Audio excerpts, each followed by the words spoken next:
We're out here. Day 4. Not day 4 in a row, but we'll just wait for some of the chat to get settled. I think I'm settled. I just friggin' had a full dinner / lunch right now, so I'm like digesting as well. So my brain is like starting back up again. Thoughts on Clavicular getting brutally frame mogged by an ASU frat leader? I know nothing about this. Should I look this up?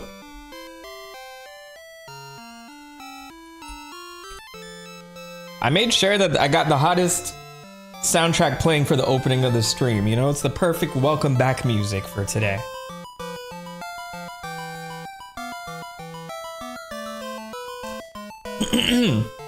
Clavicular faces the Times of India. What is it? Is that an Indian paper for real? Like, Clavicular faces fresh controversy as arrest clip goes viral after alleged fake ID during Kick live stream. Is that the reason? A clip of streamer Clavicular getting frame mogged by a frat guy has turned into the latest copy pasta meme. Hold on, let's see this. I think this is what you're talking about.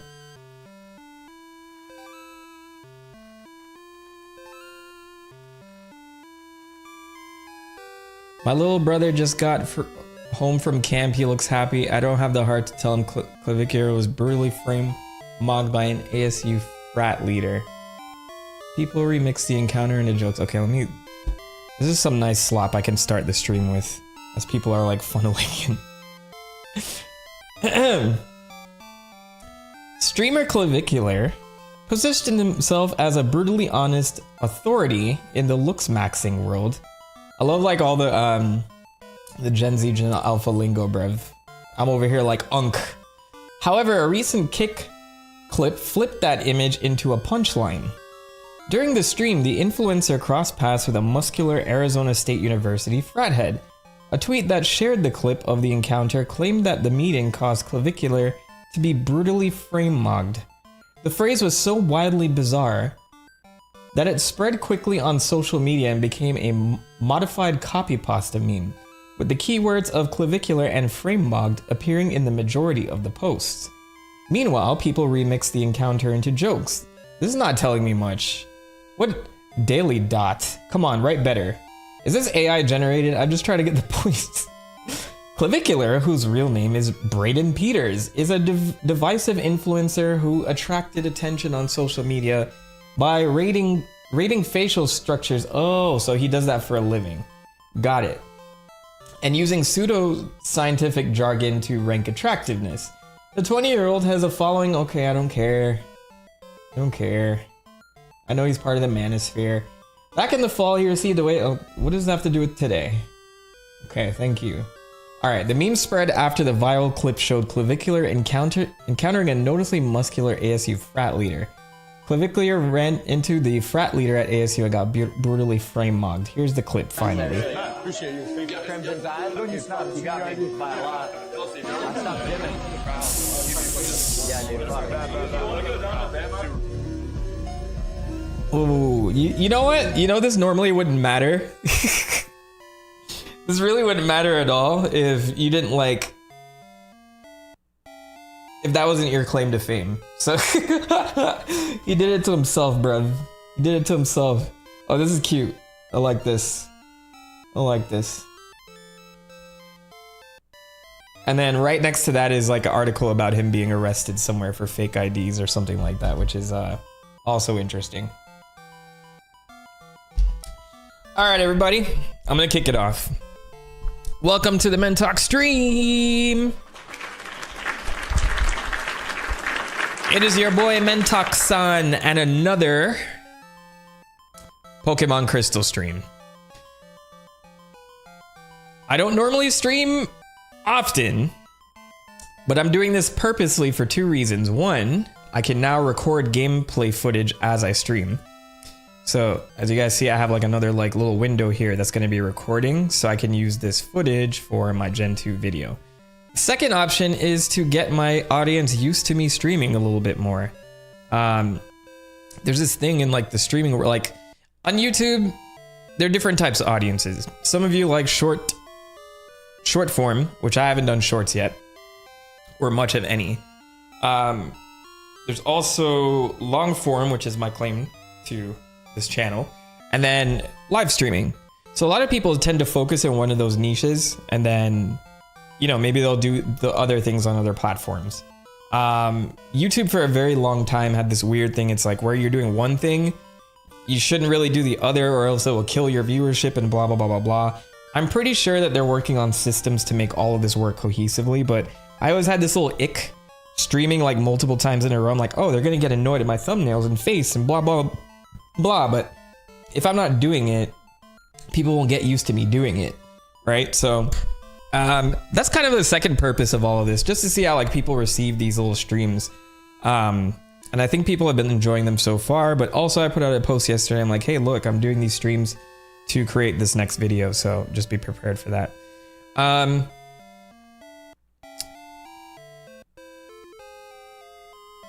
So, with that said, I think there's a few things that I did after last stream to make this one go a little bit more smoothly. Because Gen 2 is a lot grindier than Gen 1, as I've seen before. I do have a turbo button, but I don't think you guys want to see me like headbutting trees and like hoping for a Heracross like forever and ever. So I did a lot of things off stream. I did two things. I went around and I caught some Pokemon I missed because I wasn't playing during the day. Since most of my streams are at night and this has a day and night cycle, I missed a ton of Pokemon on the way. But that said, I managed to get some really cool stuff, like, let me catch you guys up on that. Yanma's one, which is tend to be like one of the rarer bug Pokemons in the game. So I managed to catch him. I did make some changes to my team. I'll get to that in a second. But I got things like Jigglypuff, Sandshrew, whom else? Hoppip, which is I think a daytime Pokemon. I'll get to my team in a minute. Yanma I got. Execute I did find, but he ran away, which is another mechanic that I have to talk about in the video. Pokemon can now run from you, and that's determined. It's determined by your speed stat. So the Pokemon that you're using to catch needs to have a higher speed stat to reduce the likelihood of a wild Pokemon running away from you. But this is a brand new mechanic, so it's very annoying Safari Zone style, where they can actually run away from you. So that's also something that I forgot was a thing. I got an Apom from headbutting trees, so that was another one too. I traded for a Voltorb, so I caught another Krabby, traded for this Voltorb. Snubble I also caught, and Growlithe, and a couple of other things. So I managed to catch, oh yeah, Natu as well. So I did catch a Natu. I went back to the Ruins of Alph, and a Smeargle, which I think is the rare one over there. So I did a lot of those like little things under the hood, just to like kind of get some things done to make today's playthrough a little bit smoother. The second major thing I did, hold on, the bomb, welcome to the stream. It's fairly rare when someone indulges in all niches. Yeah, so it's not a problem with the audience per se, but like if I want to get my streams to do better, I need to bring in more people who will watch the live streams. And then like, you know, that's my thing with like short form content. people who are like scrolling through reels all the time may subscribe to me, but then my long form might not perform as well with like the new subscriber count. Just some things I'm thinking about, like whether I'll do like a brand new shorts channel. Oops, I dropped my controller. I could always do a shorts channel and call it TheMentok Minis. Something I'm thinking about. But then I'd have to build up the subscribership on that shorts channel all over again, which is kind of like catch-22. The bomb saying, did you do the headbutt tree lookup based on your trainer ID? I did. So Heracross will appear. Heracross is going to be in a route past where we were story-wise, so I didn't want to progress the story. But he will be on route 44, I believe. So I know he doesn't show up at every tree, but it's funny, like he's one of the rare spawns compared to everything else. All right, so where are we now? I think we're in Ekrotik. Oh, and then I can show you the changes I made to my team to make today a much smoother day. Because I was definitely, yeah, we're in Ekrotik City. So I was definitely falling behind it toward the end of last stream because my team was not...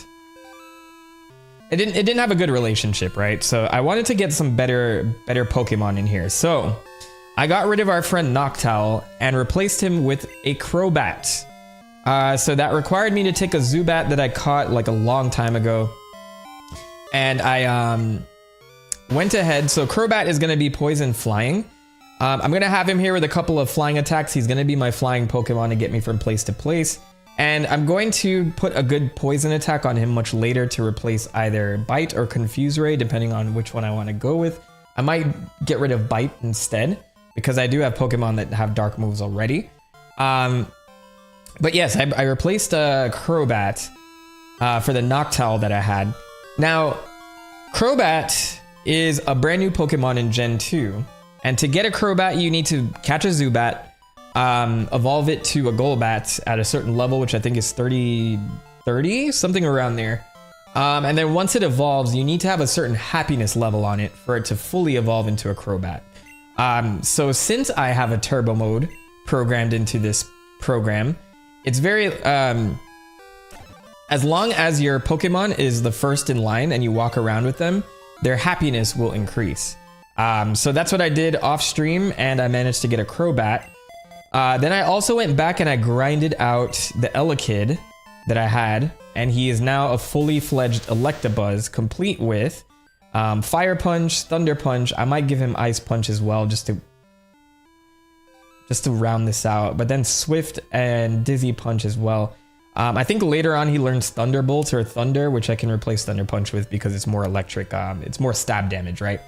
Third, I did emulator shenanigans, and I leveled up my Kadabra further, and then finally made him an Alakazam. It's a cool little function where I can open up two windows in my emulator and actually like trade them. So I did trade this back to my original Gen 1 save. It was cool to record footage on how the time capsule in the Pokemon Center worked.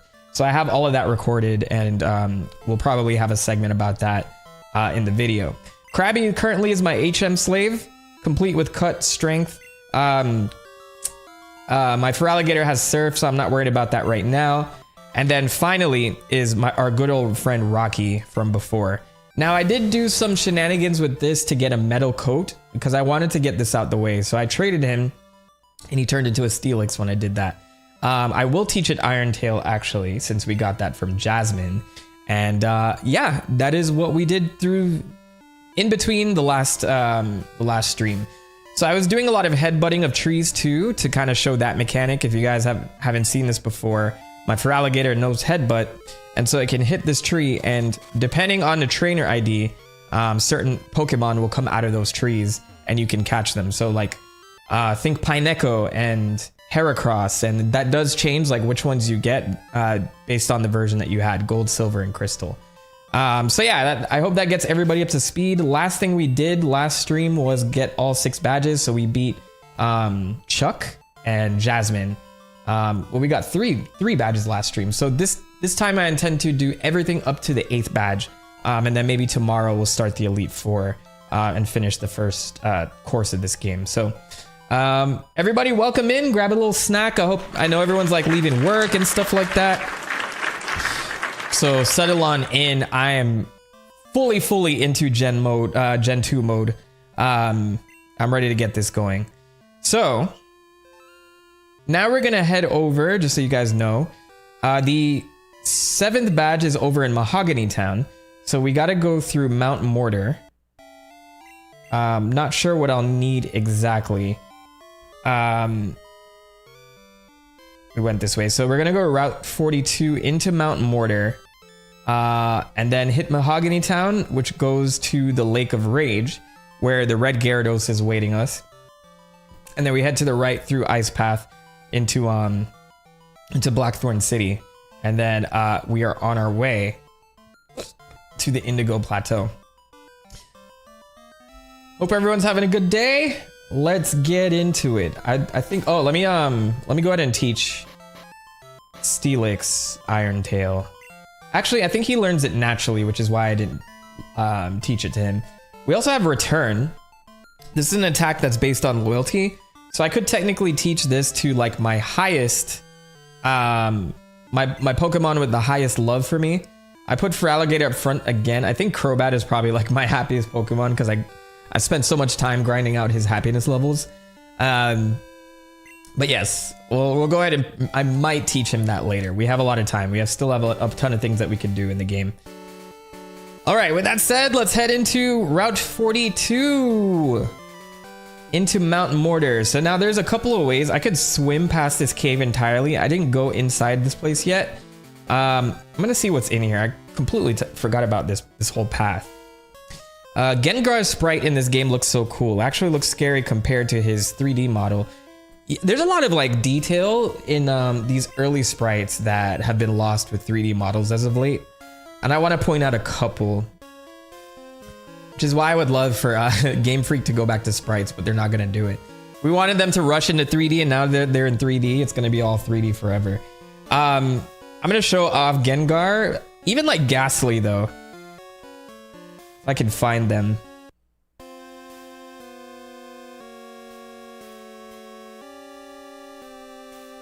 All right, here we go. So Ghastly, like his little, do they not show his animation on the Pokedex?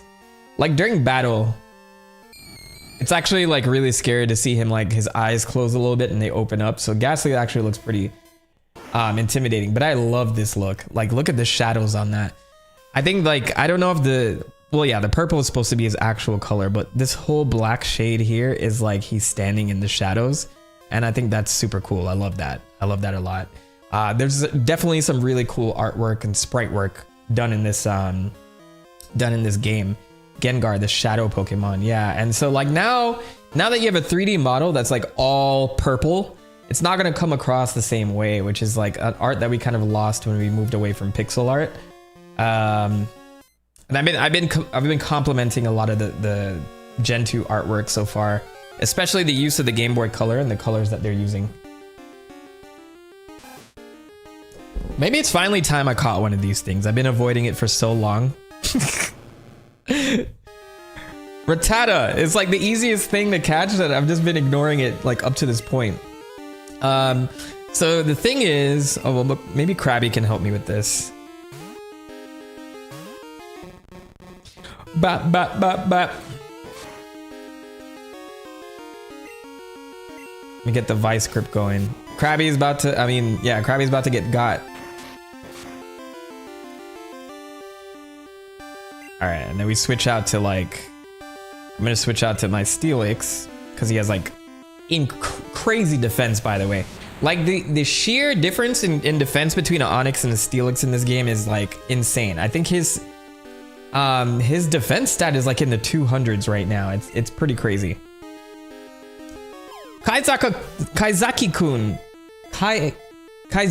I said it right. Kaizaki-kun, welcome to the stream. Thank you, and I'll take that Rattata. For the longest time, I called them Rattata, like a gunshot. Mr. Krabs fighting a rat, exactly. Rattata, the rat Pokemon. This Pokemon's impressive vitality allows it to live anywhere, which we've seen in this game so far. It also multiplies very quickly. No thanks. I'm not sure who in the stream actually advocated for me to get an AYN Thor a couple days ago. I went ahead and bit the bullet and pre-ordered one recently. If you guys don't know what I'm talking about, sorry, this is a brief sidetrack, but what's going on with my mic? Hang on one second. I had some things clashing there, my bad. So I wanted to show you guys this really quickly because I did order one of these. If you guys don't know, it's like supposed to be an Android-based type of hardware console for DS, GBA, 3DS, that type of thing. I think that it runs other things as well, but I did order one of these because I'm running out of old school things to talk about in the series that I'm talking about. So I think like it's safe to say I'm in the Game Boy Color, Nintendo 64 era of a lot of the games I'm talking about. So that goes for Zelda, Pokemon. I will talk about Earthbound soon enough, so that's SNES. But there is going to come a point where I'm going to have to play a lot of 3DS games, and I need to be able to stream them into my PC so I can record and screen record. So that's for the reason I got this. I do have a 3DS and a DS and a lot of the games I'm talking about, but I did order this so that I can get better footage. And I noticed like a lot of like the long play stuff out there. Shout out to all the archivists on YouTube that post gameplay footage and stuff like that, because I do tend to use a lot of that to save myself a lot of time. And those guys don't mind you using their stuff as long as you credit them, by the way. But they do God's work, man. They're on here doing like a ton of really niche playthroughs, and I'm like, man, how does this exist on YouTube? But there's gonna come a time where I'm gonna have to play a lot of this stuff, and I want to replay a lot of these things so I can speak on them with more authority. And so I ordered one of those to help me manage to get some footage on here, like so I can record just like this. Thing is, both are emulation. You could just emulate 3DS on your PC. I could do that too. But it helps me like get the portable experience as well. And if I need to play things on the fly when I'm not home all the time, it helps me with that too. All right, where are we at right now? I'm in Mount Mortar. Is there a special Pokemon in here? Actually, I'll figure it out. We're gonna walk around for a bit. I know there's like some exclusive Pokemon in here. Partenaire, welcome to the stream. You're gonna love it, especially once you get a 3DS set up properly. Oh, you can emulate Wii U with that thing. I have a Wii U here. I haven't tried screen sharing a Wii U gameplay. Have I done that yet? The only challenge with the Wii U is just showing things what's going on the tablet.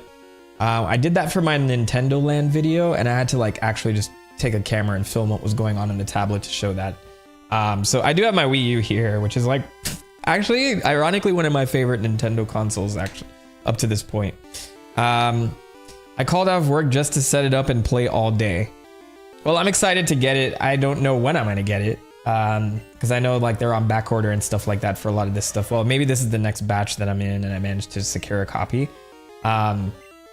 But yes, excited to get my hands on that and finally like get back into some 3DS gaming. 3DS was like a really solid console, especially when it came to RPGs and like I think the Pokemon games on there were pretty good. Like a lot of people criticize X and Y, but like X and Y got me through like a rough time. I feel like there's a cliched thing to say about certain games, like, oh, I was going through a rough time and it helped me out. But no, but for real, like I remember playing that and Animal Crossing New Leaf, which I still think is better than New Horizons, and I hope they lean more into that with the next Animal Crossing game. But those two are like my most played games on the 3DS. But also like just a lot of RPG stuff. Etrian Odyssey, I played a lot of. Persona Q, I played a lot of. The Zelda remakes, I guess. Ocarina of Time, Majora's Mask, I played a lot of those. I think actually Ocarina of Time for the 3DS was the first time I beat Ocarina of Time all the way to the end, funny enough. I know someone's like, what? That sounds crazy, but yeah. I played it a lot as a kid, never got through it 100%, and then when I tried to play it when I was older, I never actually went through and finished the game. So that game helped me actually get through the entire game, and it was a magical experience. I know I'm forgetting a ton. Oh yes, Kid Icarus. Kid Icarus. I want to say Uprising. Is that the name of it? Kid Icarus Uprising. Yes, that was one I played a lot of too. Like that was an awesome game as well. Fully directed by Masahiro Sakurai himself. Let me try and weaken this guy a little bit further. The shitty thing about having stronger Pokemon on your team, it's harder to weaken these things without fully killing them. So I think like Krabby is good. I just don't want it to die too early. All right, let's go with this. Let's use a Great Ball. Having a device that can emulate and register touch is also nice. Yeah, like, so I get to play like a lot of these games in the way that they were meant to be played because the buttons are set up very similarly. So AYN Thor was actually a really nice device. I saw the other one, which looks more like a Switch, and that one's like set up to emulate Switch stuff, but I have a Switch and a Switch 2, so I felt like I'd be unnecessarily dishing out for that. But oh yes, Fire Emblem. That is the major thing that I spent a lot of time on with my 3DS. Both Awakening and Conquest. What was the name of that one just in general? Because I know it was like Conquest, Birthright. Not Awakening, Fire Emblem, Conquest. Fates, Fire Emblem Fates. That's the one. It's easy to like forget it in the sea of other Fire Emblem stuff that came out. Between Three Houses and Awakening. Fire Emblem Fates. So I played a lot of that too. And then there was a remake for Fire Emblem 3 that I also got. So 3DS was like the perfect Fire Emblem machine at that time. Frogs, never seen you live before. Thank you for all the retrospective and deep dive videos. Thank you for watching them. Machop, superpower. It trains by lifting rocks in the mountains. It can even pick up a graveler with ease. I appreciate all you guys coming into the stream, just letting me know that the content is awesome. It does help. It helps that like people watch the stuff that I write. You know, like I'm here forever in a day, writing scripts and editing and editing and editing. So when you're away from like your viewers for a very long time, it's easy to be like, man, what am I hope people actually go out and watch this. So you gotta wait till you publish before you get that feedback. Being here in streams, working on this stuff with you guys and hearing the feedback, it kind of helps. It fills the gap. Hey, it's me, Bill. Thanks for using my storage system. That last Pokemon you sent filled your box up. You'll have to switch boxes. I wish I could do that on the fly, Bill. I wish you could do that for me or something. All right, we barely walked in here and I already have to do this. Let me go handle that because we don't know what we're gonna catch in here. Could be some great Pokemon in here. Luckily, we're right by Ecruteak City, so we're gonna go ahead and do that.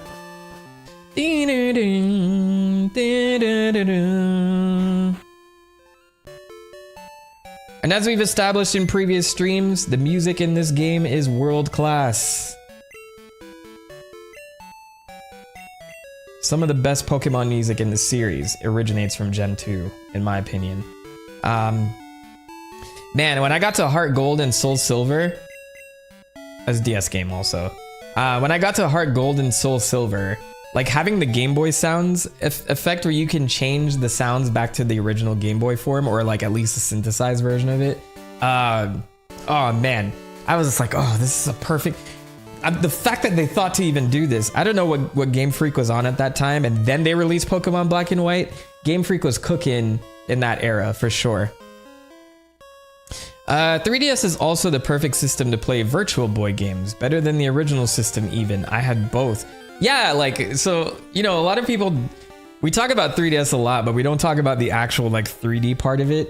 I remember that like really helping me immerse in a lot of games. I didn't use it for every single game, You know, rightfully so. It didn't fit every single title out there. But for like Ocarina of Time, I remember that was like awesome. The 3D on that was like super cool. I would always like not go full 3D, but just kind of give it like a little bit of a push up on the 3D button. And yeah, it was like the effect of that was like, it's like immersive. It's like you were looking into a TV. It was super cool.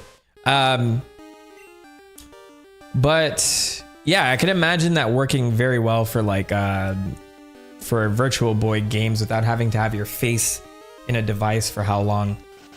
Which Nintendo decided to go full circle and go sell now, which is really funny to me. This is a dead end. It is interesting. Where do they want me to go then? I'm gonna go the other way. I think there's another path to the right. Okay, Machop. I'm gonna start using my turbo mode a little bit more. I know like the sped up sound can get a little jarring at times, so if it really bothers everybody, just let me know, and I'll keep my hand off the turbo trigger. But I'm just doing it to kind of speed up battles that I'm gonna run away from anyway. All right, so that leads back outside. I do have strength. Let me push this. Burp, burp, burp, burp.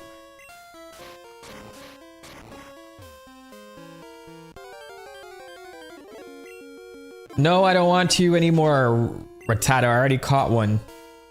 I was actually playing more Pokemon ZA yesterday because I'm in my like full Pokemon mode now. I was playing recreationally though, and I just got to rank B, so I think I'm getting close toward the end of the game, or I'm in the back half of the game, back quarter of the game maybe. Who's to know?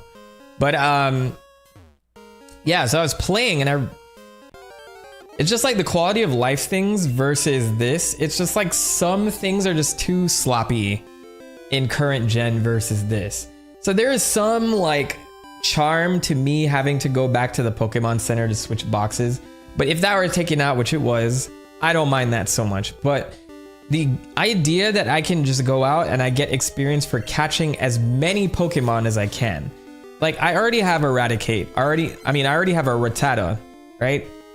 So theoretically, if I applied it to Gen 2, if I kept catching Rattatas, I would get more, not only more would I get more experience, but also it goes toward points that I can use to get better moves, like items like this, whatever this may be. Oh, it's a Hyper Potion, never mind. But let's say that was a TM. And otherwise, like to get it, I would have to gather points by catching more Pokemon.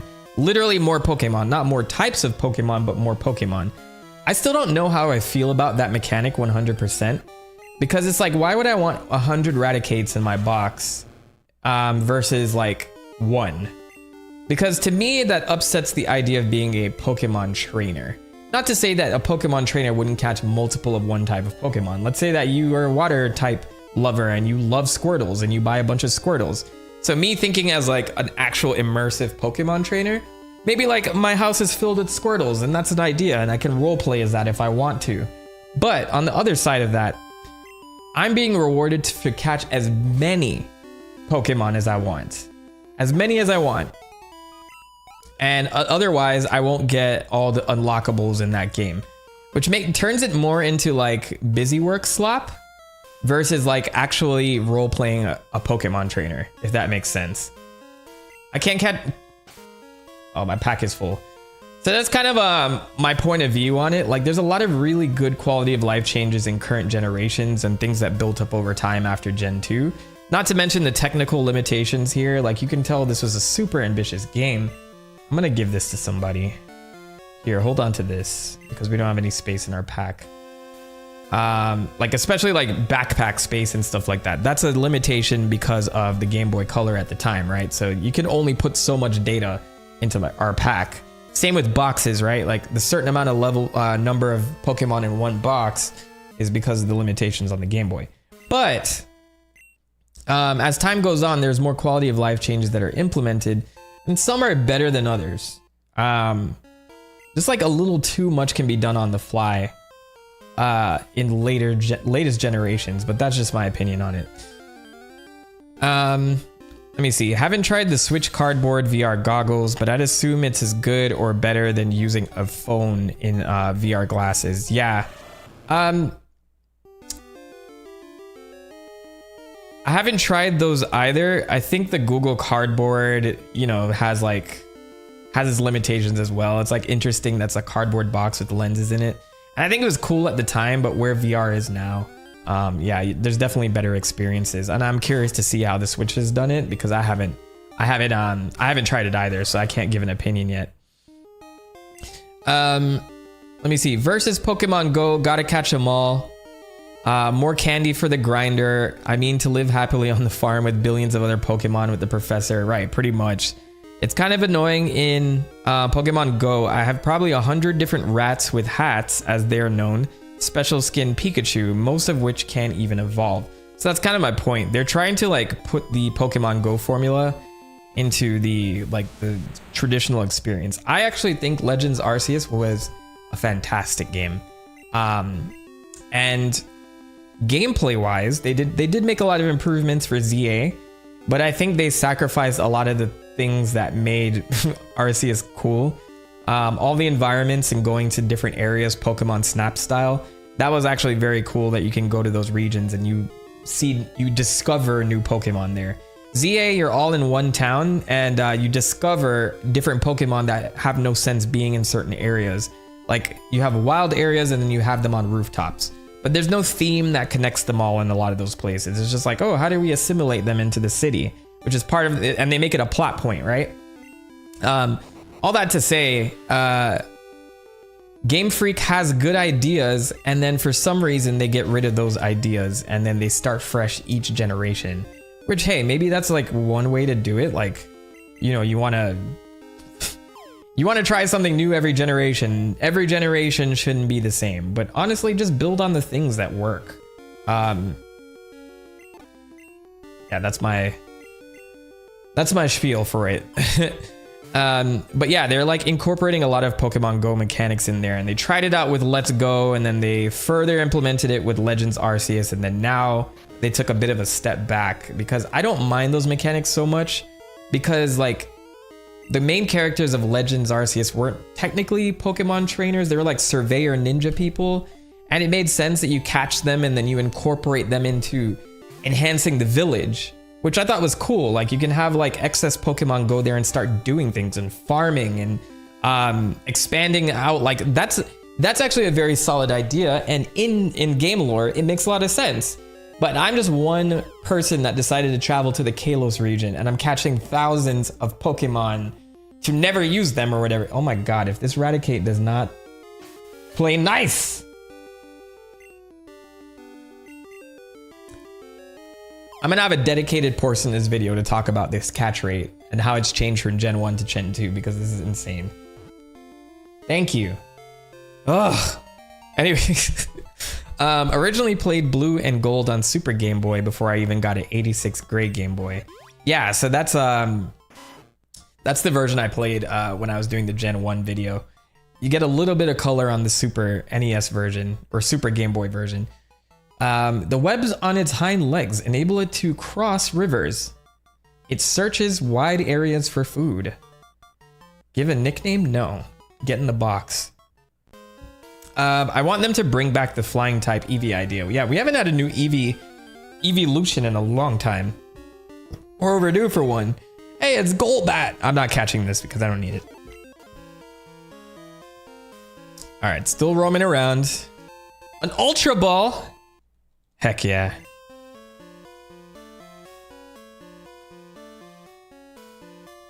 All right, this is where I came from, right? Go away, Geodude. I think... Oh, there's a trainer over there. I'm gonna speed up a lot of these. This is where that item was. I need to find a way to get further up. I think this is the right way. Just grab this item here. This item thing might be an issue. I don't want to get rid of... Well, maybe I just give these to people, right? Like if I give this to Alakazam so it never gets confused. Miracle Seed powers up grass type moves. I don't need this, so I'm gonna go ahead and toss it because I'm not using grass types. Somebody's offended in the chat, some grass type person. Raises first strike ratio. Let's give that to... Who's the slowest on the team? That might be our Onyx. Let's find out. All right, guy. Speed 34. Crobat might be my fastest Pokemon, actually. Yeah, 110. This speed stat is insane. That's another reason why I went for the Crobat. I know Alakazams typically are very fast as well. Yeah, 97. Look at that special attack, bruv. Oof. We're gonna be killing him. Electabuzz, I don't know about his speed. I know his special attack is high in this case. Actually, one of my more disappointing Pokemon in comparison to into Alakazam. And then for Alligator.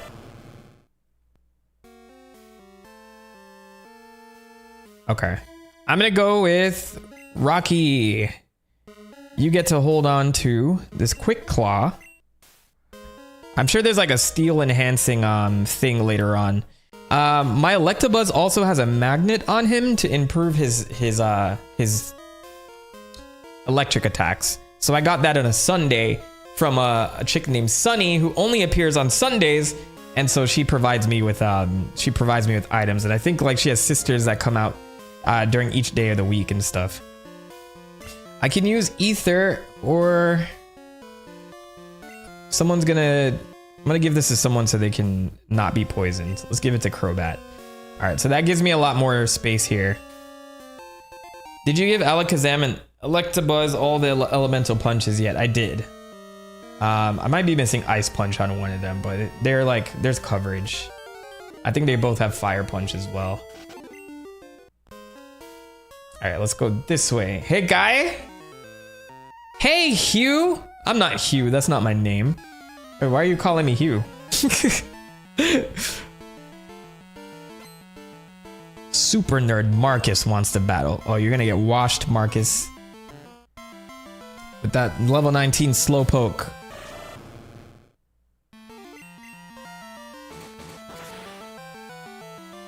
I accidentally used Bite, but that's probably the best move for it anyway.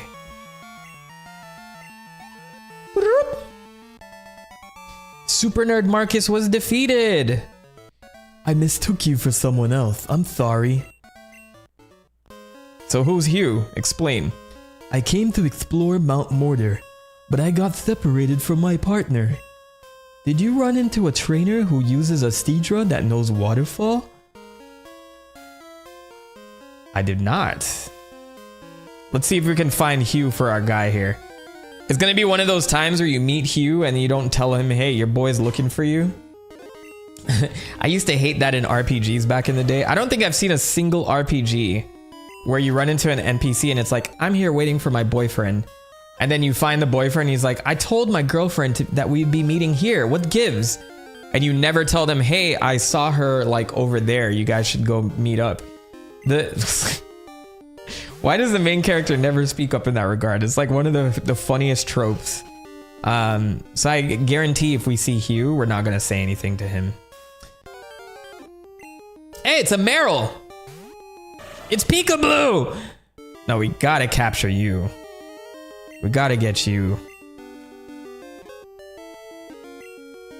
Alright. Wish me luck, guys. I'm gonna Vice Grip. Luckily, Krabby can tank these water attacks really quickly.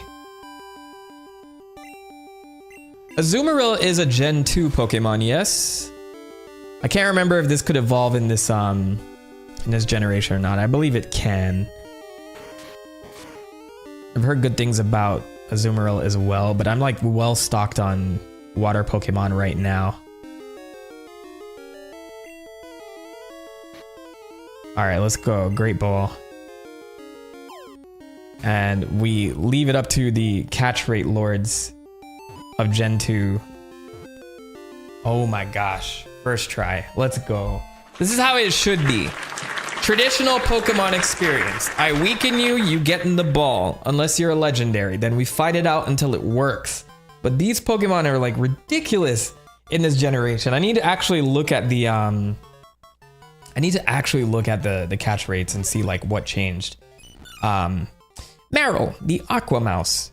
The fur on its body, I wouldn't call that fur. I always thought it would be like a rubbery seal-like skin that it has on it. The fur on its body naturally repels water. It can stay dry even when it plays in the water. Meryl. Azumarill is Gen 2. Pre-evolution, Azurill is Gen 3. Okay, yes. So I knew it was one or the other.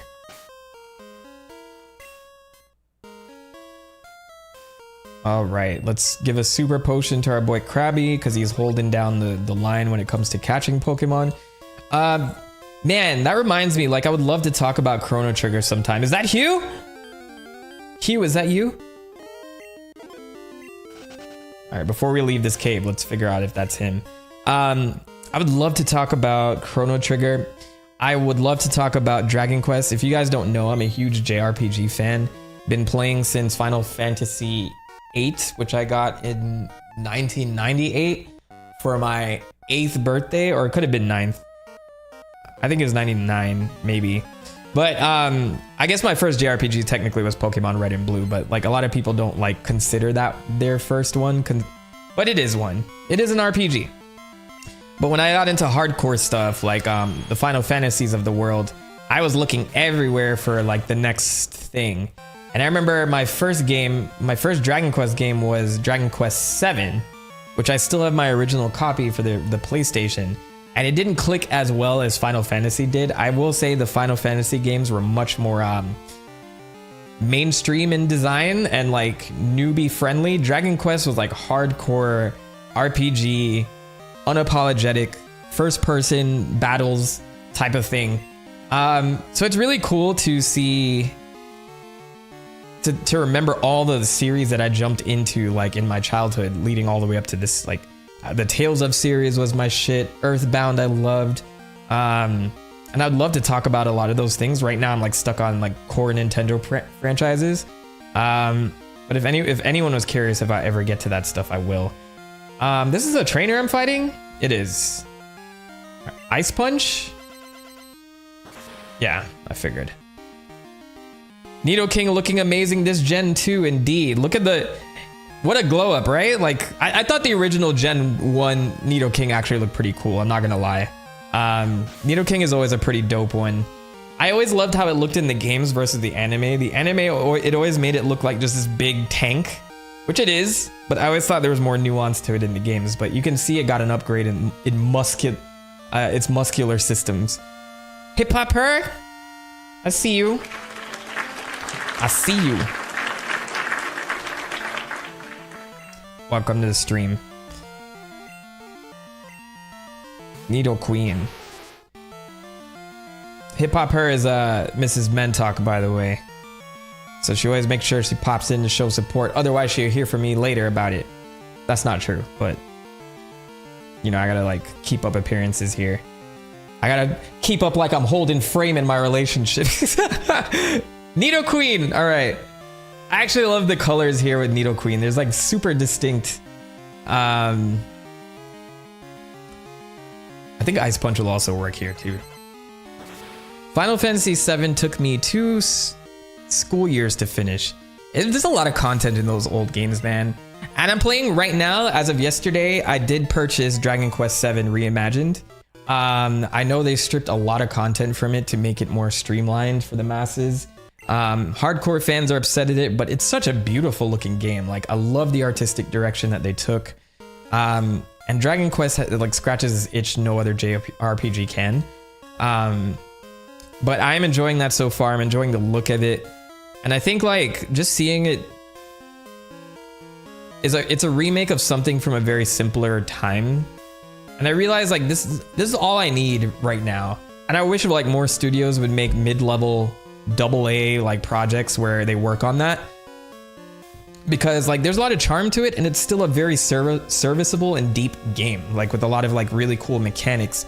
You don't have to do like all of this crazy well, ironically Dragon Quest VII, it reimagined is Unreal Engine 5, but you get my point. Like these huge, really super expensive games to make. I think we gotta like trim it down, especially because hardware is getting so much more expensive because of the AI boom. I can go on and on forever about all that. But yeah, so we need to like simplify games a little bit more. And as we see with the Game Awards, indie games are doing that anyway. You know, they're sucking up all of that market by doing more with less. So I don't know why large studios can't do that too. Make more games that are like mid-level. And I think they would thrive a little bit more. And we wouldn't see as many layoffs. If you can get a mid-level game to sell like millions of copies, your studio will do well. Like, what's the difference between selling 1 million of those versus like 1 million of a AAA game? Like, once you do the AAA million, they'll say, oh, it didn't reach our expectations, and you spent all that shitload on marketing, and like the bar for how much you have to sell to break even it's insane. So anyway, a while back, this karate dude wanted to battle. He was ridiculously good. He just thrashed a silly. He went in deeper, saying it was for his training. I wonder how he is. Oh, by the way, I didn't start my recording, so I'm glad I was stalling this whole time. That almost made my whole playthrough moot, but Mount Mortar doesn't seem like the most important place. So, you know, when you guys see me get to Mount Mortar, you'll know, like... you guys will know that I screwed up and I didn't start the recording. But luckily, we'll figure this. Yeah, the business-minded side of me is on. I'm always thinking of like, what were they thinking? Like, I'm always that person. I guarantee I'm not like a business mogul by any means.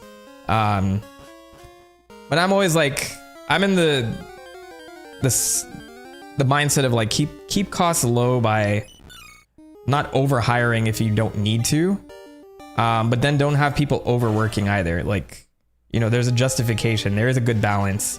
Like startups do this well until they get too big. Then they start like hiring like crazy, and then they blow up. And then there maybe like there's one quarter where their product doesn't do as well, and then all of a sudden there are layoffs everywhere. And they're like, oh, I don't know how this happened. And that's one aspect.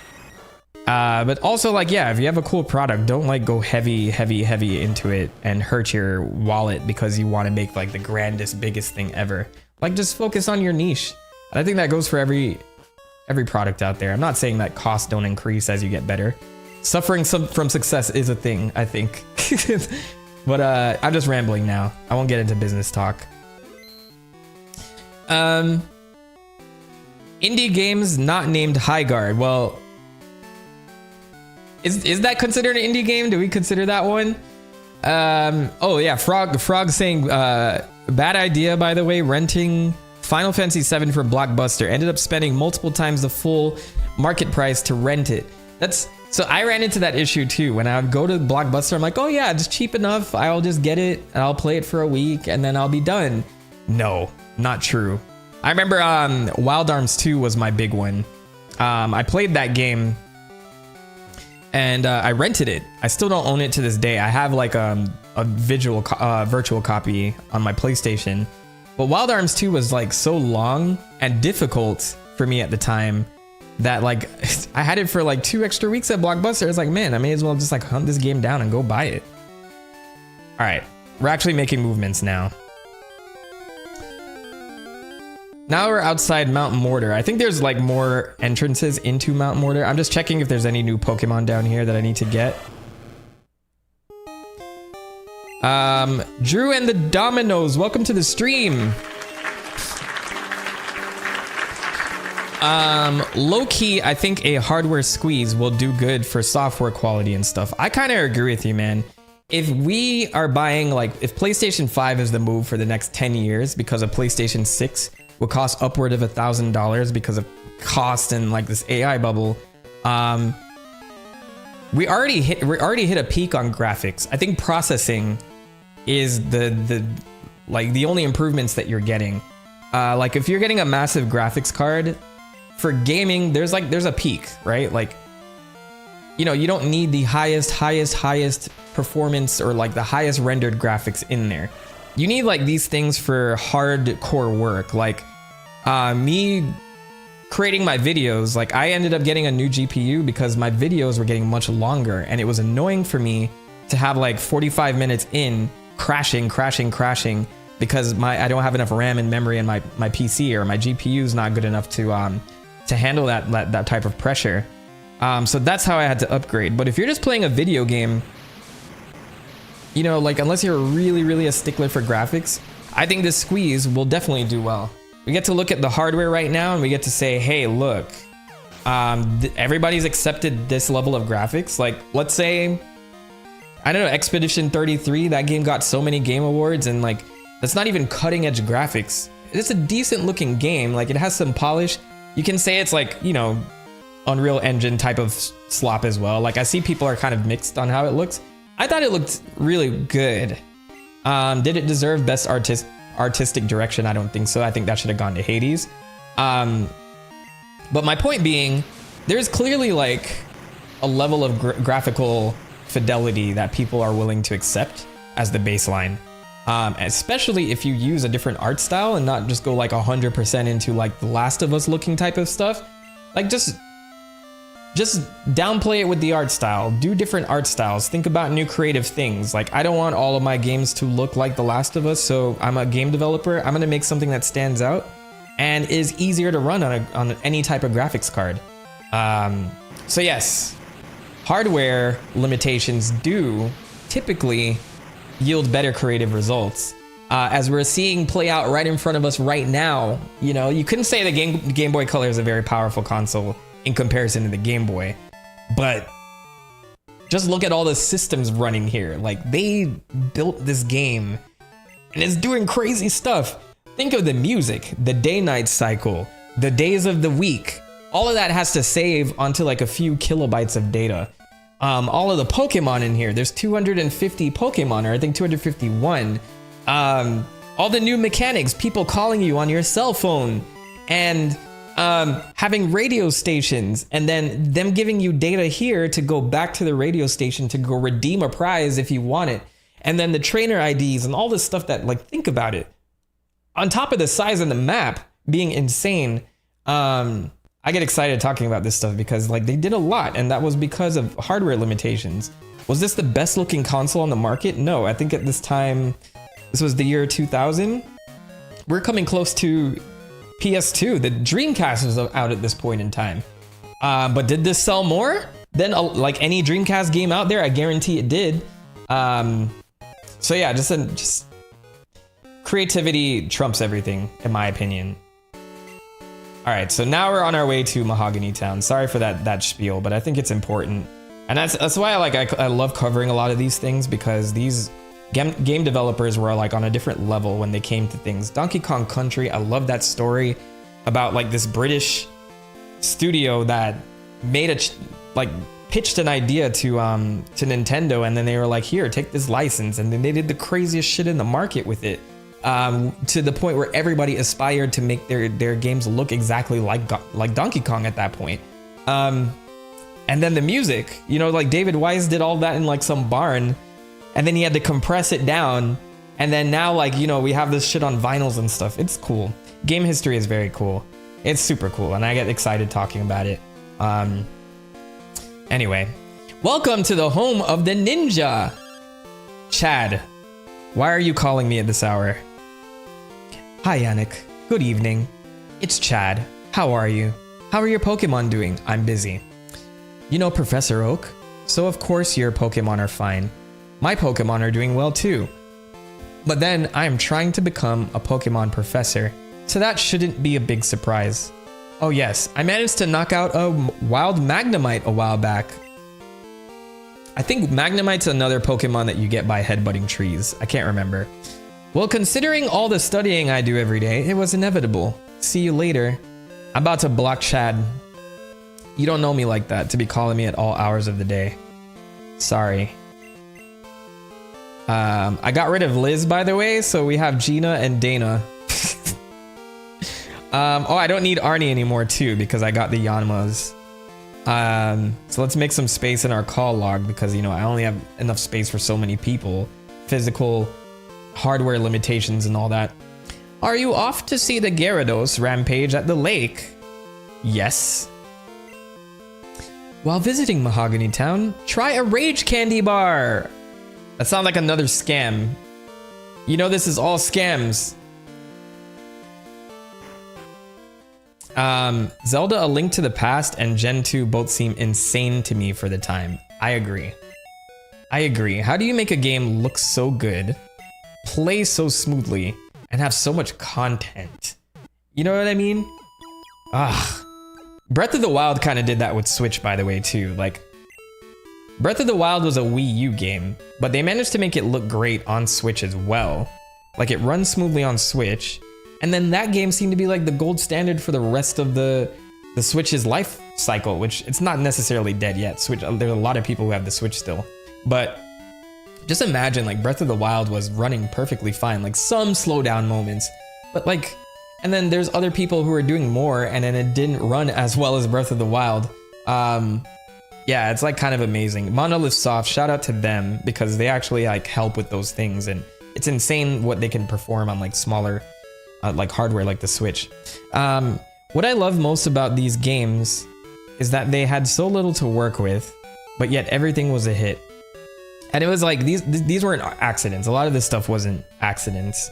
Everything is a risk, but like if you plan things out right and you have an idea and you don't say it can never be implemented, this stuff you can produce some magic from that.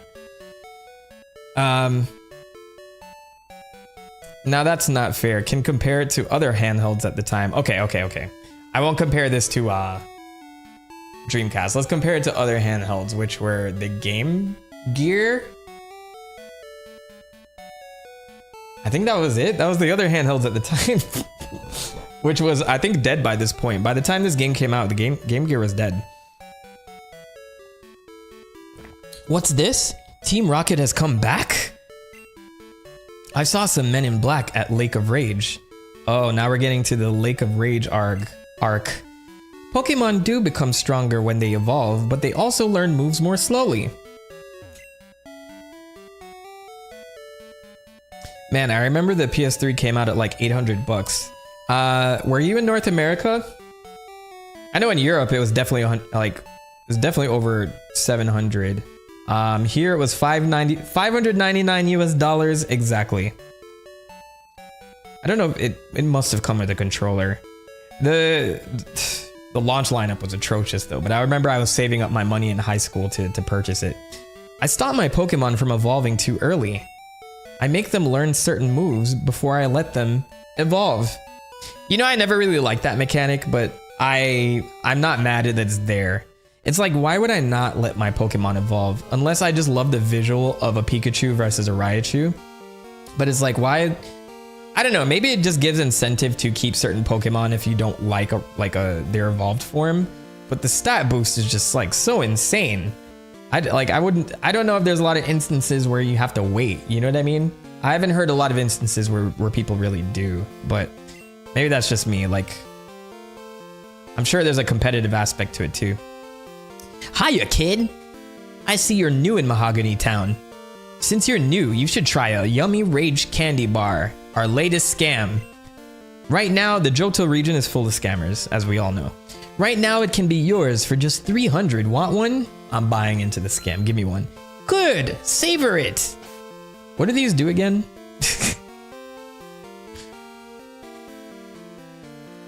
Restores Pokemon by 200. And how much did I pay for it? 300?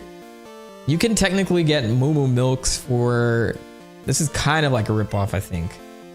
I have to see how much like potions heal. I think potions heal 30 and they're 200 each. I heard that a red Gyarados appeared at the lake. That's odd, since even ordinary Gyarados are rare in that lake. My favorite radio program? I'd say Pokemon Music. Thanks. Oh, let's do the password thing actually, since she's on air right now.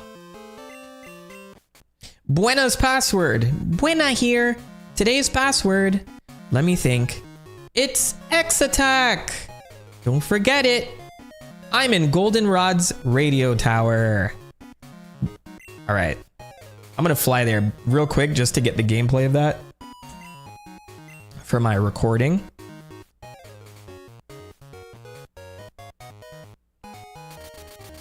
So I think, let me see, pixel art and low poly games are so superior to hyper realistic graphics. Something about it feels timeless. That's why, like a lot of Sega Genesis games, Super Nintendo games hold up a lot better than like certain PlayStation games. So, you know, like you can still play your Spyros out there, but visually those 2D games with sprite work look better. I think like for that reason, Castlevania Symphony of the Night is like a perfect game. Visually, if it wanted to improve, their menu system looks like ass. It's just like blue screen, which I feel like was their placeholder, and they're like, we got to get this game out. I'm going to the radio station, oops. But aside from that, I think Castlevania Symphony of the Night is like the perfect freaking game. And it's because of the pixel art. The pixel art adds so much to that charm. Look at this. Look at more rockets casing this place. I wonder what's gonna happen. All right, let me go see our girl Buena upstairs. Hey Buena, I remembered your password. Hi, did you tune into my radio show? Do you remember today's password? Yes. Oh wow, thank you. What was your name again? Yannick? Okay. Come on, join the show. Everyone ready? I want to hear you shout out today's password for Yannick. It's X Attack! Yippee! That's right! You did tune in. I'm so happy someone was listening to my podcast. You earned 1 point. That's it? Yup. Our contestant was Yannick. Thanks for coming. I hope all you listeners will come too. I'll be waiting. Imagine you were listening to a radio program and you had to walk your ass all the way out to the actual radio station to let them know the password, and then they give you like a stamp on a card. Insane. Insane. All right, let's get back to Mahogany Town and get this done. I want to thank everyone for joining today. Today my objective is to get gym badge number 7 and number 8 in Johto. So it's going to be a shorter stream than the one I had over the weekend because we are already in Mahogany Town. We got to handle things up north in the Lake of Rage. I believe there's going to be this little rocket incident that's coming up soon. We'll take care of that, and then we'll go to the ice path into Black... What's it called? Black Mist Town? Why do I always forget the name of this town?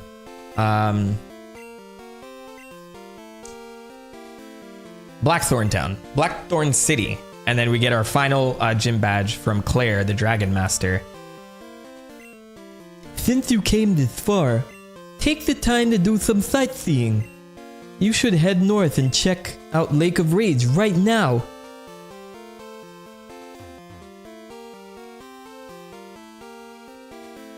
All right. Okay, Route 44 is on the other side of Mahogany Town. That's where we'll look for my Heracross. Hopefully we get that once and for all. Only people headed up to Lake of Rage have been through here lately. Well, where else would they go?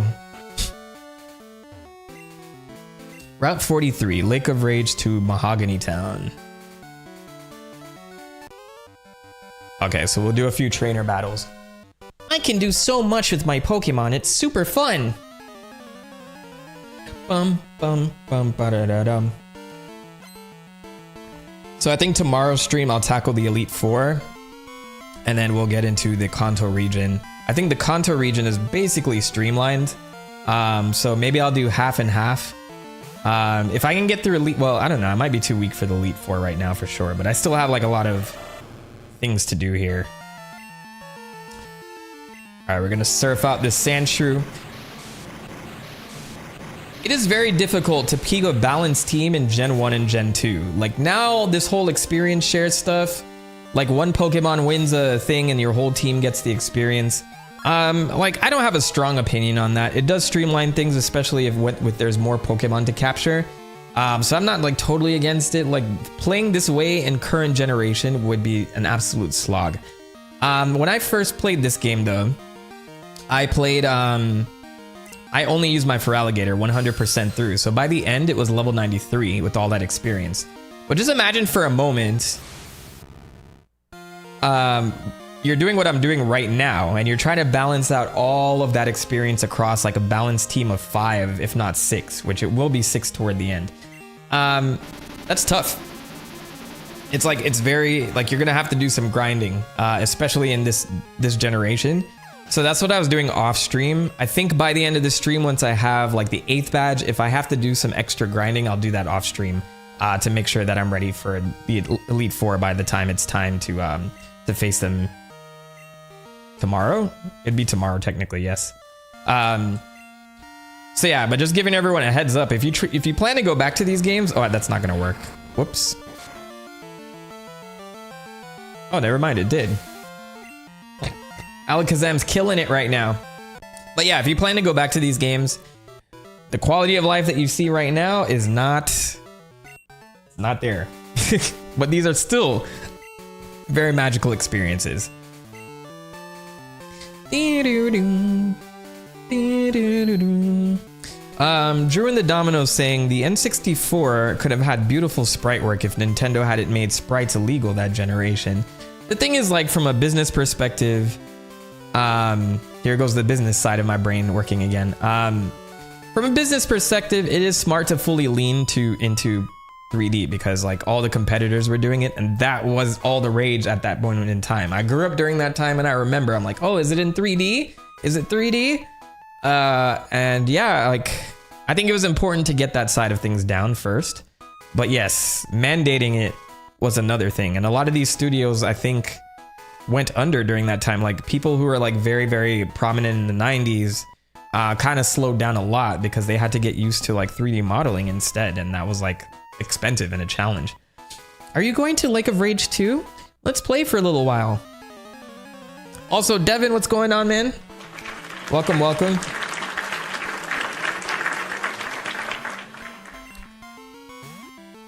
Clefairy. Clefairy. Yeah, I was gonna stream yesterday as well, but I realized I needed to start my script a little bit, so I started writing yesterday actually, and then got a little bit of rest yesterday. Just played some video games that I don't have to talk about right now. So like recreational gaming on my side of things. I hope everyone else had a good weekend too. I don't know how folks are doing now, but we're shuffling in for the Monday afternoon stream. I hope all of this is pretty nostalgic for people too, because I'm just living my 9-year-old life with this. Hey, do you have any rare Pokemon? I do. Are you trying to rob me, sir? Pokemaniac Brent. I notice a lot of trainers in this section have only one Pokemon. And it's always been rare for trainers on the field to have like more than 3. I don't know if that's meant to like streamline them mostly, but I do like kind of visit like audibly groan whenever I see a trainer with more than 3 Pokemon sometimes, and they're often like a waste of space too. Let's go with our steel type. Let's try out Rocky over here.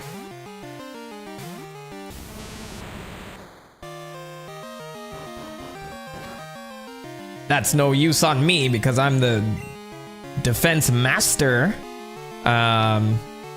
Rock Smash would do the like effective, would be effective. But let's try Rock Throw because I think that does more damage overall. Or I can't remember if attacks have specific attack stats like they do now in Gen 2. Because I know right now they're split between physical and special. So like attack and special type attacks based on the type. So Rock is an attack type and not a special type. But Psychic is a special type, and there's no physical attack type Psychic at this point in time. And that won't happen until Gen 4.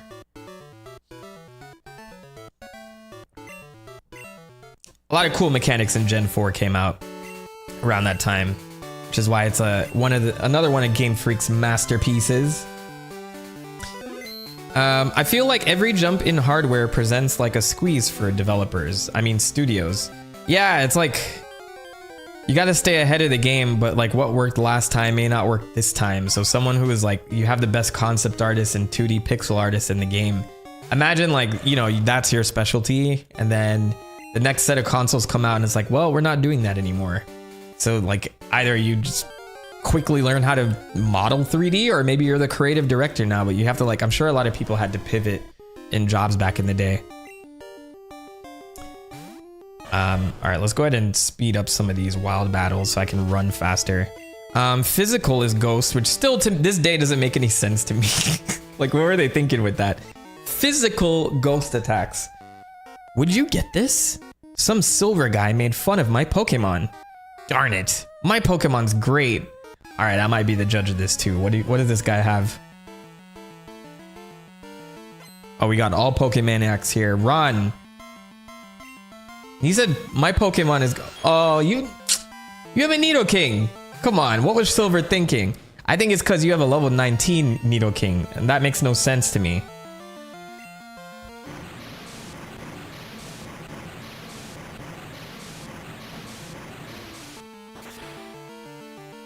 Because your mind always drifts toward the strongest moves for those types. Shadow Ball got turned into Special, which makes sense to me. Crunch got turned into Physical, which Crunch is a dark move here, so it'd be a special attack here. And Sludge Bomb got turned into Special, which I would see Sludge Bomb being more of a physical, but then... Remind me to get Sludge Bomb here as well. I think, where would I get it from again? I think it's during the Rocket Raid or after the Rocket Raid, something like that. Hello, sir. You didn't see me before. I love Pokemon. That's why I started and why I'll keep on collecting Pokemon.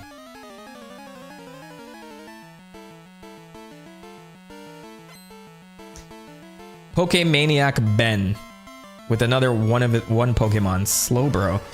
I actually am a big Slowbro fan. Slowbro has like super high special defense or defense. I think it's special defense it's specializes in. But such another versatile Pokemon. Sometimes I forget that you have to pick between Slowbro and Slowking. And I think Slowking is a special attacker, Slowbro is the special defense. Such a cool Pokemon overall. I'm gonna whip out Rocky. Actually, that might not be the best move. I forgot it was a water type for a minute there. Let's go with Electabuzz.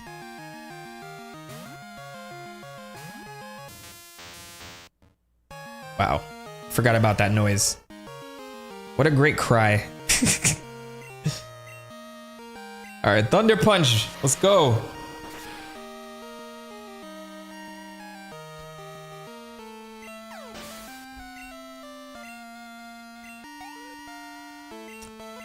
Well, everybody got experience out of that one, so that was nice. How could you do this to me? Shush.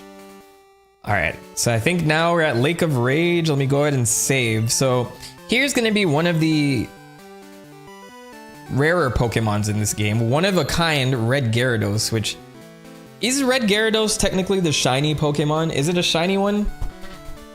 Because that would make this the easiest shiny Pokemon to get overall. The thing is, if you defeat it, it's gone forever. Much like, you know, Snorlax and stuff like that. By definition, yes. Okay. Lake of Rage is actually a crater made by rampaging Gyarados. The crater filled up with rainwater and the lake was formed. That's the story passed on from my grandpa's great-great-grandpa. It used to be that you could catch lively Magikarp there, but I don't understand what's happening. So, just to clue you guys in on the lore, for those who are joining my stream for the first time for day 4, the Johto region is based on a real area of Japan called Kansai. And in Kansai, you have cities like Osaka and Kyoto. So as you guys know, the first game, Kanto, is based on a region called Kanto in Japan, which is where Tokyo is based. They lean into this geographical ties a lot more within this game. Like, they almost double down on it this time around. So that's why the culture here feels much older, because that's the classic side of Japan. Kyoto's the old capital. A lot of Nara is like a temple area. where you can go visit now, the place with all the deer. That was the first capital of Japan during a different time or a different period before it moved to Kyoto. So a lot of very, very old culture exists in this area. And I think that's where some of the first immigrants coming into Japan came from, like the Chinese mainland, and settled on that side of Japan. So a lot of like traditional stuff, a lot of storytelling, and things that you guys are hearing that are mythology around Pokemon that we're hearing in passing is from that type of culture, and they pulled a lot from that stuff. Yeah, real lost in translation stuff. I mean, especially like people are more in tune with Japanese culture now. It's been like a little bit more modernized, but way back then, like, yeah, I don't think any kid would have really known all of that's going on. So like right now, here's like a brief map of, this is Johto. And then I'll pull up the Kansai region so you guys can see how closely it fits.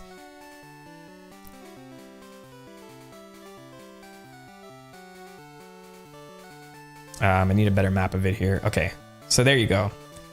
So you guys can see, I'm gonna try and showcase this as best as possible. So of course it's not 1-to-1, like out here is supposed to be closer to like the Tokyo area, and as we'll find out, it's like Kanto is the neighboring area, but you can see like direct references to it here. Like this little area here is pretty much this. So like Wakayama leading into Osaka, that was when we went from Azalea Town into Goldenrod City over here. So Osaka is the biggest city in the Kansai region. So that maps perfectly onto Goldenrod City. And so there's a lot of like really cool landmarks that fit 1-to-1 on this stuff. Ecruteak City is the old town in there with the Burn Tower and the Tin Tower. That layers onto Kyoto. And then where we are now is an area called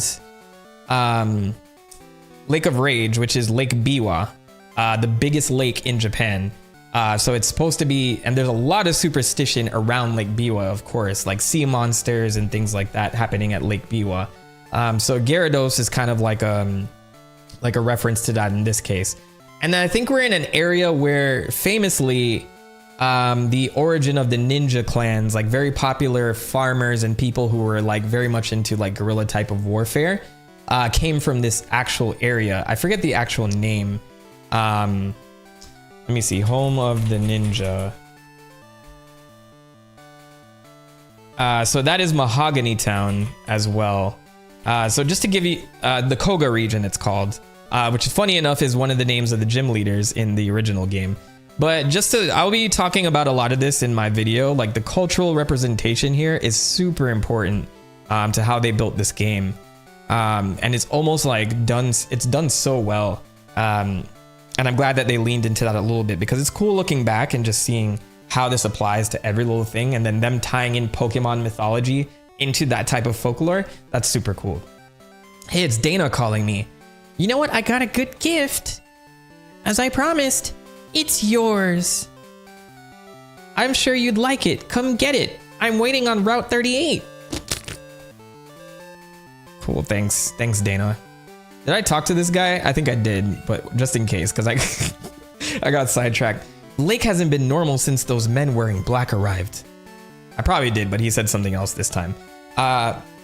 Mentok did mention he was a casual Japanese history buff. This is some good info. Yeah, and I've been there a few times recreationally. I'm going back next month before I decide to explore. I like history in general. I'm like... I gravitated a lot to Japanese history because it wasn't traditionally told in high school. Like, I think everybody generally knows about like European history and like recent European history, especially up to World War II. And then going back to like, you know, Charlemagne and William the Conqueror and stuff like that. But and of course like Roman and Greeks and all that. So I think since that's such widely taught, I had a very genuine interest in like Chinese culture and then Japanese culture. So I studied a lot of that in college as well, just to get an understanding. And then like, you know, outside of Egyptian stuff, like I always wondered like what was going on in Africa, which we didn't learn a lot about. So like I tend to gravitate to those stories because you kind of learn, you know, world dynamics like way before like we became a globalized type of place. And it's really cool to see like what people were going through and what was invented where and stuff like that. Like, did you guys know rock, paper, scissors was Chinese invention that translated to Japanese, and then Americans did not play rock, paper, scissors until like the 1930s or something. And it's like in the New York Times, or it's like this new Japanese craze is taking over. It's pretty cool to just kind of look back and see these things that we didn't think about before. There's our Gyarados over there. Let's go get him. The Gyarados are angry. It's a bad omen. Did I talk to you already? Did my eyes deceive me? I saw a red Gyarados in the lake, but I thought Gyarados were usually blue. Hello, lady. You can just walk over here. He's still there, like he's fully exposed. I think this part is pretty quick, if I remember correctly, but I recall the Rockets being here for whatever reason. Maybe I'm thinking of the show. I heard this lake was made by a rampaging Gyarados.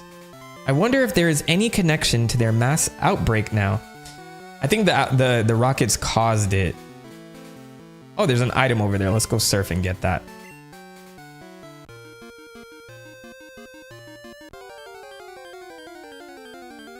What else is roaming in here? Oh, of course, Magikarp. Magikarp hit him with a splash attack.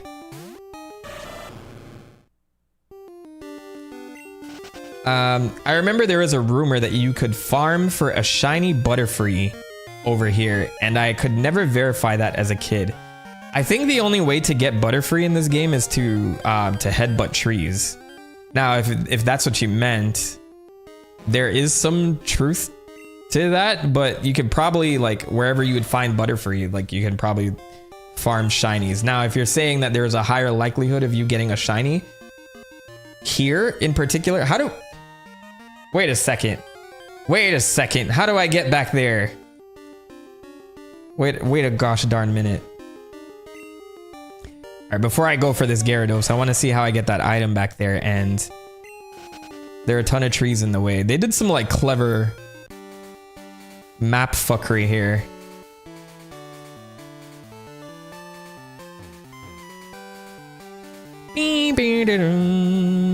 This is one of like the route songs that stuck with me for the longest. Something about it was like so cheerful, and I loved it. How do I get back there? Interesting. They want me to learn how to walk through walls, apparently. I see a path, so there must be like some secret thing. So you could cut here.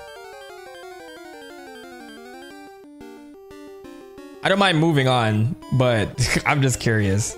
I'm just gonna follow the path with my eyes for 2 seconds. There's another cut there.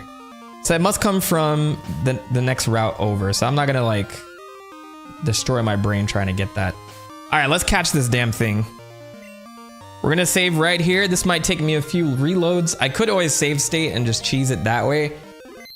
Seeing how the capture rate has not been on my side lately, I'm not gonna go buy anything. So I have 6 Pokeballs, 7 Great Balls, 1 Ultra Ball to get the job done. Let's try this. Gyasha! Welcome to my red Gyarados catching. Oh, it is shiny. It does the shiny animation and everything. Gyarados is another Pokemon that I think looks much less intimidating now with his 3D model. Gen 1 and Gen 2 I think were perfect. I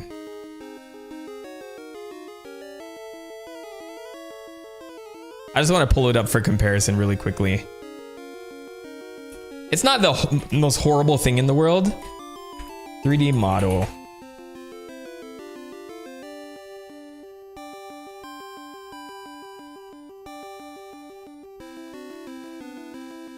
I think, is this a fan model or did somebody pull this from a game? I think this is it anyway. It works. So this is what Gyarados looks like now. And either this was fan made by our guy Win Lewis here, or he just pulled it directly from the game. But either way, point still stands. This is what it looks like now. And this is what it looks like here. Look at that face. It's like much more terrifying there. Which is like those details that we were talking about that we missed out on. Wild Gyarados. Here we go. Level 30. All right, so I don't think I'd be able to kill it in one hit, so I'm not too worried about that. I lost all of my status moves though when I got rid of Noctowl and Vileplume. So I'm semi-worried about that. But let's go blow for blow with for Alligator. So in this case, you don't know, this shiny Gyarados allows you to get a shiny Ditto, which would allow you to have a 1 to 64% chance to have any Pokemon bred by that shiny Ditto to also be a shiny. So you're saying if I capture this shiny Gyarados, then I go to a place where a Ditto is lurking, it will copy Red Gyarados and be shiny itself, is what you're saying? And then if I catch that, I can mate it? Is that how that works? Because that seems super... that seems like a crazy exploit. No, it involves trading to Gen 1 to get a shiny Ditto. Oh, okay. Okay, I see what you're saying then. I would have said that would have been too easy. That sounds like a loophole that Game Freak would have left in here. Alright, he's thrashing about. He's beating the shit out of my Feraligatr right now. I'm gonna try to get him down to red without killing him. Don't crit him. Okay, cool. And now he's confused. No, he's gonna kill himself. Alright, so Feraligatr's dead next turn, but that's fine. Ultra Ball. Fingers crossed. First try. No!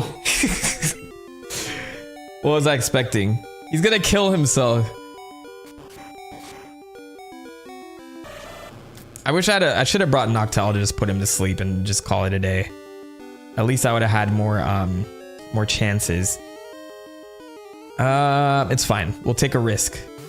Take a chance and break away. I don't know why I thought of that song. Great balls, let's do it. Great balls of fire. Hey, second try, let's freaking go. I was a stupid child and I did not catch this thing. I killed it first try, so this is cathartic for me. I mean, Soul Silver, I definitely caught it, but this is dope. I did involve Rocky, yes. For those joining, I did upgrade the team quite a bit. Why is the Pokedex version blue? No, I'm just kidding. Gyarados, atrocious. 21 feet and 4 inches, weighing 518 pounds. It appears wherever there is a world conflict, burning down any place it travels through. That's a scary fact about Gyarados right there. I was gonna switch out my Krabby for this Gyarados, by the way. I just wonder if it's a good time to do it, considering Krabby is my HM slave. We'll think about it. Because then, like, someone else will have to learn strength and all that. Actually, the only one I care about is, like, Cut. I think Cut is kind of a shit move. I don't like it. Hey! What are they doing here? Hold it there, kiddo! The toll is 1,000 to go through. Thank you very much. Did they just rob me?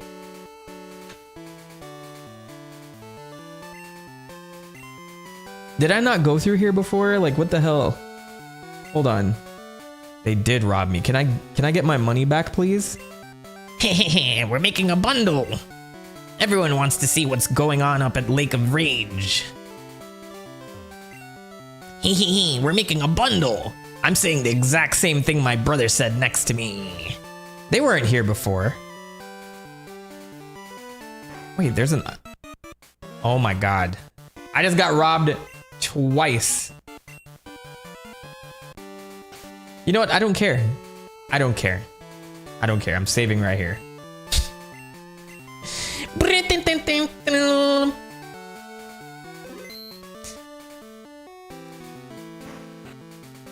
I was silly for doing that, but there's an item here. And I swore this was not here before, but whatever. What gives, man? Oh, I did not go through there before. I just happened to go around.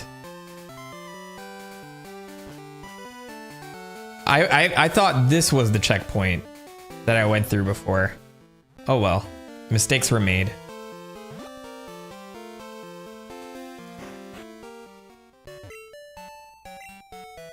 right, let's go ahead and heal our Pokemon. I'm gonna put Gyarados on my team, though it gives me like a huge vulnerability with electric Pokemon, considering Feraligatr and Gyarados are pretty much the same. But the other option is later on, once I get Snorlax, I'll replace Gyarados with Snorlax. Because I think Snorlax is definitely some like a powerhouse that we could use right now or later on. But for now, we got this fancy little Gyarados in our team. Congratulations.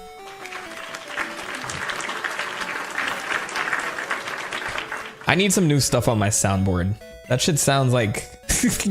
I don't know if you guys grew up in the 90s, but you know when you finished a PowerPoint and then you would have the little GIF at the end with the hands clapping, like...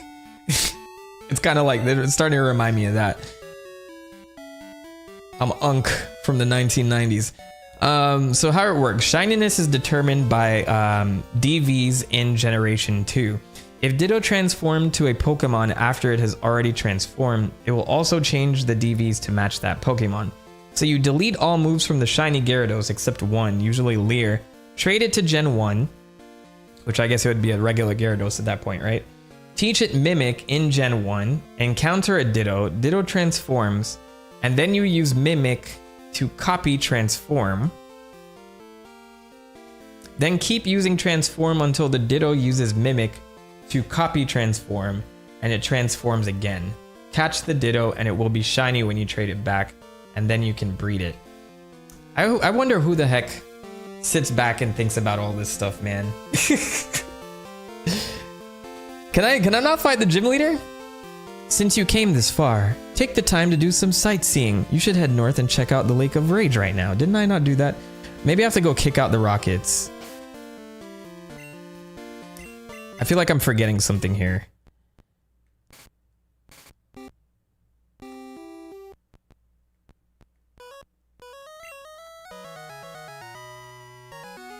Because I did explore all of these buildings, right? Maybe I didn't go in here yet. Oh, I didn't. Hey.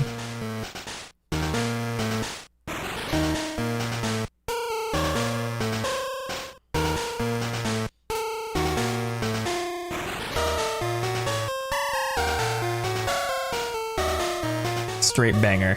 Ding ding. So I assume this is like the black market here. Yeah, we got Slowpoke tails, mushrooms, and Pokeballs for a marked up price if you want them. Thanks for your patronage, sir. Ding ding ding.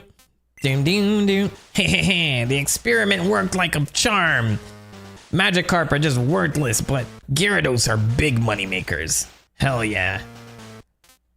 Is this music coming from his radio?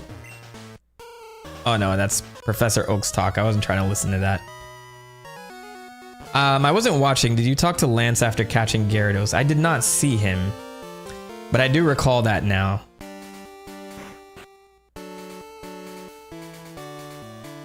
So I gotta pay. Oh, okay. I can walk by this. Never mind. I was like, I gotta pay those fucks again.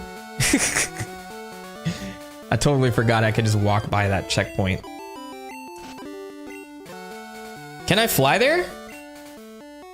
You can fly to caves now?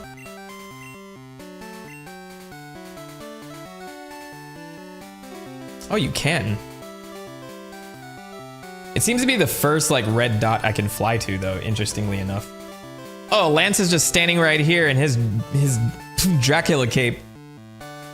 This lake is full of Gyarados, but nothing else. So the Magikarp are being forced to evolve. Did you come here because of the rumors? You're Yannick. I'm Lance, a trainer like you. I heard some rumors, so I came to investigate. I saw the way you battled earlier. I can tell you that you're a trainer with considerable skill. If you don't mind, could you help me investigate? I mean, I'm 12 and this is edgy. Let's go. Excellent. It seems that the lake's Magikarp are being forced to evolve. A mysterious radio broadcast coming from Mahogany is the cause. I'll be waiting for you, Yannick. And then what was it? There was no Pokemon there. He just flew into the sky. I would like to think his magical powers did that. His magical lance powers. Hey, I haven't gone this way before. Oh, this is probably the way to the item on the other side. I'm in a slump. Maybe it's the gear I'm using. Let's battle for a change of pace.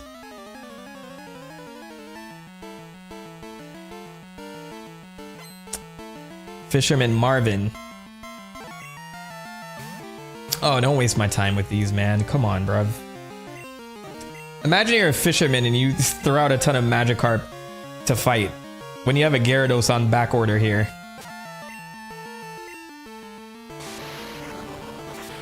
A level 10 Gyarados? That makes no sense to me. Was he affected by the radio waves? I'm gonna say that's my lore reason as to why he's a Gyarados.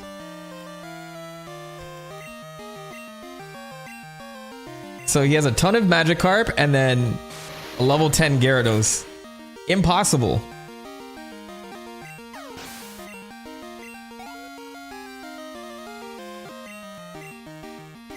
So I think this game also has a bit of an imbalance. The gym leaders seem to be a lot stronger than the general wild Pokemon and the trainers on each route. So right now, like my Pokemon are like close to the level that Jasmine Steelix was, which was level 33 or level 32. And so I leveled it above that. Or no, I think it was a level 35 Steelix. So now that I'm here, the trainers have Pokemon that are level 15. And it's a little strange that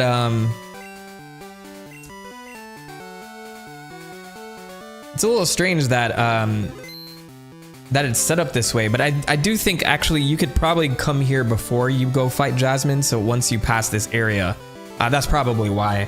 They kept like all of this stuff, you know, the similar levels in this area. Because I think you can go here first, then you can back travel to Olivine City, so ignore what I just said, but either way, like, if you have 3 major areas of the game having things like relatively the same level, it is hard to keep a balanced team that's like effective here at this stage of the game. But I guess a lot more level up opportunities for new Pokemon as well. I sensed there was an item there, and that's why I went for it. Honestly, Team Rocket are just selling Gyarados, some of them shiny. Is this really the worst thing we've seen an evil team do? They're right, Magikarp are useless. It's interesting because I'm gonna hit this just to do it. Nothing, okay.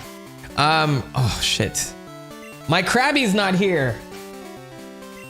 What a terrible time.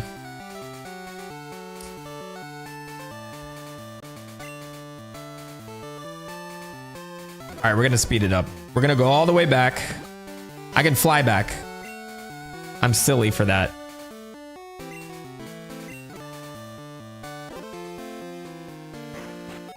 So what this proves to me is I still need my Krabby. I still need my HM Slave here. So maybe I can opt out of using Gyarados for now. I mean, unless I feel like I'm missing some power on my team, which I'm not. I think the Krabby is just kind of way too useful right now. I think endgame, when I'm like flying around things that are already cut things and move rocks around, then it's fine in that case. I'm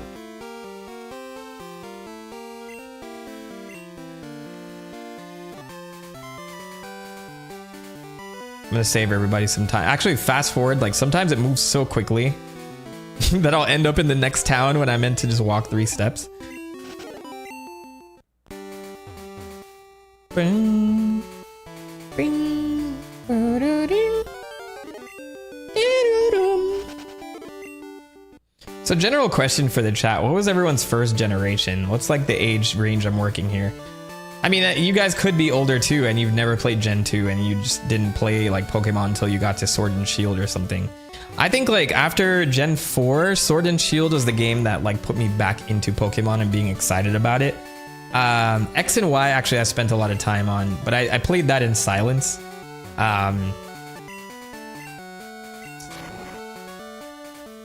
Okay, this is where I saw that item. Oh, look, there's a little hideout back here. And a rare candy. Come on. I need more space. I need to start loading up my PC, actually, and start storing some items here. I'm gonna eat this rage candy bar. Oh, none of my Pokemon are hurt enough for that. All right, what about Ether? There we go. All right, this is gonna be the last possible thing I can pick up is this rare candy. I'm gonna give this to Rocky. Yeah, so I played every Pokemon generation up until now, like when it came out. But the ones that excited me the most, is definitely this. Well, aside from Gen 1, Gen 2, I was like super hype about this. This is one of my favorite generations. Gen 3, was about. Even though I had like a Game Boy Advance and I had the game, I played it and it didn't click as much. Gen 4 was some of like my best stuff because that was like around high school and like Wi-Fi battles was like game changing. And then I think if Heart Gold Soul Silver is a part of that, I love that game, one of my favorites in the series. Gen 5 I thought was really cool as well. I think I was pretty excited about that. I was super invested into Gen 6 and then Sword and Shield like brought me back into it in a big way where I was like spending a lot of time playing it. Scarlet and Violet I enjoyed. I didn't think I was as excited about it until I got to the end. And at the end of it, I was in a Pokemon competition with some friends and we were doing like gym leader types of battles. And I was the Psychic trainer, and unfortunately, Psychic felt a little bit nerfed, because there were so many good fairies. Is Fairy good against Psychic? There were so many good Dark types, in Sword and Shield and Scarlet, as well as Ghost. That freaking Houndstone is such an amazing unit. So even with an Armor Rouge and like a crazy Girafarig that I was using for a while, or Farigiraf, I think is the one I used because that's the Psychic version. Hey, what's going on, man? You have strayed far. Here I have meditated. Inside me, a new power has been awakened. Let me share my power with your Pokemon.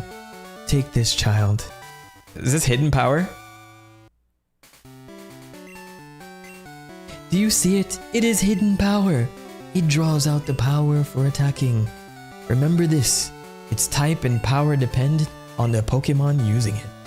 Yeah, the most forgettable Pokemon for me were Black and White 2, Ultra Sun and Ultra Moon, though I heard like that was like awesome to folks, like a big improvement over Sun and Moon. But yeah, once I got to Sun and Moon, I was like a little like Pokemon'd out. I remember that one was like super slow, though I did like it. It was a fun one. All right, back to Mahogany Town.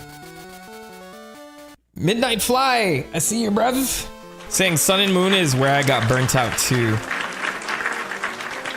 Yeah, I think it was like the fact that, you know, you've been playing for so many years and half the game felt like a tutorial. It was pretty rough.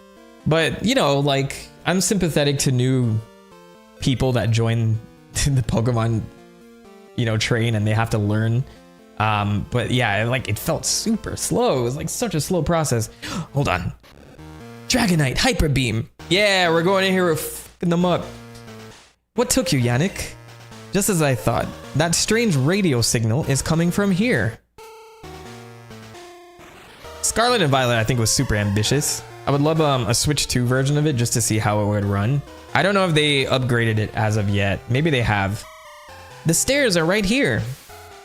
Hey, we got a rocket hideout going on here. We should split up to check this place. I'll go first.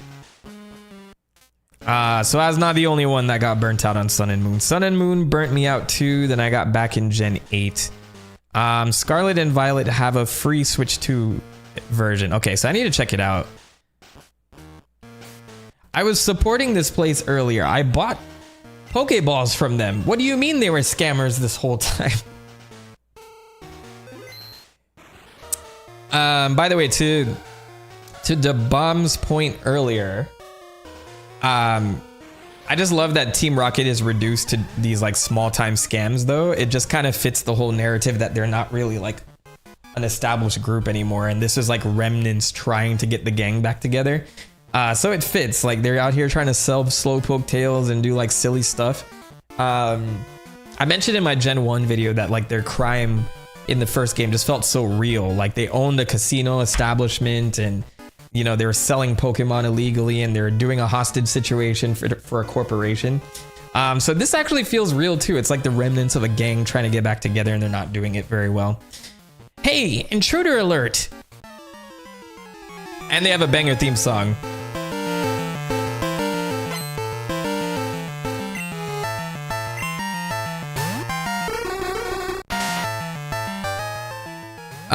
Cascoder is saying, I feel burnt out right now by how disappointing Legends ZA was. I was talking a little bit about that earlier. I felt like they had some magic going with Legends Arceus because I was like addicted to that game until like there was nothing left I could possibly do in the game. I just don't like the Pokemon Go type of flow that's getting more prominent in Pokemon games, where it's like catch as many Pokemon as you can, non-stop, and then we'll reward you with moves and TMs and stuff. Like, to me, if I'm role-playing as a Pokemon trainer, it doesn't make sense to me that I'm going out and I'm catching 100,000 Rattatas and stuff to increase my level for like a researcher. I'd rather like catch more types of Pokemon. Like, gotta catch them all made sense to me. Catch one of every single one. But now it's just like catch as many as you can.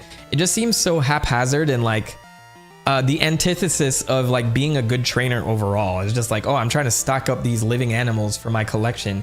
It just doesn't fit, and it's very much like Pokemon Go oriented, which is why I can't stand ZA. And the plot reason that I'll give Arceus as to why catching anything that you see made sense to me is because you're surveying an area. You're surveying Pokemon that are out there. This is a prehistoric, well, not prehistoric, but it is like a medieval time where people are trying to get their village up on their feet. And to do that, you need Pokemon. You need Pokemon helping you in the fields. You need them like, you know, doing things for very specific reasons, which Arceus was like almost fully there in doing that. So the Pokemon you caught in the wild would have application within the village that you're trying to build. So it made so much more sense. Now you're just a guy that's visiting Paris, and it's like, hey man, can you just catch as many things as you can? And it's up on the rooftops, and we have these wild areas and stuff, you know, and it's sad because there's a lot of really good gameplay factors to that game. So if they just built more on Arceus, I think like we would have had like a really, really good game. So I was excited for ZA at first. I'm finishing it up, so it's my turn. There's no escape. Sorry. Yeah, so now it's easier than ever to have like 5 boxes full of shiny Pokemon, right? It was something about Arceus too, like, can I get through this game without battling with a single Pokemon? The idea that you're a surveyor and you have these new Pokeballs and you can use them to sneak up on enemies and catch them without having to battle, that felt rewarding too. Like outsmarting the Pokemon and stealthing them using the right ball. You can still do that in ZA, but it's like there's much less room to move around. So when you had like whole regions, you could be on a mountain and then throw the Pokeball downward and catch something all stealthy like. I don't know if Game Freak just didn't like people doing that and they wanted to facilitate battling a little bit more, which is why we have ZA. But I don't know. I hope that they go back to the medieval time period or the feudal time period and just in another region. That would be very cool. But I guess they're working on Gen 10 now. Did you beat all the Daybreak update content? Did you beat Arceus in the Eternal Battle Reverie and get the Arceus mark on your trainer card? Are you talking Legends Arceus or ZA? In Legends Arceus, probably not. Because I think that was after the fact. The Daybreak update, like I didn't go back after that happened or whatever. Yeah, Legends Arceus. I know I specifically beat Arceus. I didn't finish Spiritomb. I don't know why I didn't do that part. But there was like only like 2 things I had left, and then they had a big update and I didn't do all of that, unfortunately.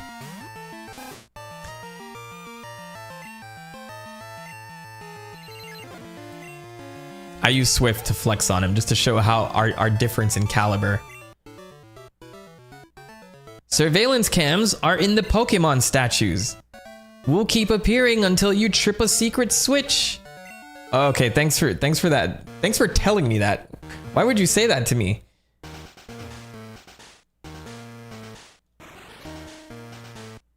Was that it?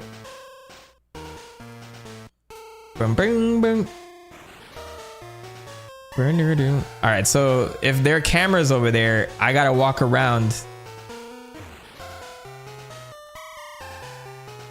so they don't detect me. I always love that these Team Rocket sections remind me of like old school Metal Gear, like that was on the NES or the MSX. Is it the MSX it's called? They just need to give the trainers like a crawling animation.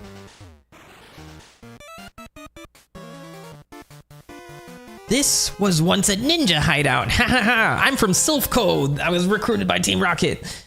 There are traps to confound intruders like you. Yeah, kind of similar music too, right? Scientist Jed wants to battle. All right, Jed. Magnemite. I can't remember if that's what Magnemite sounds like. I'm trying to level up for Alligator at least. I don't think any of these will be effective. Maybe Headbutt will work. It's not very effective. Okay, yeah, it's a steel type. I always forget about that. Oh no! Stab damage! I ate that pretty well though. So Ice Punch.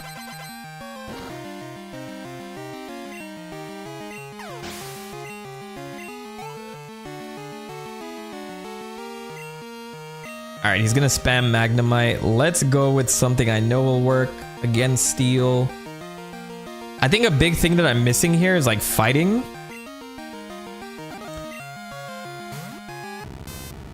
But I think Steelix is supposed to kind of help me with the electric side. And then he does have Rock Smash, but I should teach him a better fighting move than this. I feel like I need Rock Smash later though. The Rock Smash doesn't do a ton of damage. But it was a critical, so it took him out in one hit. That's good.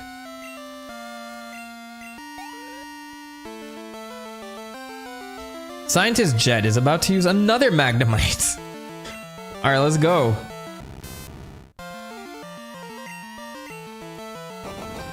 Daybreak update in Arceus still has a grit duplication glitch that allows you to get millions of dollars at a time if you sell it.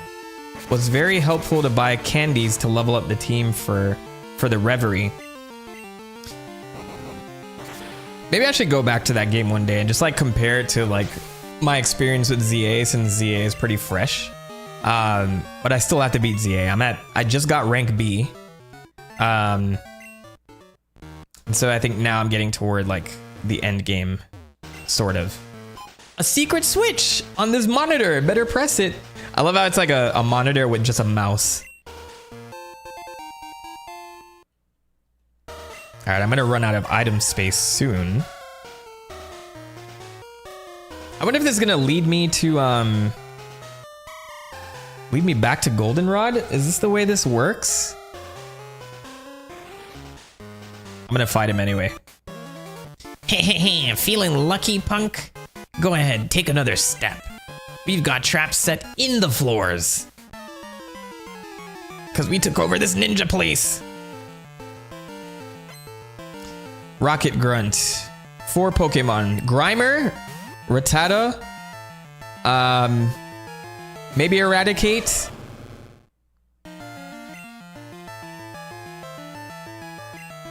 Alright, can't go wrong with Ice Punch. Yeah, if you ever want to go back to Arceus and beat the Reverie, the duplication glitch will be there to help with the level 100 grind. I don't think Game Freak will patch that out anyway, so definitely love to try that out at some point. Also, music was great in Legends Arceus.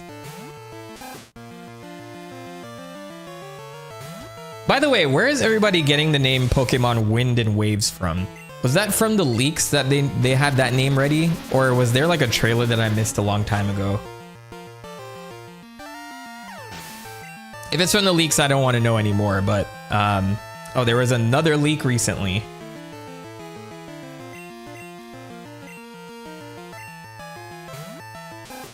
Yeah, when Game Freak was first hacked and all that stuff came out, everyone was asking me, "Oh, did you read all the lore that was in there?" And I heard about the whole Typhlosion. I heard about the Typhlosion files, but outside of that, I didn't want to read a lot of like things. I just felt like icky reading things from, you know, somebody like a team that has like 20 plus years of work, if not 30. Like some of that stuff, like Gen 1 things that they would have never have Gen 1 things that they would never have released to the public anyway. I mean, I guess that there's not a lot of harm done there, but maybe there are ideas that they planned on implementing much later. But just to like have a full view of like Gen 10 and what's going to be in it and the new types and, you know, concept art, it just feels icky like consuming all of that. And people were like all over Twitter reposting it and stuff. I'm like, I refused to engage in it for a while. I'm just like, I'm gonna let this die down. And if there are things that we learn about Gen 1 and 2, like I wouldn't mind reporting it in actual things like, oh, they went with this idea and stuff like that. How am I supposed to know what's not trapped? Hey, it's like coughing. 21. Can't escape? Really? Oh, because it's a trap, right? All right, well, let's beat it up instead then. Ice Punch. Once Feraligatr levels, I'm gonna switch my top Pokemon. Get some more action with someone else here. Boom.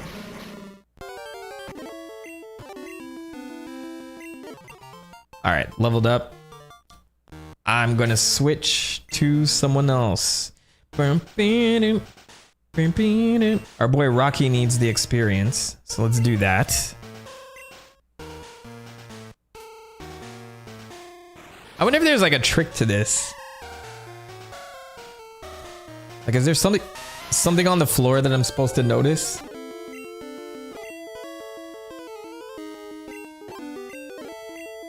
I'm gonna speed these up. Alright, I'm gonna walk straight. Straight. A Voltorb. I already have Voltorb. Rock Throw.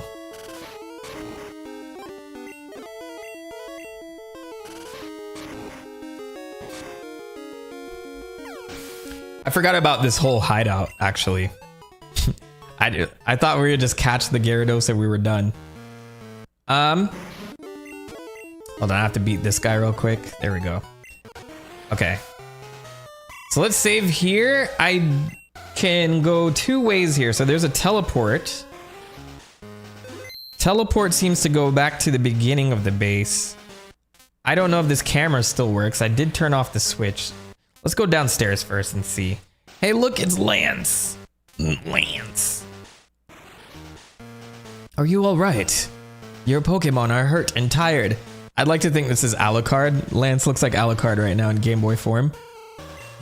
Here, give them some of my medicine. Yannick, let's give it our best for Pokemon. Okay. Thanks, Lance. You're true and tried.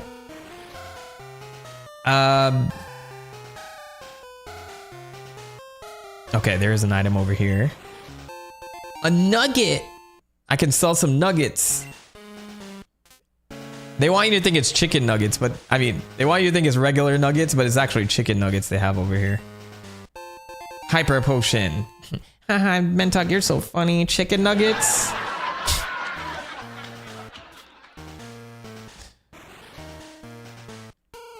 It's sweet and sour every time, bruv. I'm gonna resell chicken.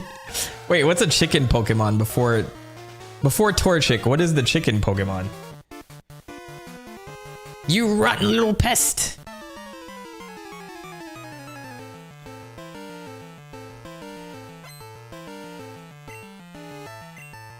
Venonat. I actually really love Venonat's another one. Just look at this. Just look at this for a moment. They're able to put like a grid of pixels here that give it like that fly look. Just very thoughtful, man. How do you think, like, do you draw these out first and you're like, okay, I'm gonna pixelize pixelize them. They were doing some crazy stuff back in the day. Duck Nuggets from Farfetch'd. I think that wins. Unless it's Pidgey. Do we have a turkey Pokemon yet? Or is turkey just really disgusting and ugly and we didn't put them in Pokemon at all? Or like, nah, not that abomination. That doesn't deserve a Pokemon.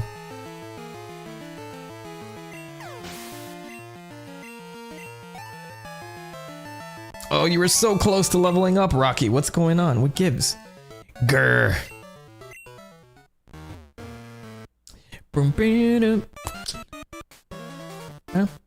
The door won't open. Well, duh. It has to have a password that only Team Rocket knows. Godoy. Alright, let's keep it going. One Pokemon. That saves me so much time. Golbat.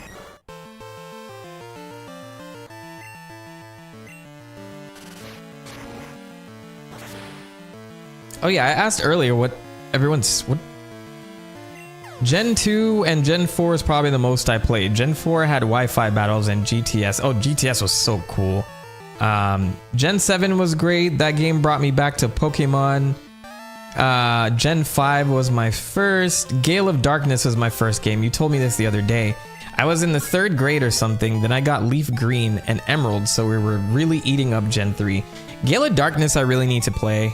I said this the other day on stream, but that is something that I briefly got into and then I never beat it because I didn't own a GameCube growing up, so I had to play over like a friend's house.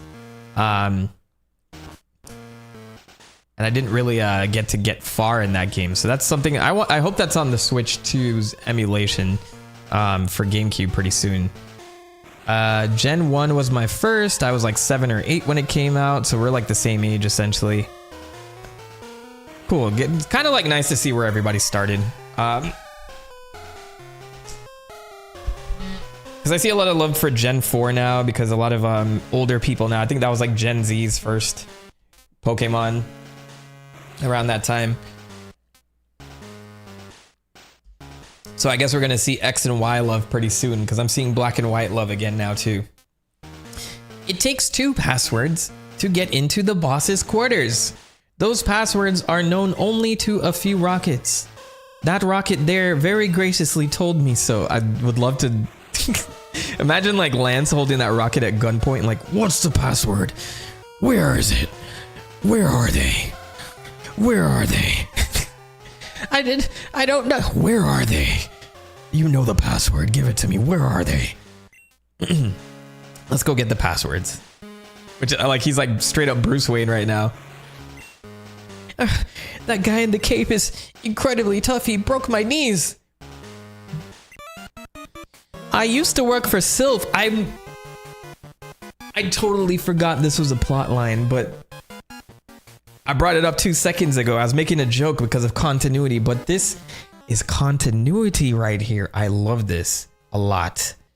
If you guys don't know, in the Sylph building in the last game, a lot of those scientists, it seems, were paid off or like recruited into Team Rocket.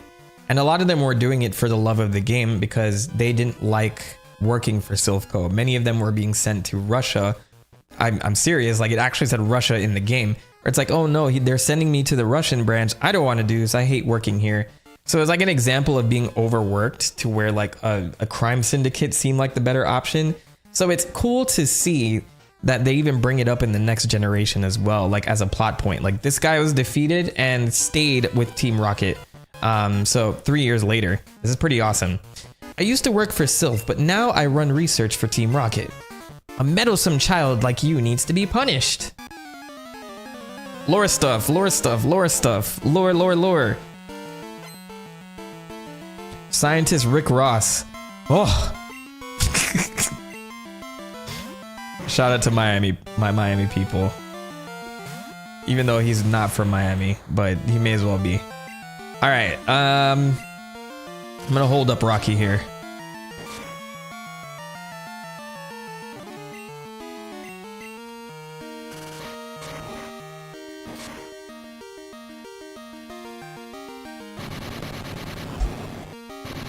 Wow, what a jerk.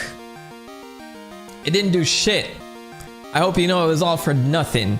You didn't even put a dent into the Steelix steel, son. I wouldn't be surprised if Steelix has the highest defense stat in the game because it's insane what he's tanking right now. Alright, another coughing. Should I switch? Steelix is level 35. Everyone else is 35 except for Alligator. Let's get some Alakazam action on here.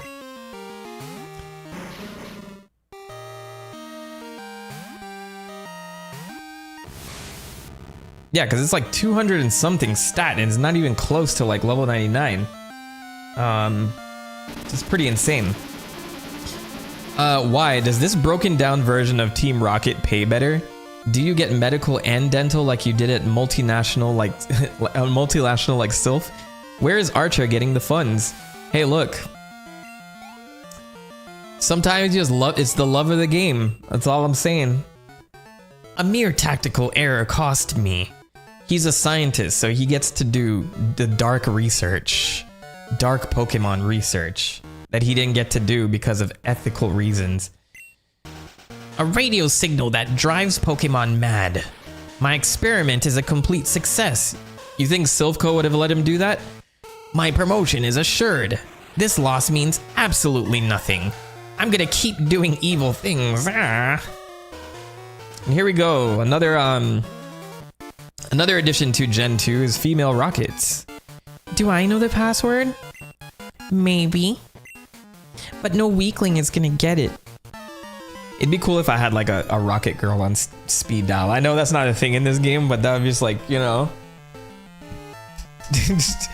You're trying to save her and she doesn't want to be saved? That'd be a cool little like, you know, little subplot.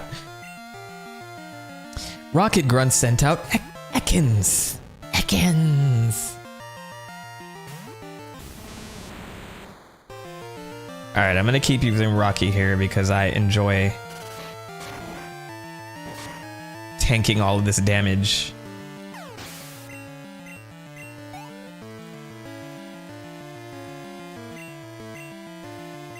We're about to use Gloom.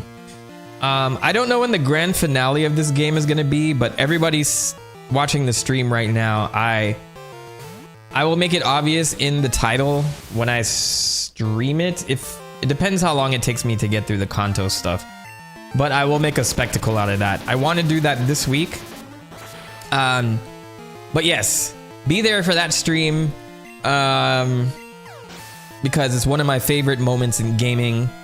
And I would love to like share that all with you live. It will have a segment in my Gen 2 video, but you know, it's not the same. So yeah, I plan to get the 7th and 8th badge this one. Next stream I'll do Elite 4, which would be tomorrow. And then probably start a little bit of Kanto. I know Kanto's shorter.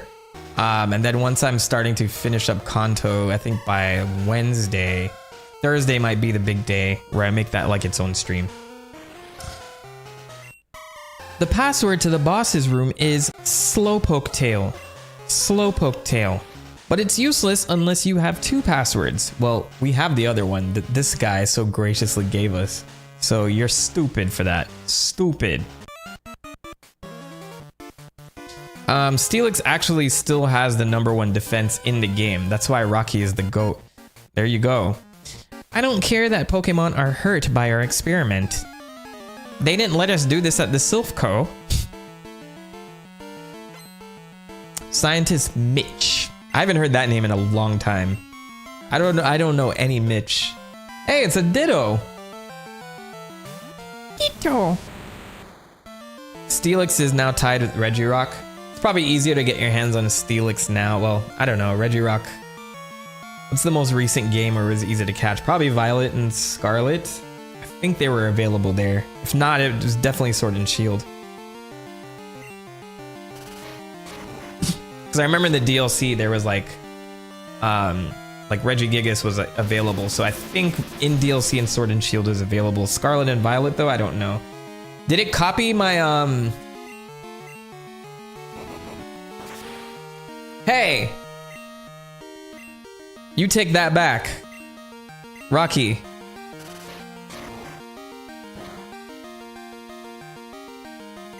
Did it copy my stats? Okay, fine.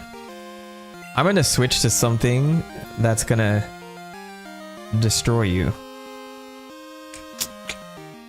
It is steel and ground? Whatever, Alakazam knows Fire Punch, so that's good too.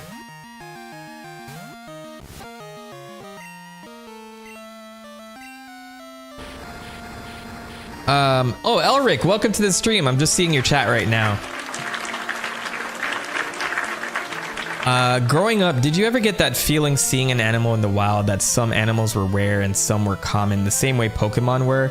I once had a girl tell me that a crow felt rare. I said that's basically a Pidgey. I used to do that all the time. And like you would see the similarities, but that whole concept is what Pokemon was built off of. Like bug catching was it's kind of the core basis of it. Like finding bugs and stuff like that was a Japanese hobby. But like being able to like go out into the wilderness and discover like different type of animals. So it wasn't just bug catching for Satoshi Tajiri, like the creator of Pokemon.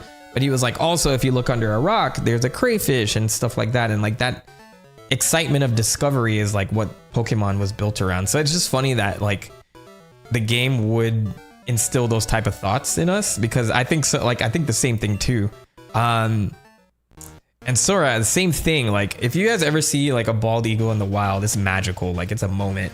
I remember I was in Oregon one time and I rented a car and I was driving around and I was on a mountain path and a bald eagle just like slowly flew like in front of the car, not in like a dangerous range, but it was just like such a majestic moment.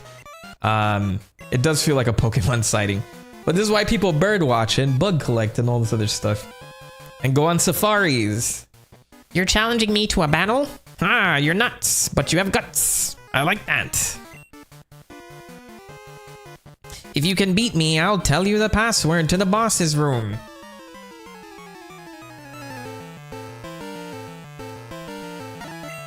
Alright, let's speed this up a little bit. Raticate. I'm gonna use Rock Throw on him. I anticipate Poison Pokemon being the boss here, I think? Yuck, yuck, yuck. The password to the boss's room is... I think it's Raticate Tail. I believe the other girl more than I believe you. Ugh, I'm running out of space. I'll use this one super potion, but I'm still gonna need room. If I have an ether or something, maybe I can use that. Rage candy bar. Is anyone else hurt? Alakazam slightly hurt. Burp, burp. Manjaro, welcome to the stream.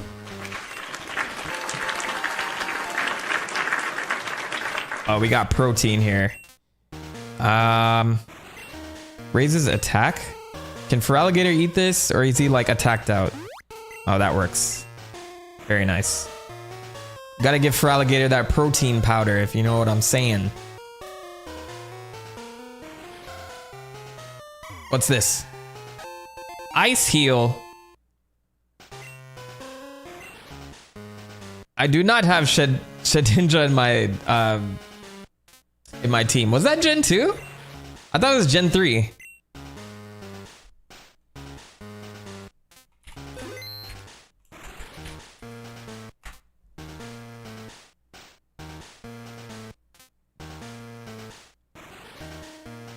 Gen 3. Yes? Yeah, Generation 3. I don't have it in my team. Yeah, I'm on Gen 2 right now. That tripped me up. I was like, man, did I not catch that? Give me this. Oh, I don't have any more items or any space. I should have gone to the PC. I don't need this. Who needs Ice Heal? I'm gonna get frozen in the next battle watch. Full heal is more useful than Ice Heal. But then gotta get rid of more things. One more thing. this repel, I don't care about repels actually. I won't need that. But I will stop by the PC on the way out. Look at there's a Voltorb over there. Dum-dum-dum. What does this do? Useless computer just sitting there. A hidden item? Nice. Alright. A. Fighting. Damn, they didn't want me to freestyle. Oh, a kid? I don't really like this, but eliminate you I must.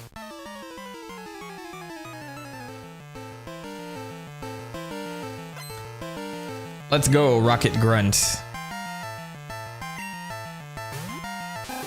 Come on, man. We gotta do better at this stage of the game. Why are we sending these out at this stage of the game?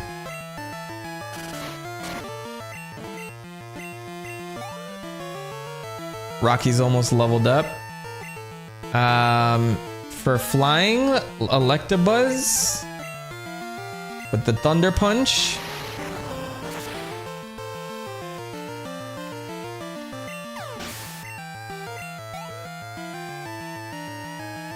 And then another Rattata. Old habits die hard. That's what I used to call it, so I'm still gonna call it that for every so often. By mistake, of course.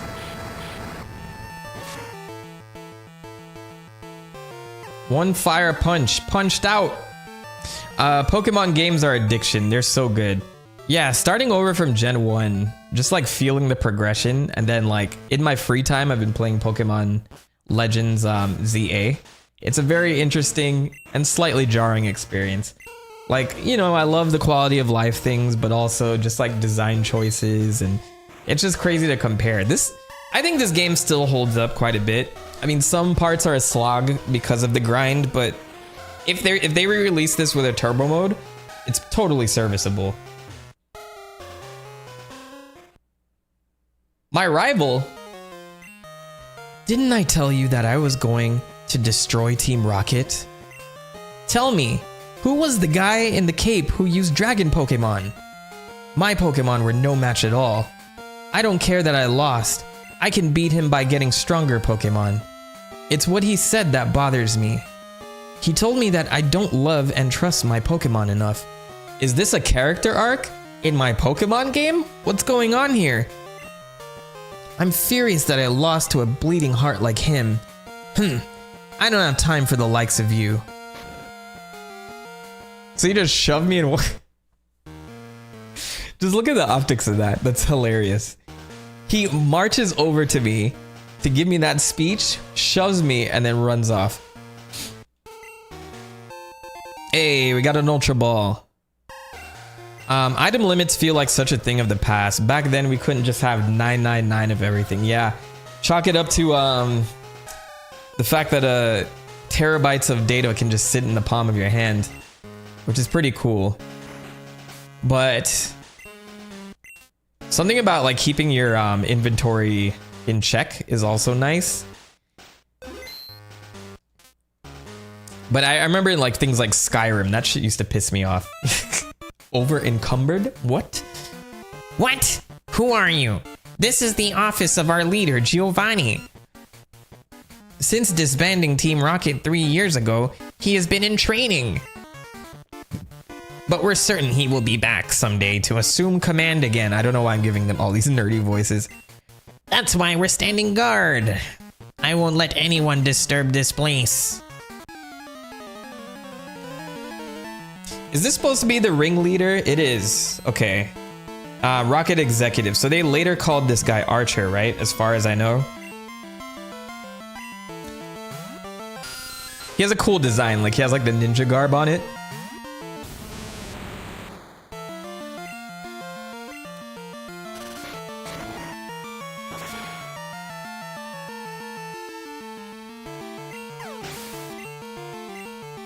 Your voice acting has made these streams so fun. Thank you, Salty Grump. I'm glad someone appreciates that. I don't know. I'm just not the type that can play these games and then just skip through all the text while everybody's following along. Like, no shade to streamers that do that, but I'm just like, man, if you're doing like a playthrough, I kind of want to know what's going on. But maybe that's just me. I can't outgrow that type of like feeling. I don't know. We're getting coyotes down here in Homestead, and I don't know where to put them in the spectrum. It feels like somewhere in the middle.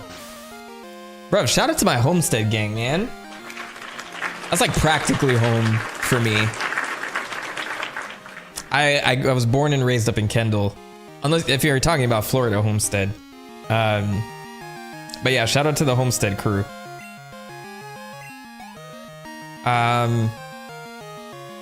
But yeah, I've been doing these voice acting things, and sometimes it will like destroy my voice in like 4 hours time. But I think for these, that's probably why I'm doing all of this, because it's like the easiest ones to do. But there are like real games where I'll like sit there and I'll go in full, like I'll go in ham on the voice acting, because I have like my little voice changer here. So I'll do things like if it's a robot, I love doing this. Why are you doing that? Please get away from the console. No, don't turn me off. Don't shut. No. I'm just kidding. That's the emergency switch that you don't have access to. I've taken over, and I have full control of this facility, and you have 20 minutes to remove yourself, or I will self-destruct with you in it. And I love doing shit like that. I don't know. But it takes so much time to set up each voice on the soundboard, which I get lazy and I don't do it every time. I couldn't do a thing. Giovanni, please forgive me. No, I can't let this affect me. I have to inform the others. I have to. He ran into a desk on the way out. Loser. What is this bird here? Did you leave this here? Murkrow? The password is Hail Giovanni. You left this snitch behind? That's hilarious. There's a lot of little things in this game I totally forgot about, so it's nice to see it again for the first time. It took until Gen 4 until you have infinite storage. However, they also took away PC storage with that generation, so you had to scroll through everything, and Gen 4 had no sorting. Man, I like vaguely remember everything was in the items. I think Gen 4 was a very slow generation. Everything was beautiful, but it was super slow. To the point where I remember turning off animations. And I remember I was lucky egg farming from Chansey for a long time. And that shit was like my first time actually like spending time in game mechanics. Were you here before?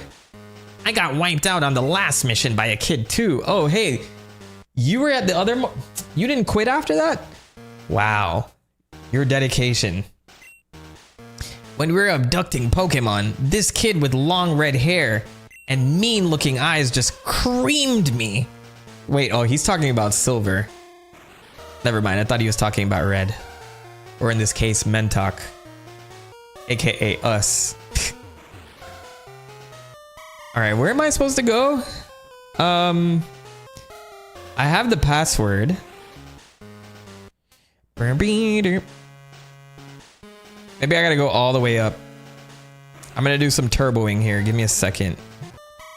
Save everybody some time and headaches. I think there's a locked door here. Yes, okay. The door is closed. Yannick entered the password. The door opened. Very cool. Hold it right there. I don't even know who this is. I'm automatically... Oh, it's a girl. Okay. Oh, is it Butch and Cassidy? We can't let a brat like you on the loose. It's harmful to Team Rocket's pride, you see. However strong you may be, you can't take both of us at the same time. Hey, yo. Sorry, baby. Now get ready to be thrashed. I feel like I flipped the voices. Like, I don't know who's talking. Come on. I would love to think the guy said that. Anyway. Hey, don't be so selfish. Spread the fun around. What? You had an accomplice? Where's your sense of honor? As the interim boss in place of Giovanni, I'll show you how wrong it is to Oh, it is to meddle with Team Rocket. It's his guy talking. I don't know who's speaking. Make it clear who's speaking. Ooh, Rocket. Oh, it was her speaking. What a hot mama. Look at that.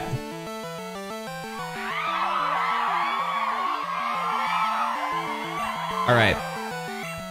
Arbok.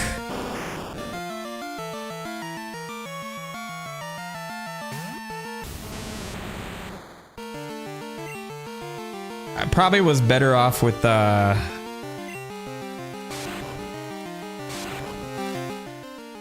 I hope I was probably better off with Alakazam is what I meant to say, but I hope this rap is not as bad as Gen 1 was. Okay, you can still move.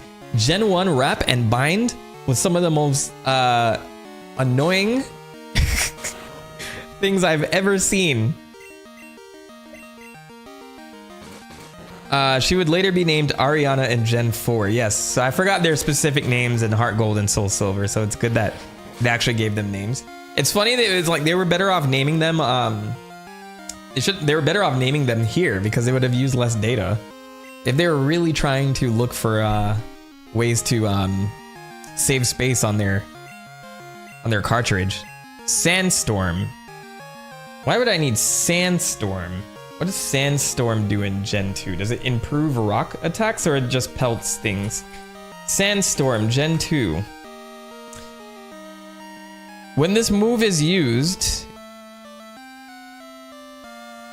a sandstorm will brew. This effect will last for 5 turns. This clears any other weather, but will fail. I think hail is also in this game, but will fail if there's already a sandstorm. While sandstorm is in effect, all Pokemon who are not steel, rock, or ground will be damaged 1/8 of their maximum HP at the end of the first 4 turns. I don't know if it's worth it because I probably killed them before then. Pokemon in a semi-invulnerable turn of Dig will also not take damage. And that's about it. Okay. I don't know. It's better than Rage, I guess. It's like passive. I think I'm going to replace this with Iron Tail later anyway. Because I just forget what level he learns Iron Tail. Let's whip out Crobat. We haven't used that one yet.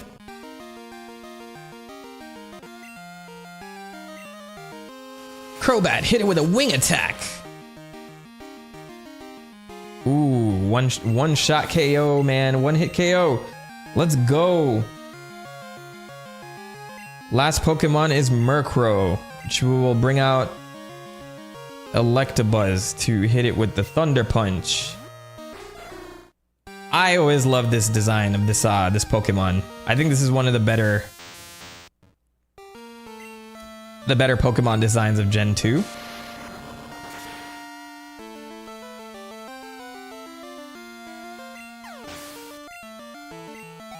And we have defeated Rocket Executive. You're really strong. It's too bad. If you were to join Team Rocket, you could become an executive. This hideout is done for, but that's fine. The broadcast experiment was a total success. It doesn't matter what happens to this hideout now. We have much bigger plans.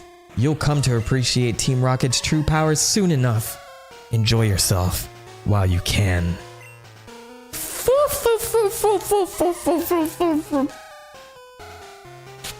I like to think they throw like a smoke screen at you. That did it. We defeated all the Rockets here. But I'm concerned about the young guy I battled in the process. Sorry, Yannick. I saw how well you were doing, so I just hung back. Now all there is left to do is to turn off that odd radio signal. It's this machine that's causing all the problems. I don't see a switch on it. We have no choice. We have to make all the electrode faint. That should stop this machine from transmitting that strange signal. Oh, it's my opportunity to catch an electrode now. It's no fault of the Pokemon, so it makes me feel guilty. Alright, so you gotta take out 3, I gotta take out 3. I got 3 opportunities to catch this thing without it self-destructing. Look at that shit-eating grin.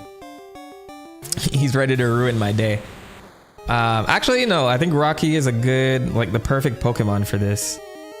I don't know if this will kill it in one hit. Ah, shit. Alright, well, that's 1 down. I think I'm supposed to like put it to sleep because it's just gonna automatically self-destruct each time. But let's hope for the best. Let's try again, bruv.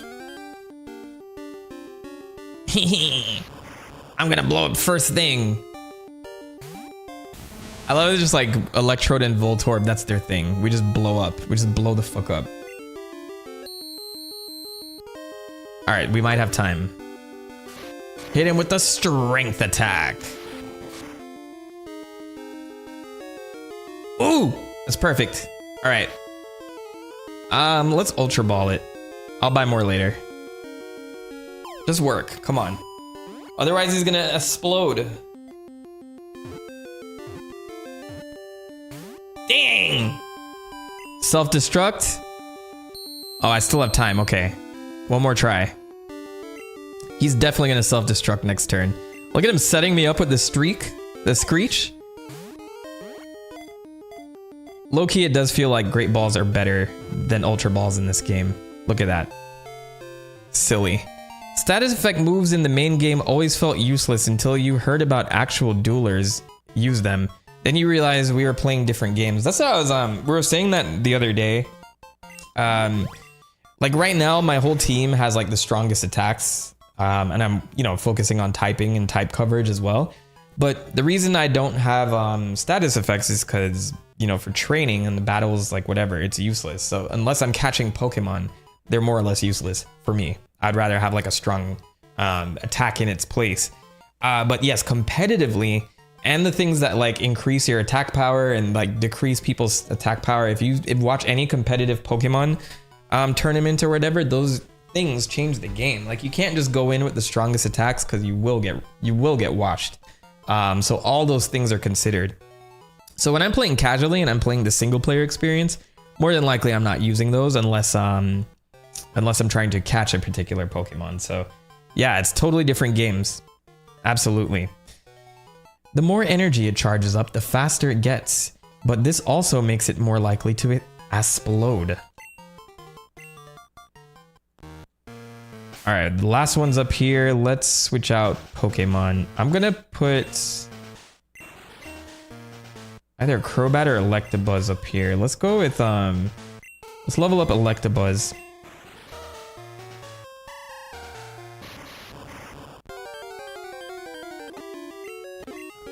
Let's go with the Fire Punch. Punched out. All right, guys, we saved the day. Team Rocket is blasting off again. Why would I want Electabuzz, like to our point, why would I want Electabuzz to learn Screech? Hell no, we don't want Screech in here. What is this, Saved by the Bell?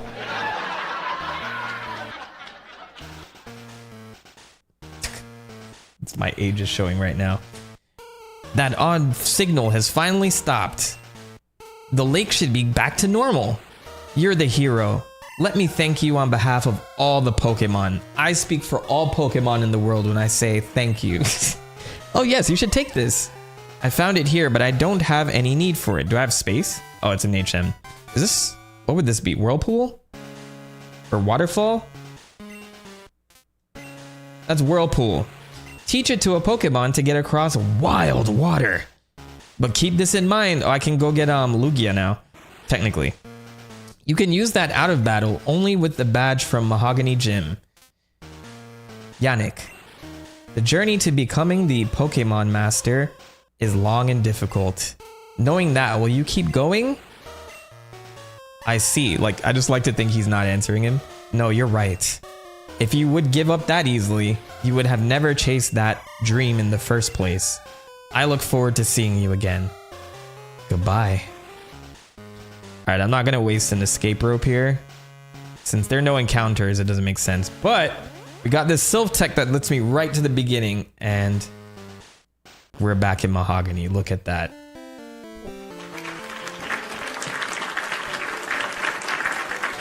That was a fun little detour. All right, I'm gonna store some items in here because it's getting a little bit annoying. So metal coat I don't need for sure since I already have Steelix. The berries I'm gonna put in there. The apricorns I don't need until I go like talk to Kurt a little bit more. X attack and X defend. I never use these items to be honest. Maybe I'll use them one time before the end of this playthrough. I'm gonna keep all healing. Red apricorn can go in there. I'm gonna sell those nuggets. All healing I'll keep. These are taking a lot of space though. Prevent stats reduction. Who needs this? And then X special. Whatever. Store that too. All right. Gina, what'd I tell you about calling me while I'm on stream? It's Gina. You got time to chat? Would you be my practice partner again sometime? I'll be waiting on Route 34, where I always am. Could you take it a little easier on me next time? Bye. Bye. Click. Thanks, Gina. All right.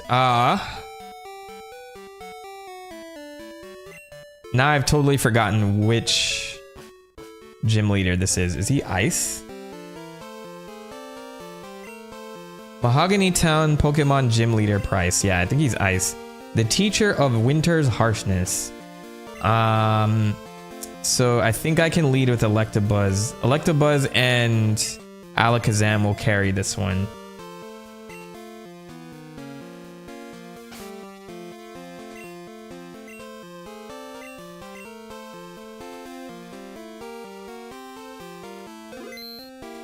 All right, I think we're good to go. Hey, yo! All right, we got trainers in here. We got to fight. I don't want to fight y'all. I love how this gym is like before the ice path as well. I'll freeze your Pokemon so you can't do a thing.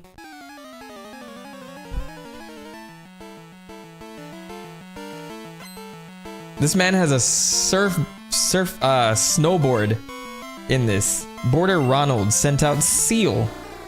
All right, we're just gonna fire punch everybody.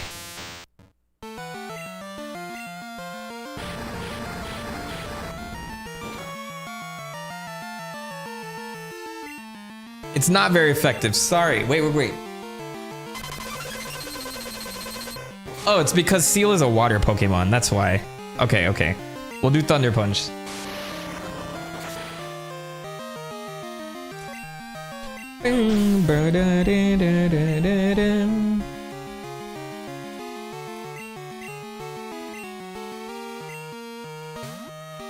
Sometimes I forget my typing. I like memorize Gen 1 typing, but then there's like a couple others that I always forget. And it's like Fairy I know is Steel and Poison, literally because I forgot how, like I would always forget what the weaknesses for Fairy was. And then I'm like, it's Poison and Steel, Poison and Steel, Poison and Steel. But then I forget what the weaknesses for Steel are, which I know is Fire and Fighting, but I know there's like one more, and then Ice I know like has a ton, which I think is Fire, Fighting, Steel, and like Ground. Yes, ground for Steel, right? Check out my parallel turn. Is this an ice skater? Oh, I didn't talk to my hype man. I need to do that. Clarissa.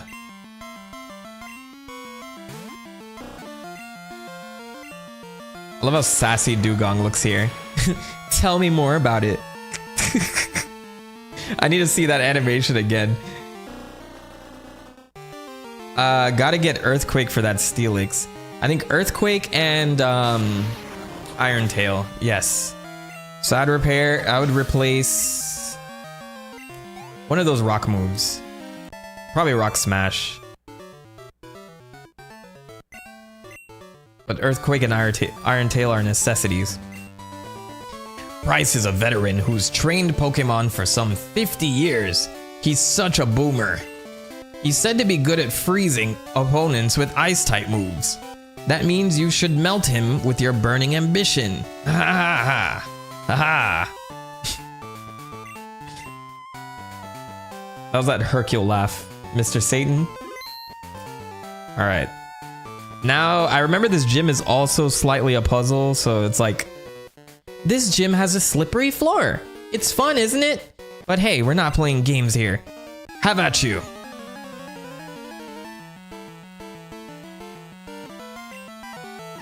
All right, let's speed it up. Swinub. Yeah, take that.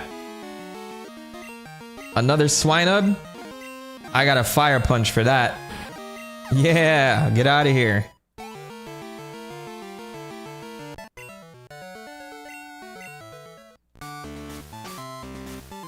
All right, let me get Alakazam in here now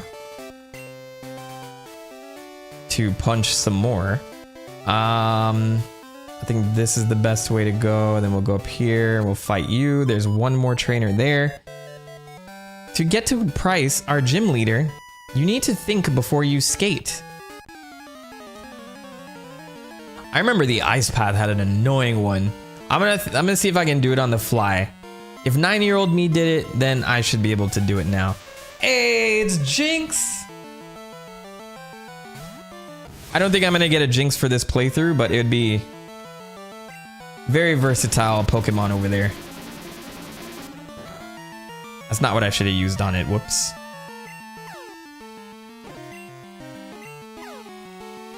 But it did confuse her. Someone said Nicki Minaj.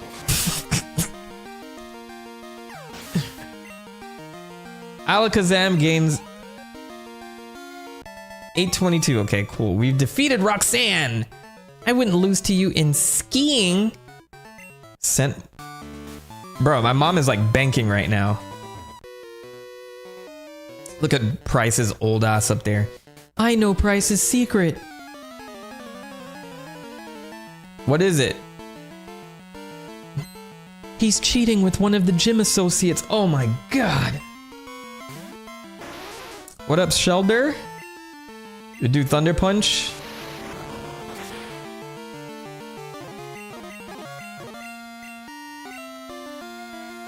I always thought Cloyster was a cool looking Pokemon.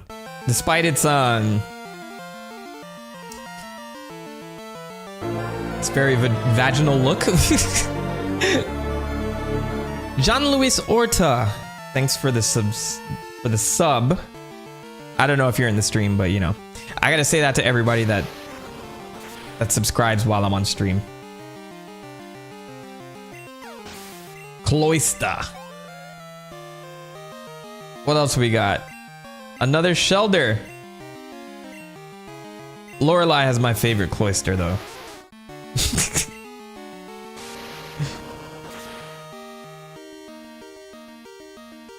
Hey, got him.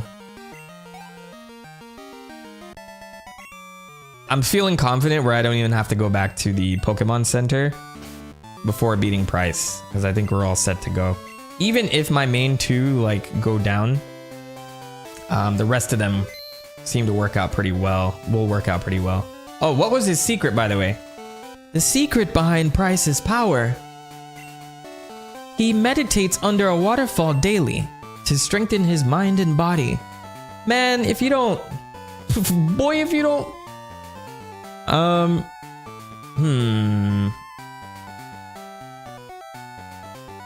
gotta figure out the puzzle here. If I want to get to him, I gotta get to that space there. So I'm gonna go down to the right, then up, then right, and we're at Price. I could have skipped a lot of these gym leaders, actually, in the grand scheme of things. There was a double battle in one of the games. The couple had an Onix and Cloyster. Yo, they knew what they were doing, bro. Pokemon have many experiences in their lives, just like we do. I too have seen and suffered much in my life. Since I am your elder, let me show you what I mean. I have been with Pokemon since before you were born. I do not lose easily. I, Price, the Winter Trainer, shall demonstrate my power. Banger alert.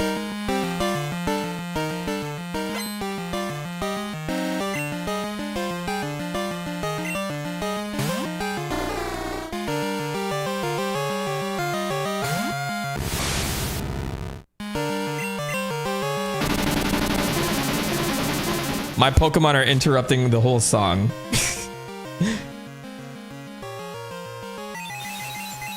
That's not the move I meant to use, by the way. Alright, Thunder Punch.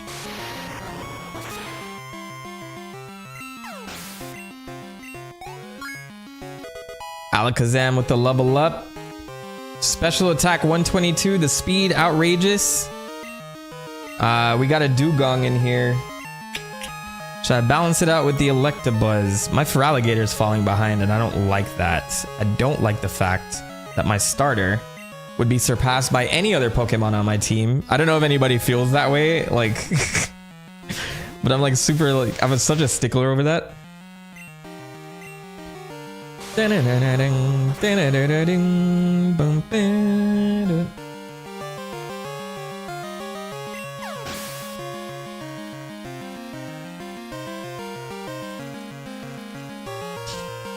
I can't wait to talk about the music in my eventual video, but I'm gonna hint at it. Like, I feel like whoever composed, like, I think this is Goichi Nose, but Junichi Masuda and a couple others helped with this. But I think like the music is so much more intentional in this game, where as Piloswine, fire should work here.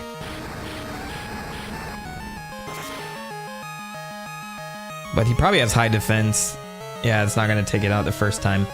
But yeah, the Pokemon that like with this Pokemon, it feels like the music is like darker, for lack of a better word. Like it carries like higher stakes, and not to mention like the ethereal side of things where you're now in like a more mysterious area and stuff like that. But just something about this, like, I love the gym leader song in the first one, but the Johto song is just like, I don't know. I'm gonna find a way to describe this in my video. But then when you go like to the next part of this game and you hear the other gym leader song, it's like such a good remix.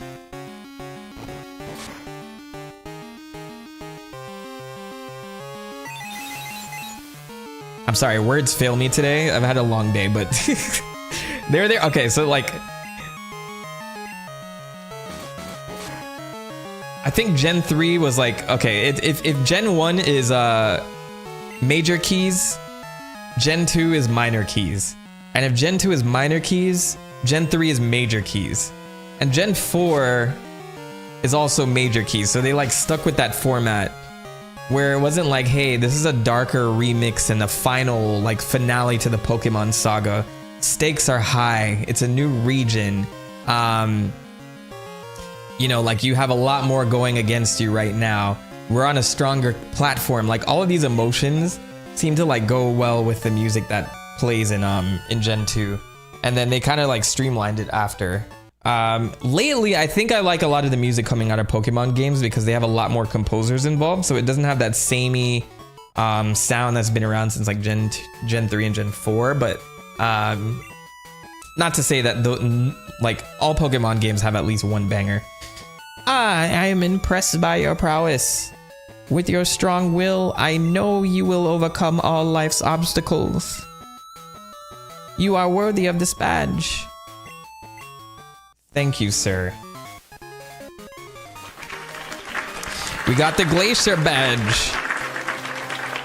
That badge will raise the special stats of Pokemon. It also lets your Pokemon use Whirlpool to get across real whirlpools.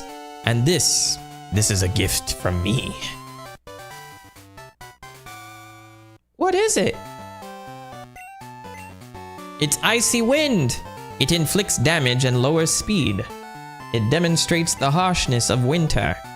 And that's all I have to say. Bye. All right, cool. We are done. Professor Elm is calling. I called because something weird is happening with the radio broadcast. They were talking about Team Rocket. Do you know anything about it? Maybe Team Rocket has returned. No, somehow Team Rocket returned. That can't be true. Sorry to bug you. Take care. Bye. Alright, I'm gonna heal up my Pokemon. My starter will take lead again because I feel like people are catching up a little too quickly. And then we're gonna do the radio tower section, which I don't remember being super long, but it's like Silphco where you have to like fight a ton of people. Let me stop the recording for this part. And then this next one will be the radio tower and 8th badge. All right, quickly save. Hope everybody's enjoying today's stream. Thank you for coming through. This has been like a very cool experiment that I'm working on. You know, in getting footage for Gen 2, like I always kind of do these things on my own time and like film off camera. But I always wondered like, well, why not just do this on stream? So this is kind of what you're seeing right now. I could do this for future games if you guys are locked in and interested in all that stuff. I'm probably not going to be doing a playthrough for Gen 3 anytime soon. After this, I'll be covering games like Earthbound, which I may replay. If anyone would be interested in that. But that might take a while.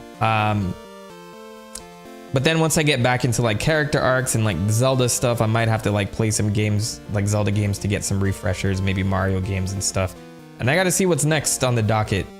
I might go back to like some Sonic titles and stuff, and with my newest like, starting with Silver as the, you know, like an origin oracle on Silver and how he was created and stuff. So I'm like teetering between longer form content and shorter form stuff, like think like 10 minutes long, 9 minutes long versus like the hour-long stuff.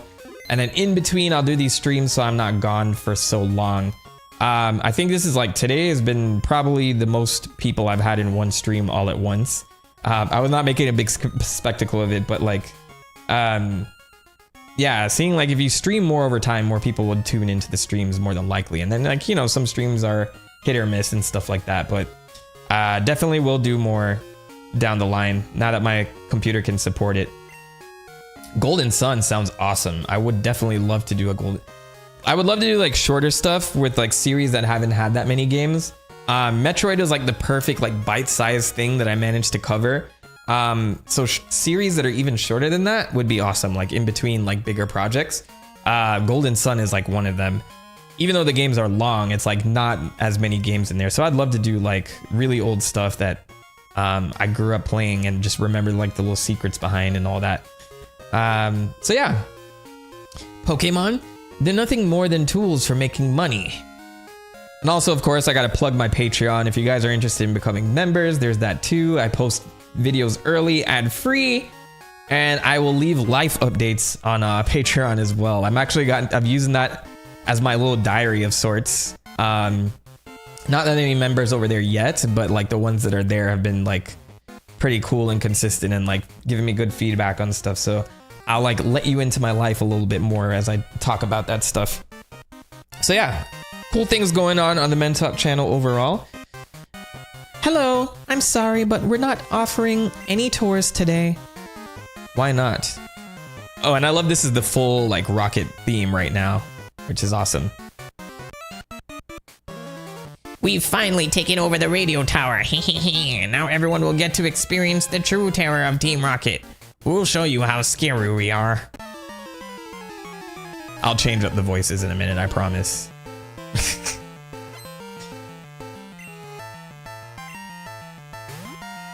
Alright, so more gauntlets of Raticates and Rattatas and Grimers. Oh my.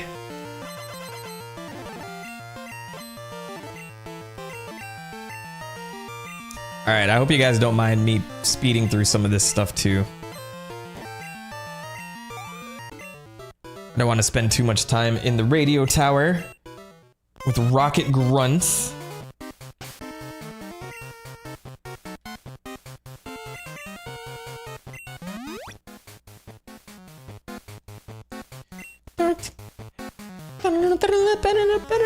I'm actually happy that the Rockets got like an actual theme song in this, which is pretty cool. Why would they want to take over the radio tower? Jigglypuff, they're holding us hostage. Slap the shit out of them. Come on. Huh? Today's password? Help, of course. Ha ha ha! How boring. It was far too easy to take over this place. Come on, keep me amused. And can I get your number after the fact? I can change you. I can fix her. All right, Arbok. Let's go. I feel like I could have some better moves here. Well, no, these are good moves overall. Yeah, I like one-shotted Arbok.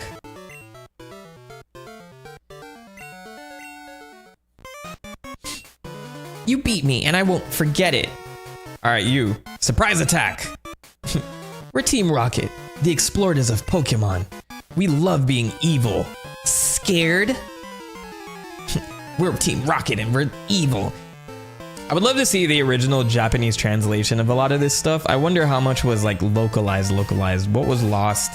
Was there more nuance to some of their responses and stuff like that? I'm very curious to know. I figure like these days, these games are a lot more streamlined and probably like are relatively the same. But what about this? You know what I mean? Was there lost lore in here that we were missing this whole time? Something I'll investigate a little bit, but I can't like go through the whole script. Otherwise this video will never come out.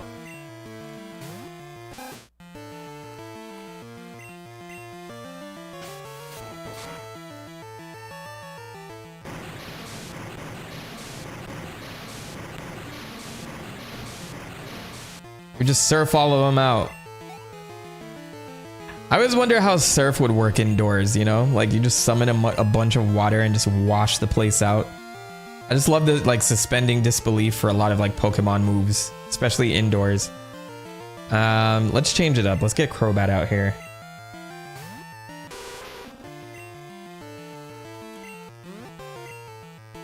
The one issue I have so far, but maybe it's because I'm not far enough in the game. Considering that there were 100 new Pokemon added, not a lot of trainers are utilizing them. They're like really leaning a lot into Gen 1. I figure like Rocket Grunts would have like some new blood in here too, but it's just straight up Rattatas, excuse me, and Grimers and like all the stuff that they used to have before.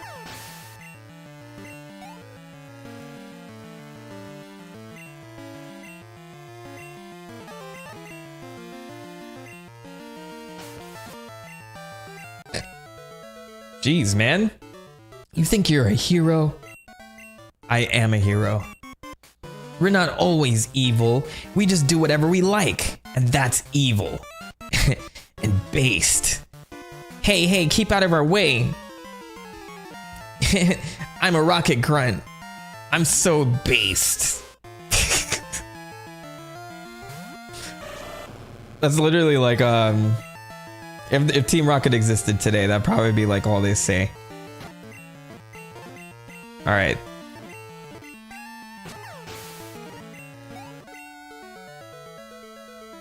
Super speed. I'm gonna save here. I forgot how high this radio tower is because most of this is locked off as you if you came here earlier. 3 years ago, Team Rocket was forced to disband. But we're making a comeback here. Today's our day, and you're not gonna ruin this for us. You're welcome for the added lore. Let me guess, it's a Rattata. Oh, it's a Grimer. Okay, that was my second guess. Rattata or a Grimer. Feraligator's trying to learn Slash. Hit him with the slash attack. Is there anything that I would switch out for Slash? Not really. I think Headbutt is stronger than Slash, and it's a normal attack. Ice Punch is the diversity I need, and I need a water attack, so... no Slash. Though Slash is one of my favorite moves. Like that they learn naturally, because it does so much damage when you finally learn it. Alright, let's take out the Grimers. Oh, here comes Muck. Spell Muck backwards.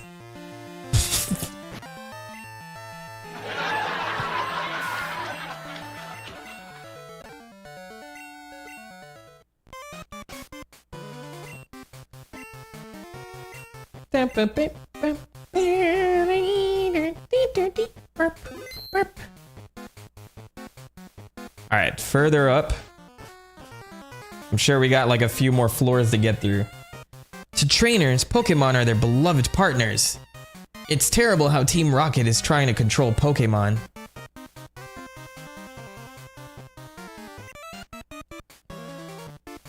I've been given strict orders. I'm to crush anyone who challenges Team Rocket.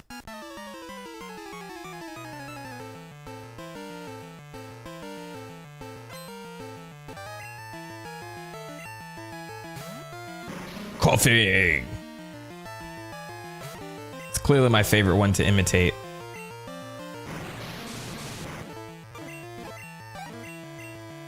Let's switch to Crobat and hit him with a fly attack. Oh, he poisoned me! Or did he not poison me? Oh, he was just using a poison attack. I think this is where I learned Sludge Bomb as well, which I think is gonna fill out my my Crobat's moveset, and it's gonna be very helpful later on based on typing. I think Poison comes through on Gen 2 quite a bit, which Poison would be good against, I think. Is it Dark?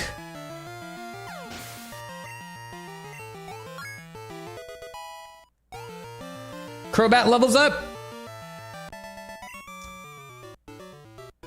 What? What? I failed in my duties. I'll be docked pay for this.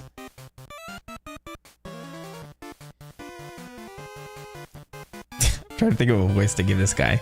It feels great ordering Pokemon to commit crimes.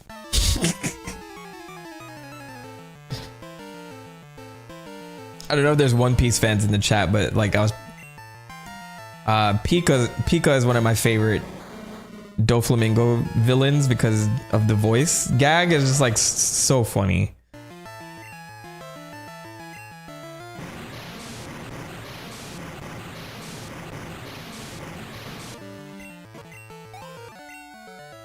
Oh, you just had a wheezing. That's good. You're kidding!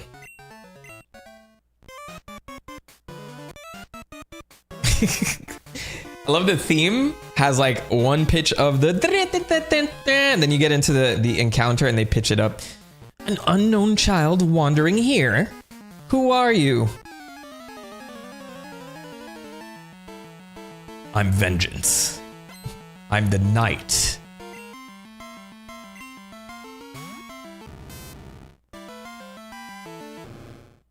All right. Let me see, maybe Bite would work a little bit better on Magnemites. Magnemites are like the antithesis to my Feraligatr, and I try to power through it every time, but I think none of these moves work well on it. But I got him anyway. All right, now I'm gonna switch out to somebody else. Scientist Mark is about to use another Magnemite. Where there's one, there's three. Who's best against this? I don't really like have anybody that's amazing. I'll go with Psychic though. When in doubt, use Psybeam. I'll learn Psychic later. Yeah, one shot, and it's not very effective. Never mind, that's not the best thing to use. Is Steel good against Psychic? Sometimes I feel like Magnemite has 3 types. All right, let's. Oh, we have Fire Punch. We should just use that. I'm so silly, so stupid.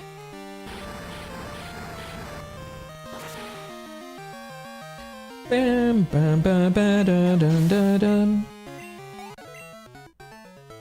All right, so this whole radio tower section is definitely like the equalizer. This is where you can get a ton of experience.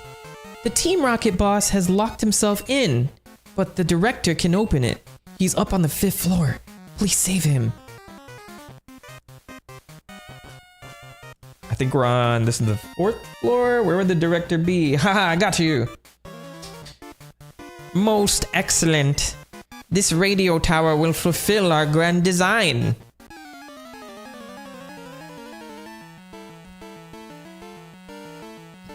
His name is Norton.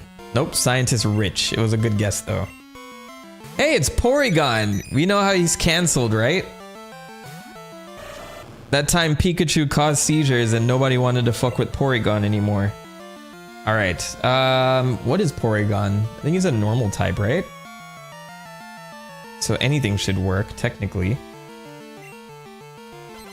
I always think the Porygon line is a very, like, fascinating line because there's a Porygon 2, and Porygon Z.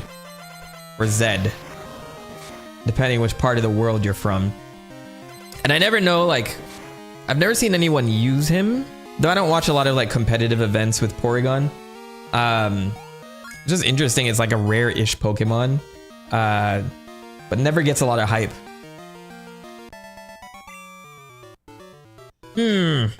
All grand plans come with snags.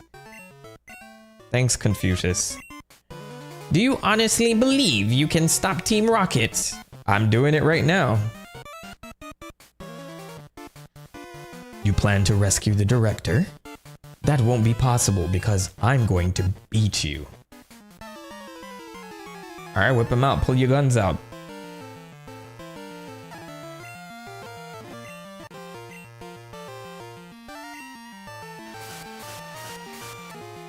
Oh, Lord.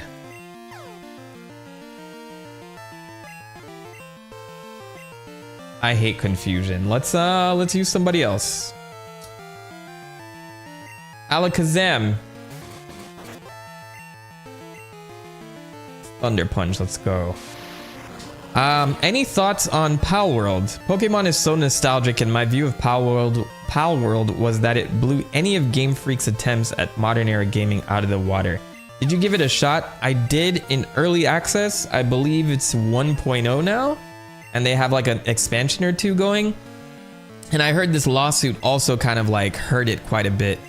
Now, with that said, I really enjoyed Pal World, and I think much like other games that are like on the come up with like teams making games to the first start, it feels like a slapdash of a lot of different elements, much like survival games, but also Pokemon. So I feel it's less of a Pokemon game and more of a survival game. But I would say it definitely is a solid game. Does it blow any of Game Freak's attempts at modern era gaming out of the water? Yes and no. I feel like Arceus, let's say that Game Freak, okay, actually, that is a tough question. I need to play Pal World as it stands now because I know it got a lot of polish. And I truly enjoy Pal World. I think there's like some rough around the edges-ness of it, but I do think the gameplay mechanics and the game loop was very addicting. And it also felt like different from Pokemon in a sense where you're doing a survival thing. So yes, I would agree with you, but I also think Game Freak had a lot of things baked into Legends Arceus that they didn't carry on, and like that upsets me because they could have had a better Pal World if they just followed up on like what Arceus was doing, in my opinion. So yes, I really enjoy Pal World. I need to play it in 2026 to see how I feel, but I know the lawsuit affected it in some way as well. So I don't agree with the Pokemon Company on that. I do think they did bite into it a lot, but I don't know. With Sony investing in it too, like I think PlayStation invested in their studio. Indira Sweet Latte, welcome, welcome. Hi. Thanks for joining.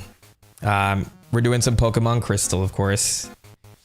You came to rescue me? Is that what you were expecting? Wrong, I'm an imposter. That actually surprised me. I didn't even remember that was a thing. I pretended to be the real thing to prepare for our takeover. Do you want to know where we hid the real director? Sure, I'll tell you. But only if you can beat me. Let's go. Arceus music is really good. I especially like Jubilife Town. I've used it in a few videos actually because it's just such a chill song. Oh, it's Archer again. It's the same guy from before. Archie. Archer. It's one or the other. Coughing. Oh, now my accuracy is down, or is that my speed that it affects? Accuracy. But Surf is so wide, it should destroy anything that you have. All right, let's switch out. I'm gonna put Alakazam out here just to use the psychic moves. Let's go. Clean house.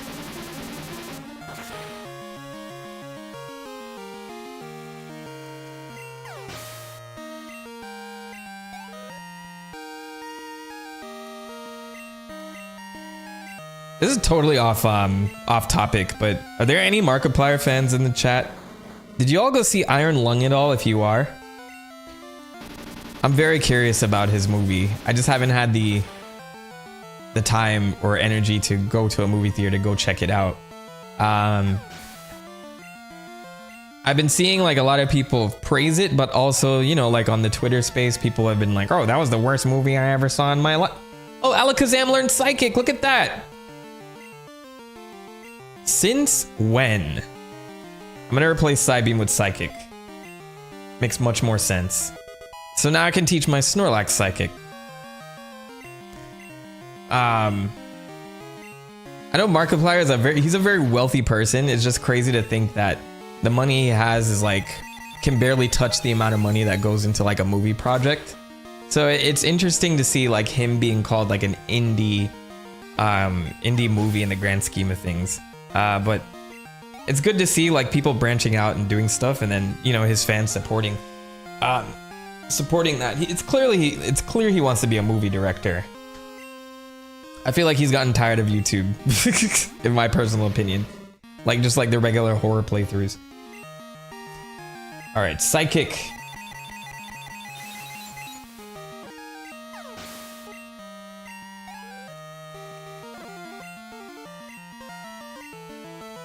So when in doubt, just throw a bunch of coughings at me and call it a day. Let me see what... Let's see what Rocky can do here.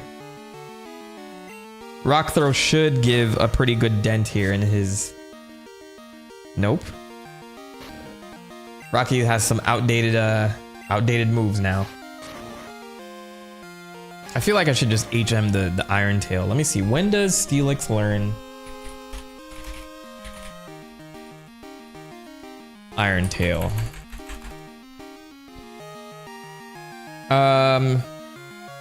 Steelix generally learns the Steel type move Iron Tail by leveling up around level 38 to 48 depending on the generation. Okay, give me Gen 2. Does he not learn this in Gen 2? Oh, he doesn't learn it in Gen 2. So I could have just taught him Iron Tail how long ago? Okay.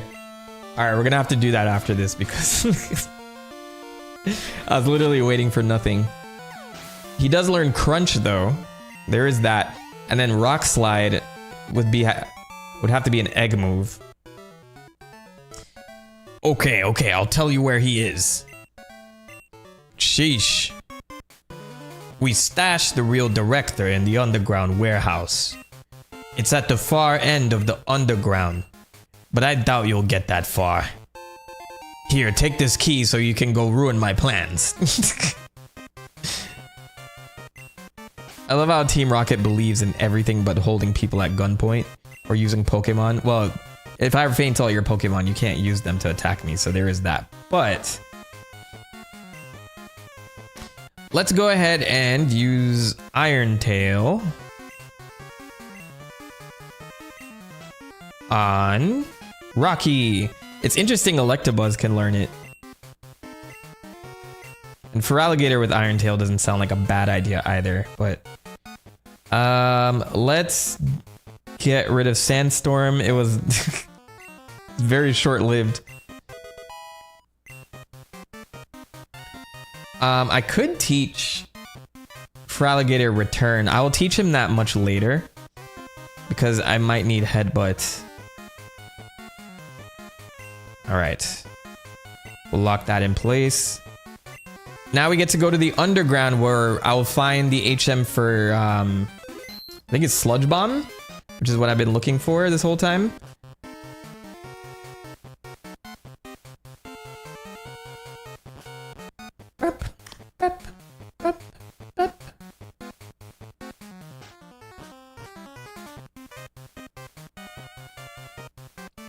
Don't worry, Jigglypuff, we'll get out of this together. Jiggly.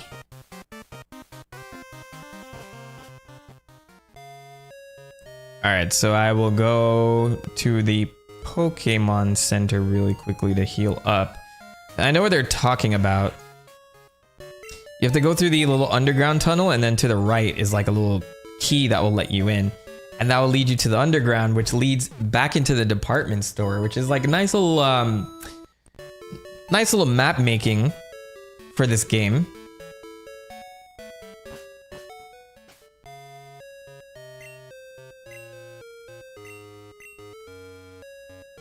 Yeah, Elric, I didn't get far enough in Pal World to like, I think I did the first raid, which I adored, and then never really got to play much after that. And I've been meaning to go back to it because I know there's a lot more content. That rocket guy is blocking the underground entrance, so I think there's another entrance up this side. Yes, this one. But Elric saying there were a ton of gameplay mechanics that were base building, but my Animal Crossing Harvest Moon loving self loved it. Animal Crossing is another series on my list that I actually would love to cover, like the origins of. I did do a video a long time ago.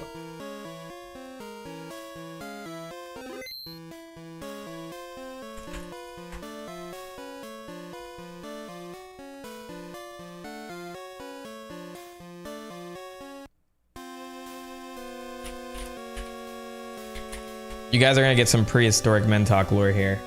I did do I did a video a long time ago about this. I did 2 videos on Animal Crossing, but never like the history of it. But this is like old Mentok, which is like when I started doing video game essays. Okay, I love that let's clip be so real. much. Animal Crossing was the exact game people needed during this pandemic. You're stuck at home all day, so let's chill with some peaceful, cute animal villagers on a deserted island. Go to the wind. It applies because it was like a Pokemon meme. and wait for all this to blow over. I'm not gonna play this whole thing, but Everybody cough in my face! Do it! Man, those were good times. Anyway, so here we are almost a year later, and many of those islands are back where they started. Deserted. At least mine is. Those ungrateful fucks are lucky to see me once a month. How come you don't want me, man? Now don't get me wrong, Nintendo has added quite a bit of content since New Horizons release. We got the addition of an art collection, the diving suit, the dream suite, multiple events happening. that was not a bad script. I like that one. But yeah, like I did like an opinion piece on it essentially. But I'd love to do like I'd love to do a proper like origin oracle on it at some point. Because there's a lot that went into Animal Crossing, especially the original one. Hold it! I saw you, so I tailed you. I don't need you underfoot while I take care of Team Rocket. I like the vocabulary. Wait a second. You beat me before, didn't you? That was just a fluke. But I repay my debts. Oh, he's gonna fight me right now? Come on, bruv. I'm in the middle of something. Alright, let's see how Silver's team has evolved. Alright, we got Golbat. That's gonna be a Crobat later for sure, but I have my own Crobat ready for you.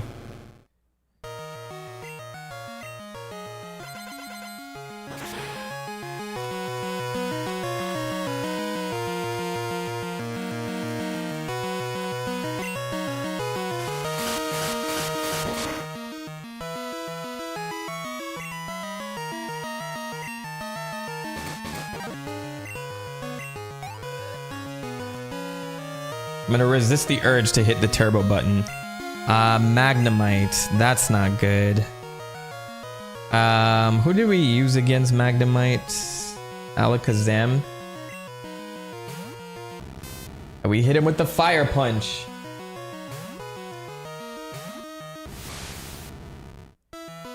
If I were building a team all over again, I would definitely incorporate a Magnemite into it. That's like such a solid choice. Eventually like a Magneton or whatever.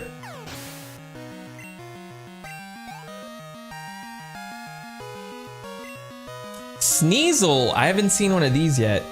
I think Sneasel is half ice. Let's whip out the Electabuzz. Dark ice? Or is it just dark? And am I thinking Weavile? Look how cool Sneasel looks here. What a nice little design.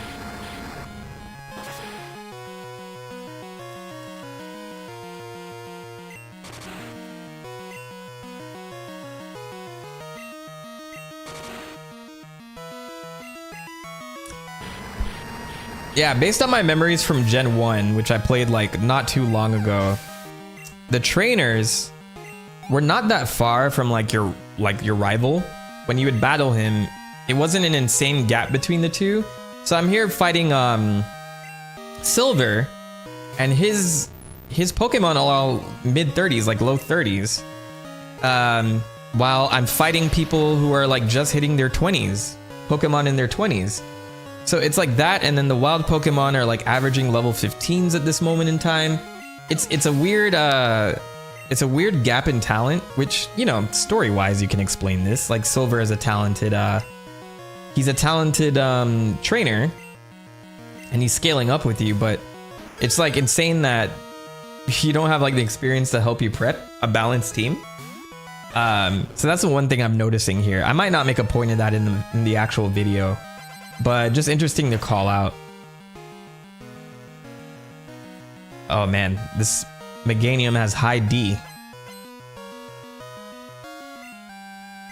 It's fine. Punch through that. Kersploosh. Hey, we've won. Good stuff.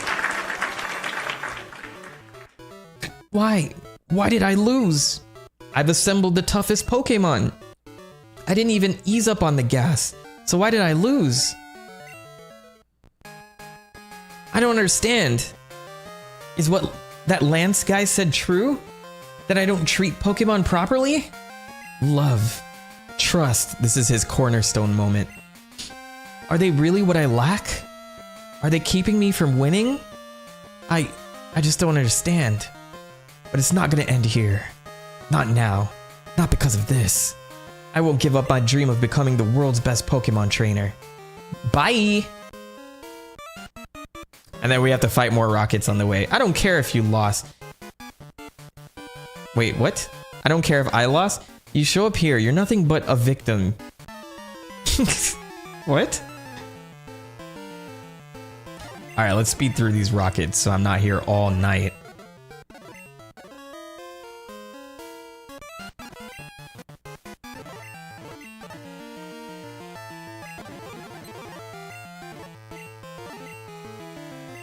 While I'm leveling up my Fraligator, who's gonna hit level 40. Look at that, attack 101. Good stuff. Go ahead and sweep these guys. All right, and then my weakest Pokemon, who is Free Cartoons Online, is just subscribed to me. Go watch some Free Cartoons Online with Free Cartoons Online. I'm just kidding. I don't know. I don't know who that is. But thanks for the sub. I'm gonna give Crobat some love here and put him in the front. Quahaha! Confounded by the shutters, are we? I'll let you in on a secret if you can beat me. Oh, there's a puzzle down here too. That's right. Go, Crobat!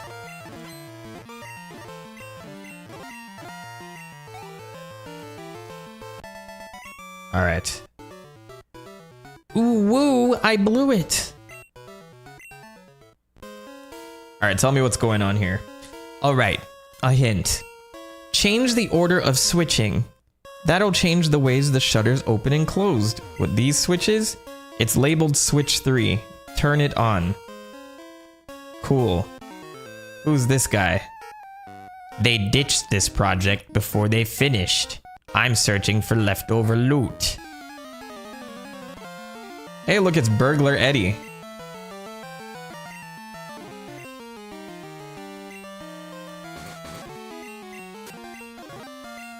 All right, let's breeze through these two.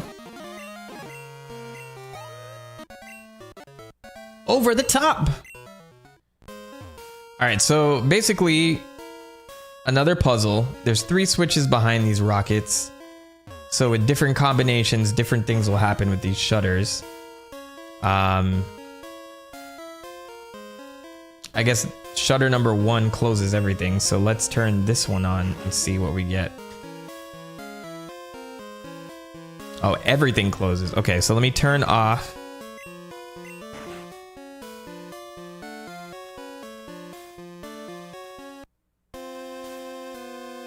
So switch 1 and 2 are on right now. Okay, what happens when I turn switch 2 off? Switch, okay, door 1 opens.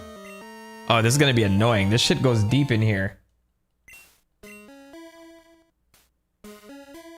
All right, so what about switch 1 and 3?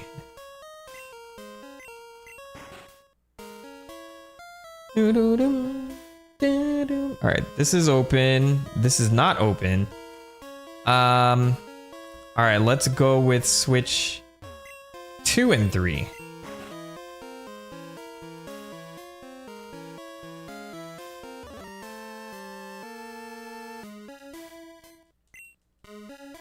This is off. All right, so let's turn this on.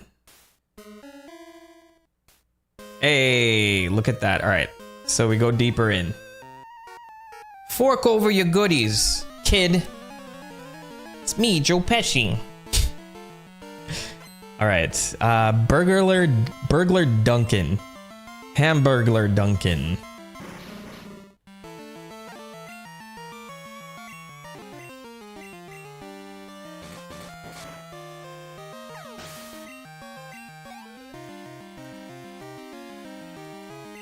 All right, we can actually. Quadir Moses, thanks for the sub. If you're in the stream, love you guys. Let me whip out the Alakazam here with the. Oh, I don't have Ice Punch on him. That's fine. We'll psychic you to death. Tiago Castellanos, welcome to the stream. I think I said it right. Hey, never caught a live stream before. 'Tis a good day. Well, it is a good day with you here, my friend. Thank you so much for joining. I'm in some grindy parts of Pokémon Crystal right now, so trying to make it as interesting as possible, fighting a bunch of burglars and rocket grunts. But I did get my 7th badge a second ago. Moving on to the 8th for this stream, and then tomorrow I will take on the Elite Four and then see how far I can get in the Kanto region. So I'm hoping to get this done this week so I have all the recordings that I need to start building out my Gen 2 video, which is definitely going to take some time. So I'm probably going to be in isolation after this, getting that done.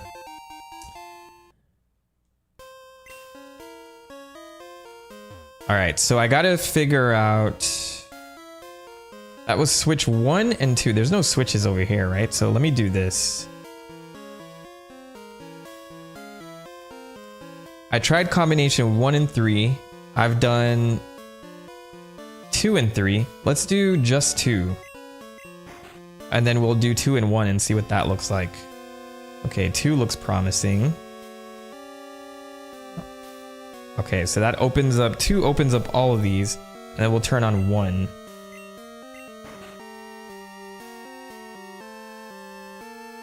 Boo-doo-dum. Boo-doo-dum.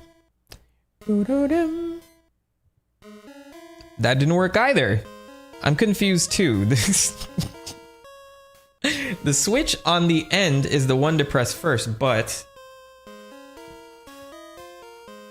Okay, so... Oh, 3 is off. Alright, so you press this first.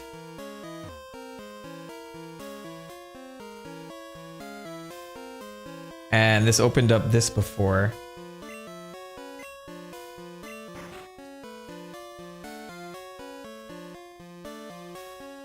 Let's see if I get a hint from this guy. You must have ice in your veins to diss Team Rocket.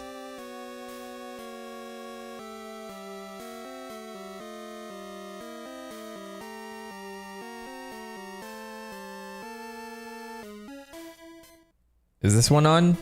It's labeled 1. It's on. Turn it off. Okay, there we go. I think we did it. No, we didn't. Unless there's another shutter over here to the right. No. Let me see the path that we need to take here first.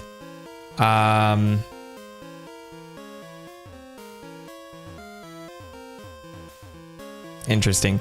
Have you ever played Tears of the Kingdom? I have. I played Tears of the Kingdom on release. And I absolutely love that game. I really got into the depths. Like 100%. Super fun.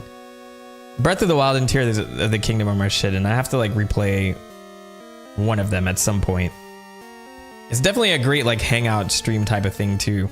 Underground warehouse. What do you want to go there for? There's nothing down there.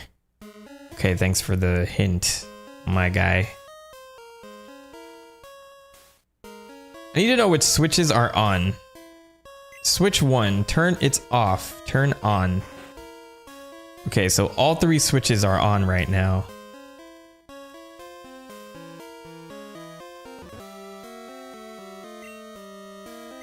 It's off, turn on. Oh wait, can I not turn both on? Okay, so 1, 2, and 3 are on.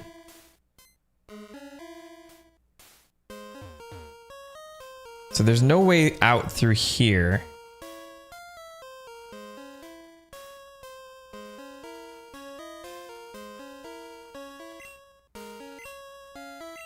Let's turn that off. What happens? I didn't even get how these are related to each other. I feel like I'm missing something important. And then where's the way out? Hang on, if I went this way...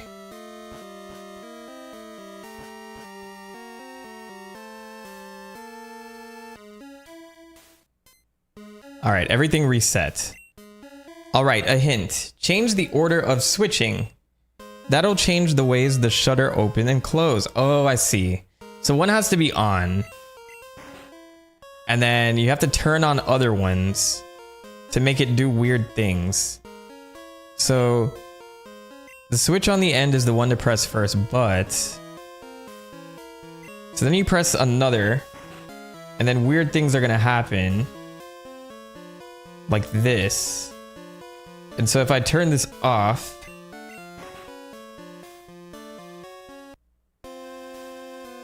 right, odd things start to happen.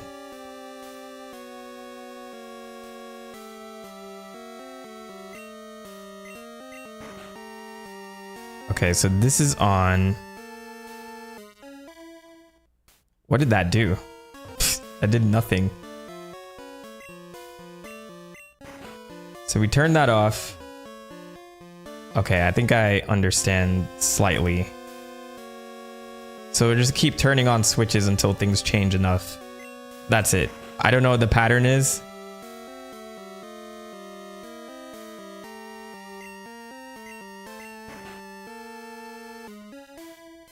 I could walk through this too to save time, but where's the fun in that? Steal and sell, that's basic in crime, kid.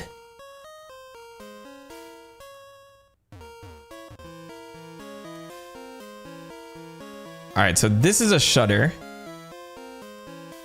It worked when you were 8. Yeah, I probably have done the same thing.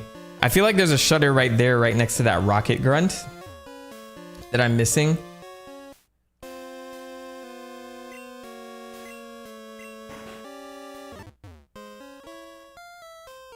Something's happening. Things are gonna happen. We turn that on. We turn this off.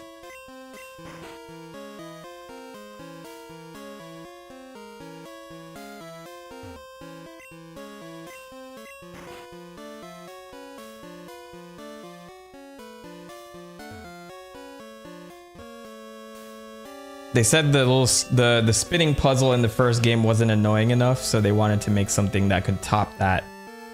And so that's what they did. Alright, let's look it up. I actually want to understand the mechanics on how this works and not like phone this in. So let's say goldenrod, underground switches, crystal.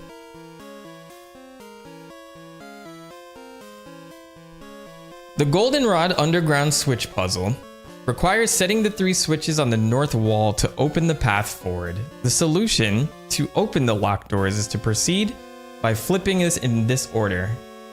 From right to left. 3, 2, 1. That's not right to left. Oh, left to right. Okay, activating 3, 2, then 1 in that order is the... So I just had to turn it on that way? That sounds silly. That can't be right. Did I not try that a single time?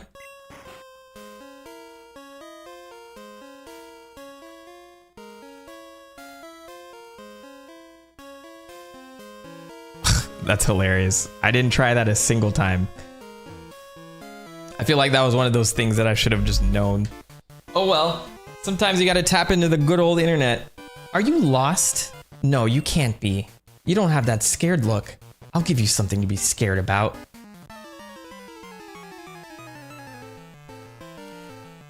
Alright, lady, I don't have time for you.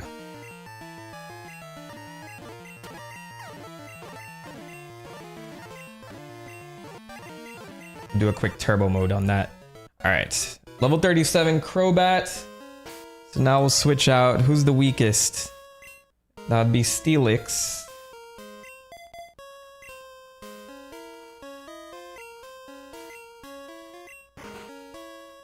Turn on, it's emergency. All right, so now we're in the underground area that we saw at the beginning of the game when we first got here. Now I get to clean up a lot of this stuff. A lot of these items that we saw. There's the director over there too.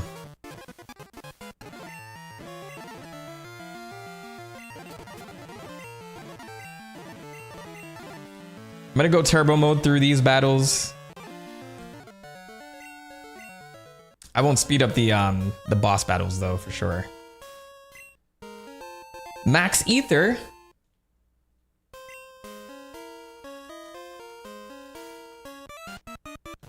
Yuck, yuck, yuck, I remember you. You got me good at our hideout. I remember your stupid laugh. Oh, I get to try out Iron Tail now, actually. That's a good one to try. How much damage does that do straight up? I remember loving that animation, like when you see the shine cover the sprites.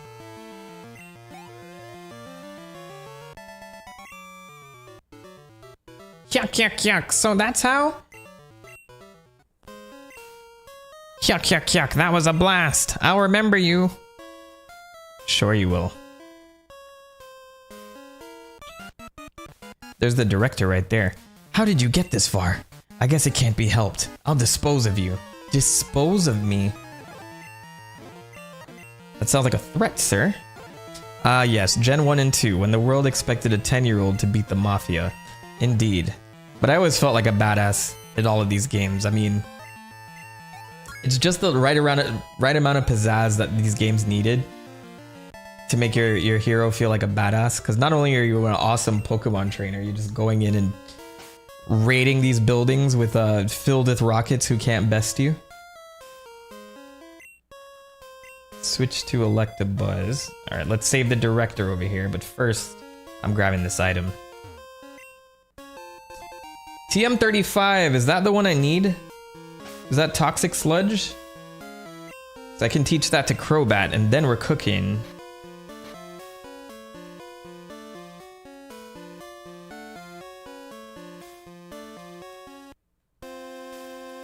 What did I just pick up?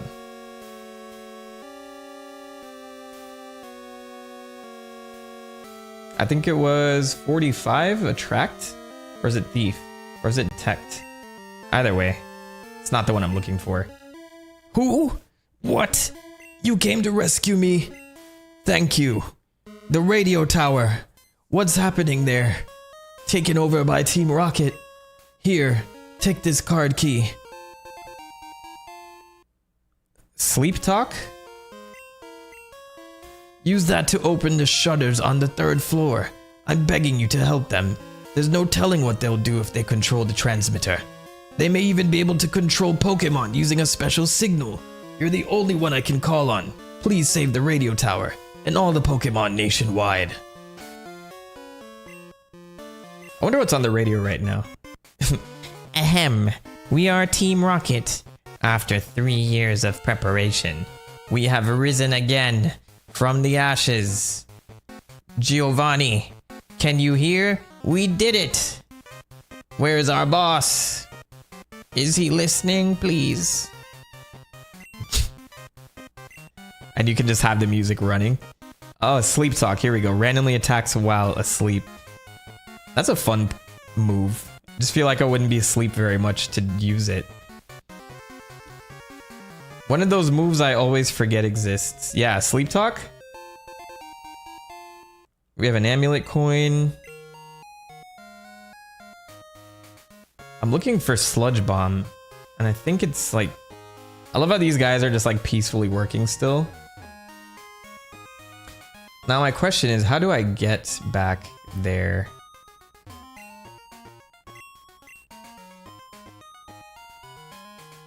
All right, well, let's go handle the rockets first.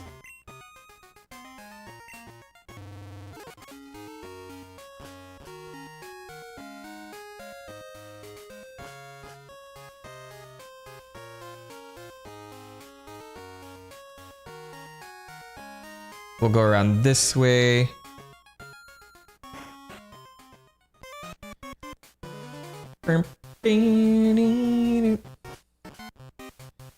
So I'm guessing the bosses will be at the top too. I forget if Giovanni is at this part. Does he pull up at the end and tell them all to go home? Oh, this is where the card key needs to be used. And then we have a rocket grunt to take on here. Why did the shutter open? Did you have something to do with this? Oh no! I'm bad they sound like Squidward now. Alright,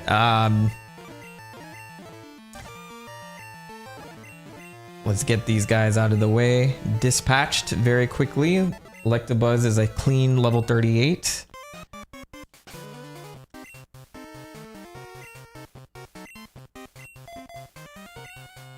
Switch Crobat to the top. Just make sure that we are giving him... Everyone's staying balanced right now. Stop! I know as the Team Rocket Fortress. You're not taking another step. Oh, this is not the same executive the whole time? That's funny. These are different characters. Alright, well, my Crobat against your Golbat. Let's go.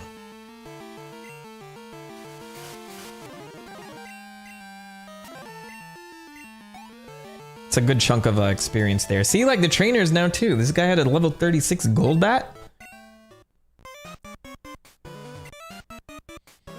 Don't I think Pokemon are cute? I think my Pokemon are cute. After they beat yours. What's she gonna throw at me? A Wigglytuff? Clefable? Chansey? Oh, she has multiple. Yeah, why would I expect her to change it up at all?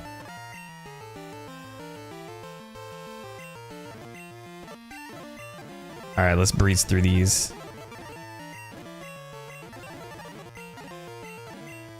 All of these Pokemon are like perfect for Crobat to just tear apart. I love my beautiful self. Who cares about Pokemon? Is this Mary? Why? Why do I have to suffer through this? Meowth, help me. This Meowth's just trying to leave. Meowth, I'm out. Alright, I think this is top floor. And We gotta save Professor Oak. Is Oak here? Remember me from the hideout in Mahogany Town? I lost then, but I won't this time. I think this is the woman we fought toward the end. It's the executive, right? Yes.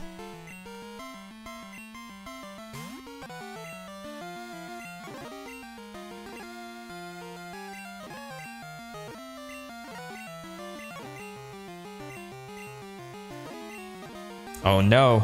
Crobat's actually taking a lot of damage. All right, I'll slow down now. Didn't they give the executives different names in the Heart Gold Soul Silver remakes? I remember an executive Petrol.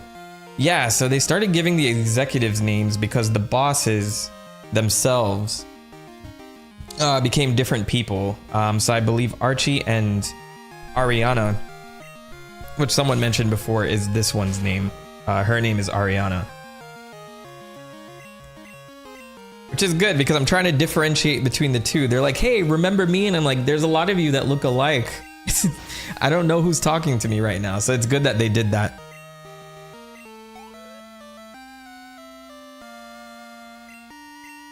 Oh, we got Vileplume coming up. I'm gonna hit her with the Iron Tail. Will it work?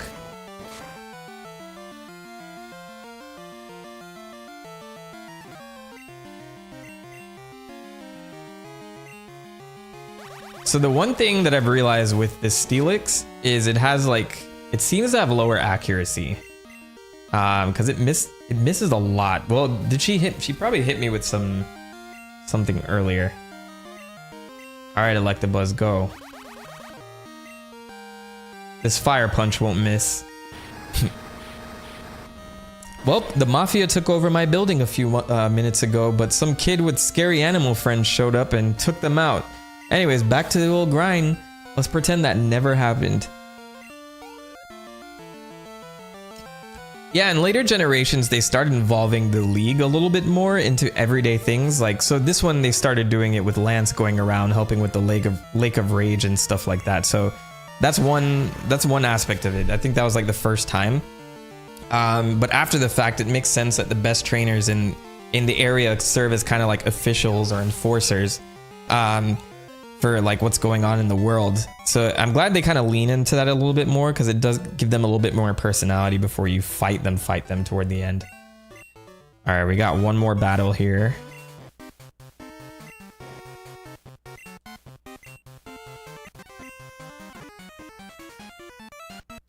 Oh, you managed to get this far. You must be quite the trainer. We intend to take over this radio station and announce our comeback. That should bring our boss Giovanni back from the dead. We are going to regain our former glory. I won't allow you to interfere with our plans. Ooh. What's going on, Lost? We're back at it again. Houndour. Maybe it's too early for a Houndoom. Oh, this Crobat is not in good shape. Let's have Feraligatr sweep. Why don't you nickname your Pokemon, or can you not back in the older ones? I think you can. Just shocked you didn't while streaming. Also, 109 viewers. Woo! Yeah, shout out to the viewers right now. The biggest stream I've ever monitored over. I say monitored like I'm not like actively a part of this. I'm modding right now.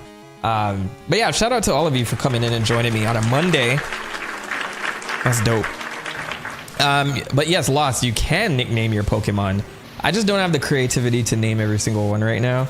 So chalk it up to like homie's laziness right now. I always watch like other streamers like find names for their Pokemon, and some of them are very clever, and I'm like, I can't beat this right now. Otherwise, I would name this guy like Water Gator, and you don't want that right now. Coughing. Unless a name really sticks out to me.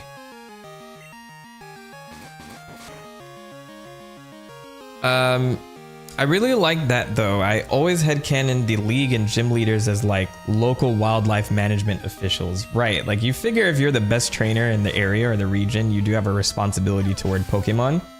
And so if Florida man, see, you thought of that and I didn't. So that's what I mean. And then I would name it something that would disappoint people when Florida man is just sitting over there, you know? Houndoom. I love that sprite, by the way. That's gorgeous. Too bad I have to rinse him away. There we go. And that's it. Rockets are done. Now we just gotta head through the ice path and then we'll beat the second gym leader for today, Claire, who's also the 8th badge in our pocket.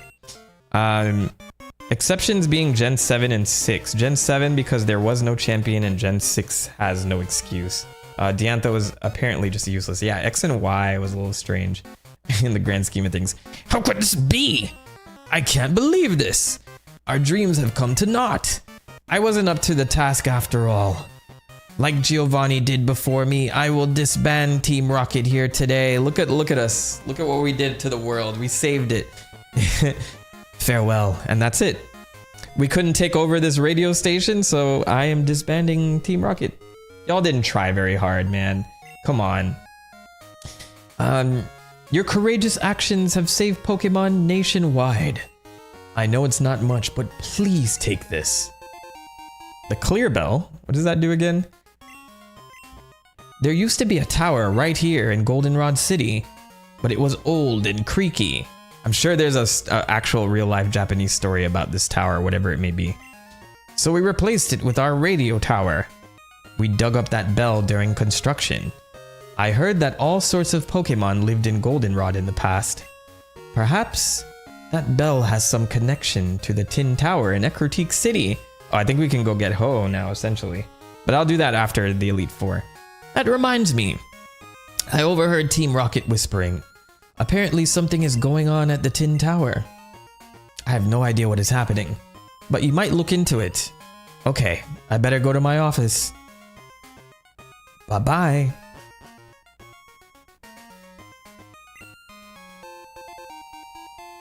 Alright, well, I guess that's it. Back to business as usual. Everybody get back on the air! Get back on the air! We got radio shows to do! I got a podcast I gotta take care of. Alright, well, since that is done, I need to figure out where to get, what is it? Pokemon Crystal, Toxic, Sludge? Not Sludge, Sludge Bomb. It's Sludge Bomb. Sludge Bomb refers to TM36, founded post-game at the gate to Route 43 after dealing with Team Rocket. Though obtaining it can involve specific steps like clearing the Rocket hideout first. Okay. So it is in Route 43. It wasn't in the underground area like I thought. Which way is downstairs? Because look at these two. You would think the one on the right, but I feel like that's where I came from, right? I listened to the radio while I was at the ruins. I heard a strange broadcast there. I think that was downstairs then. Right? No. This is downstairs. Okay. So if it looks like upstairs, it's downstairs. If it looks like downstairs, it's upstairs. Wait, that's upstairs as well. What am I doing? Hello! You know I love Pokemon. I built this radio so I can express my love of Pokemon. It would be nice if people enjoyed our programs. Thanks, director. But please get me off this wild ride. I'm trying to leave. Alright, so I mistook that. I don't go to the right.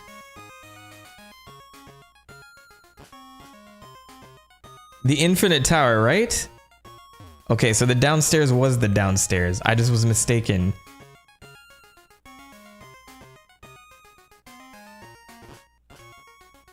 All right, so I'm gonna go to the Pokemon Center and then we're gonna push on.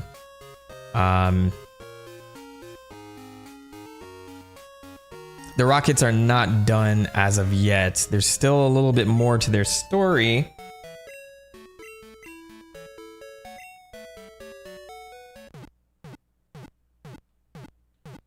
But I don't think we'll see that through just yet. Don't you get a Master Ball for clearing that? No. That was Silphco.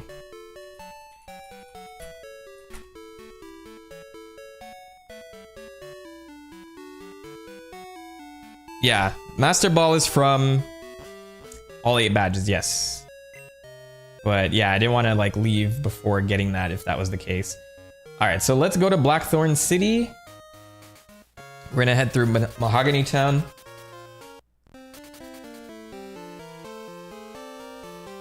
We're making some good progress today, man. Visit Grandma's shop. She sells stuff that nobody else has, so Team Rocket just kind of like took over Grandma's shop. Poor lady, where were you this whole time? Welcome. How may I help you? Yes, give me all your money. Because I want to sell these. Oh man, I have a shit ton of money after all of that. At the beginning of this stream, I had 3,000 Poké Dollars. Now I'm doing much better. I'm gonna load up on Great Balls. It's a great investment. And then like some Super Potions at that. I think we're good there.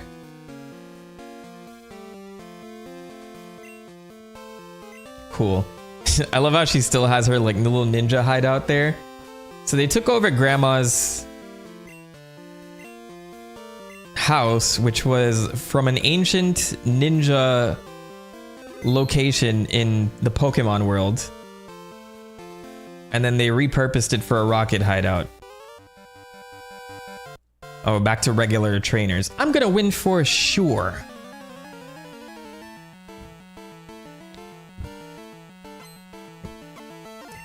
All right, Psychic Phil.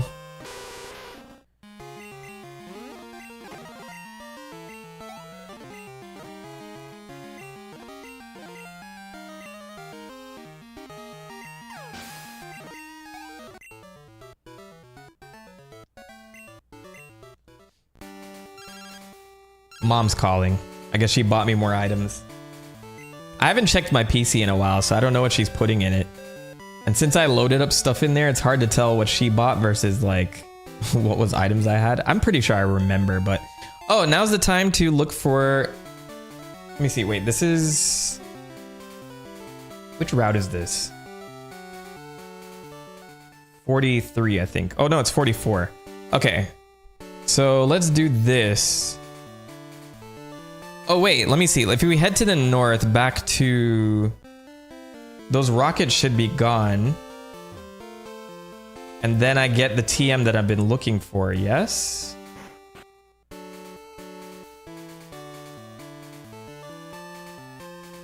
Watch, they're gonna charge me. Oh, thank God. I got chased from my post by these thugs in black. They left this behind. It makes me uncomfortable. Could you take it away? There we go. Now I can teach that to Crobat.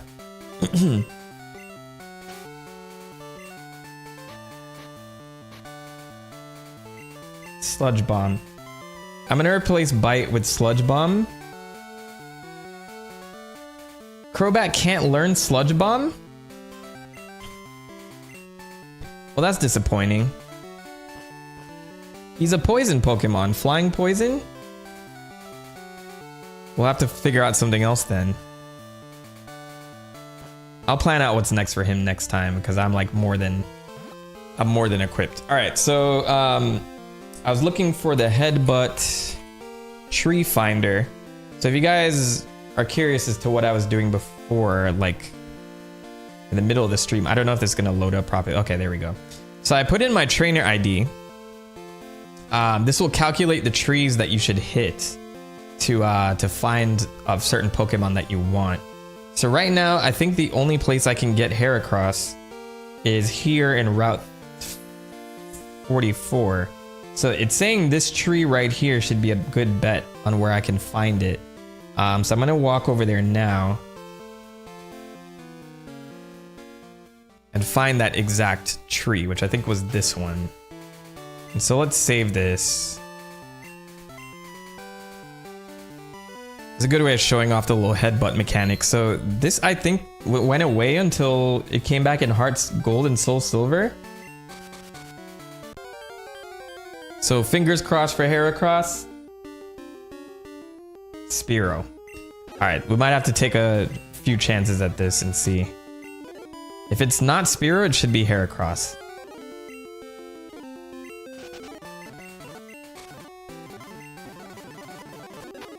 I'm gonna speed this part up so people don't have to see me whacking against a tree. Apom!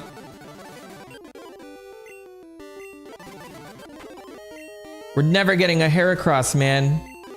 It was never meant to be. Apoms and Spearows.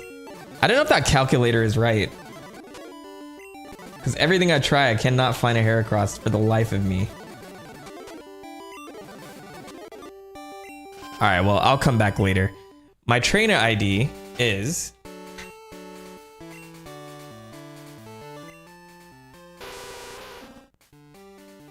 $58693. That's what I have in the calculator, yes? Oh wait, this is gold. Let me put crystal. But it says the same things. So rare here, and then the other opportunity is here in this tree. So let's try that one.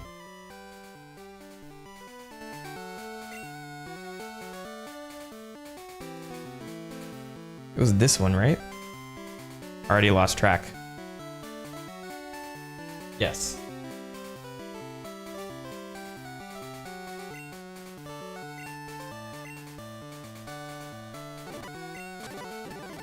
Come on, Heracross.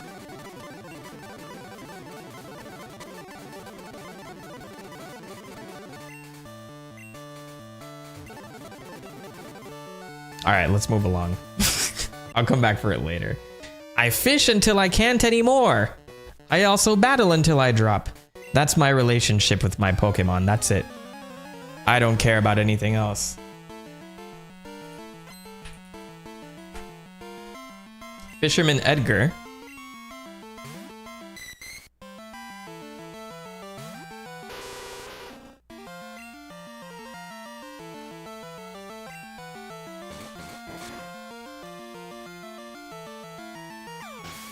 I might have to switch out Pokemon because my Crobat's getting pretty strong here.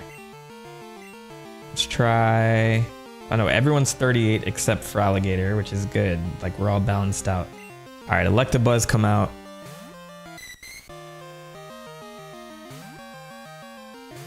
Do do do do do do do.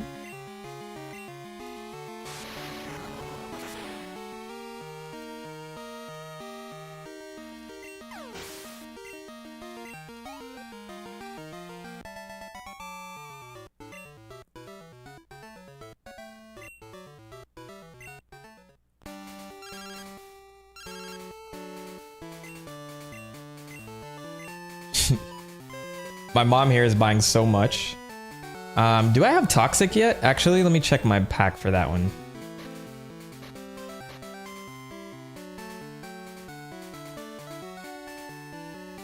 I think Toxic is what I should teach my Crobat. I'm gonna find that at some point.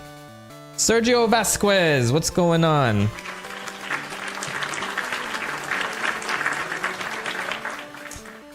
Left side of the center group of trees, second from the top one. This. Left side of the center group of trees, second from the top. Higher row.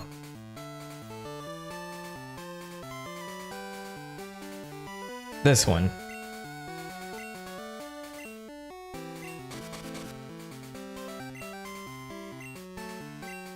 Out here chilling, Sergio, just playing some Pokemon, trying to get a couple of badges before I sign off for the day. So I got one.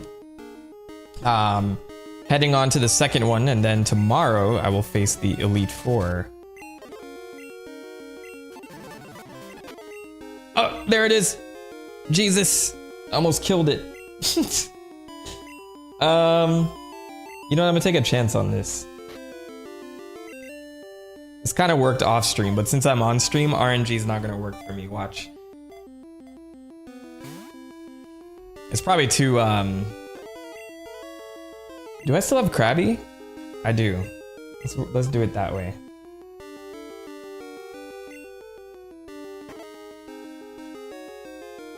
Okay, that should be enough to just spam Great Balls. I don't plan to use Heracross this playthrough, but I could always change my mind. Oh, it ran away?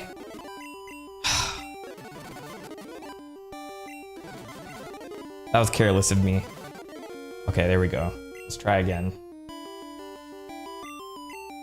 What'd you find, Sergio?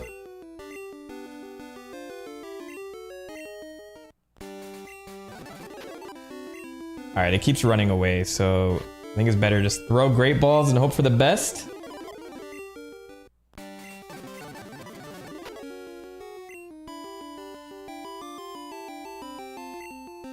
Yeah, it must have been a bitch to catch these Heracross. You were just sitting there headbutting things until you caught one. Oh my gosh. And it runs away! I feel like you just probably need to put it to sleep. I could confuse it actually. Let me do that.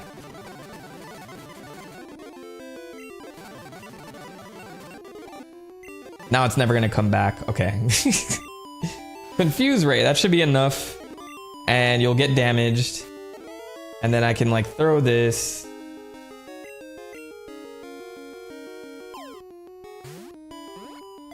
It's probably hard to catch this one. It probably has a low catch rate.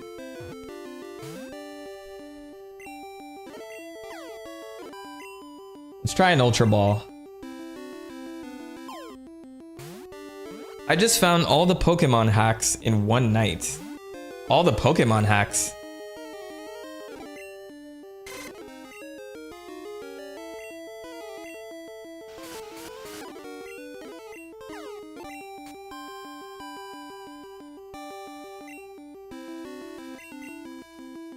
JVmon, welcome. Welcome back, I should say. Mad late, but I made it. You made it. I only got one, yes, there it is, bruv. Heracross is caught. I only got one badge so far. I'm on the way to the next. We beat Team Rocket more or less 100%. So now we're going to Blackthorn City to get the 8th badge. And then tomorrow I'll do the Elite Four, and everything surrounding that. Maybe like stretch it out to the legendaries and then start Kanto. Wednesday, I'll try to do most of Kanto and then like lead up to, you know, end game by Thursday. And that should give me enough time to work on the video proper. With its Herculean powers, it can easily throw an object that is 100 times its own weight. I didn't know Heracross was 119 pounds. It's pretty crazy.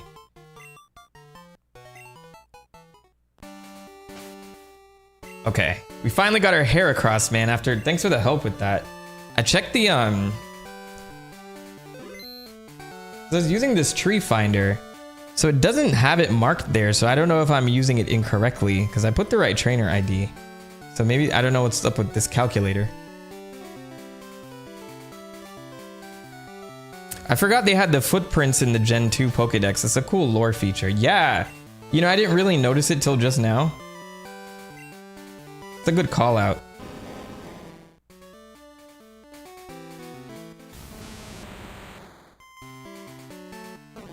Yeah, it's up top, at the top right. So Steelix doesn't have a footprint because there's no feet on it.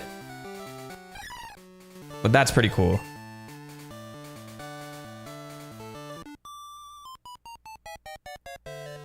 You look strong. Good trainers seek tough opponents instinctively. All right, I'm gonna breeze through these.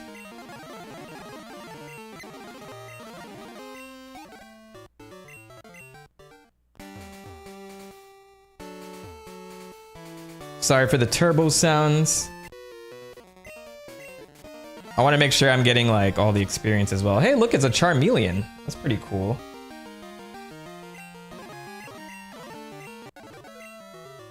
Crobat is level 29.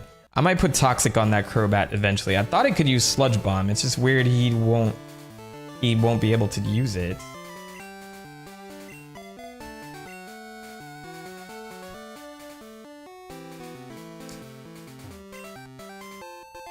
Hey, we got an Ultra Ball. Just want to make sure I sun all of these trainers. I'll do anything to get my hands on rare Pokemon. I'll even steal yours. Yeah, that's right. I'm gonna steal it. My name is Zach. Alright, let's guess Psychic.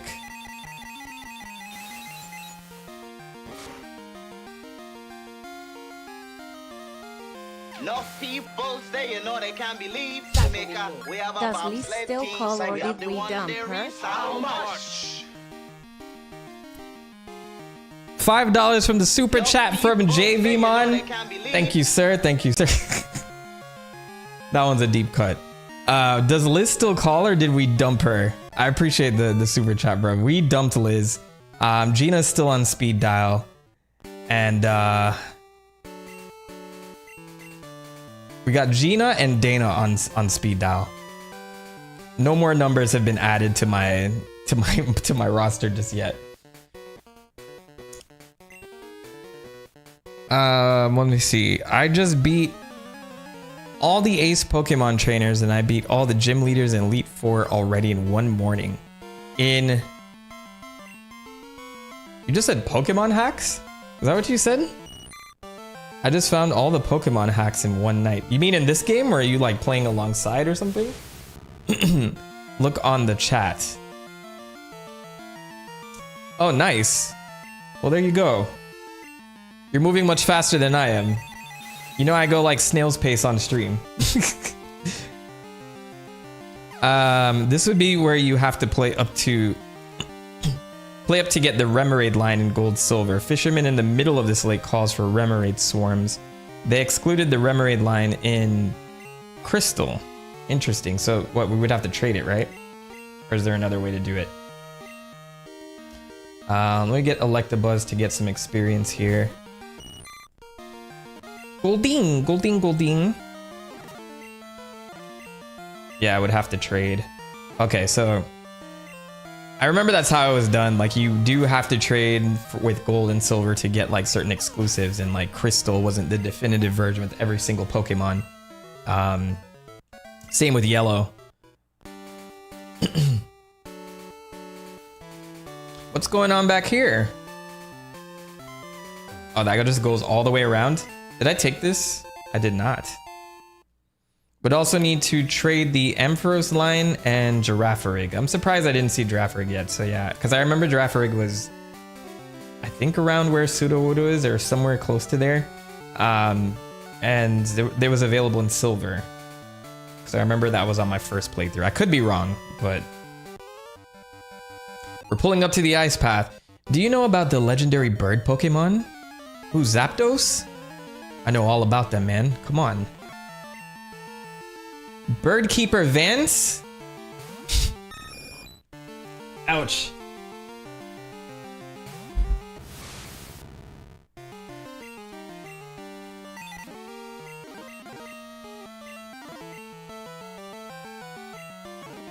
I'm gonna have to switch to Steelix now.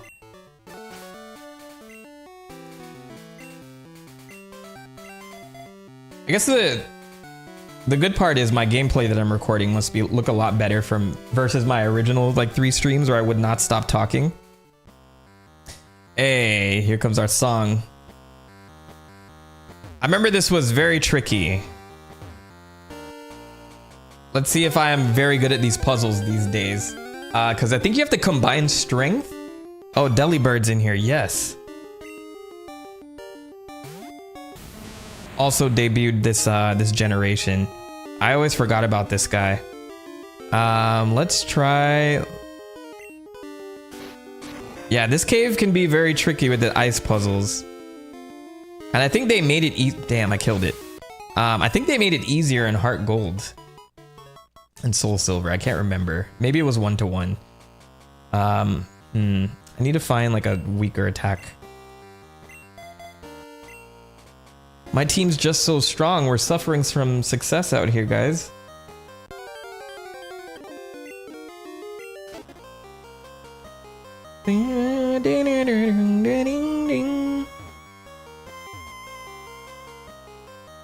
Like, how am I supposed to know what to do?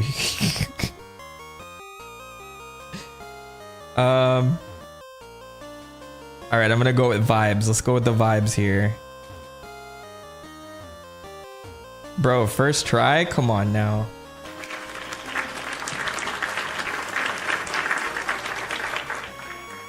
I'm actually very impressed with myself. All right, let's get this this item.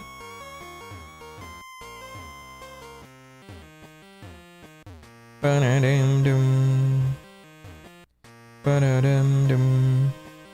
Ba-da-dum. All right, Deli Bird, come on. I feel like this is gonna kill it. I'm just testing out attacks to see what's too strong and what's not too strong. I want our Deli Bird to just kind of hang in there, just get a little in the red. Oh, just casual HM sitting here. This is Waterfall. Yes? You're not even gonna tell me?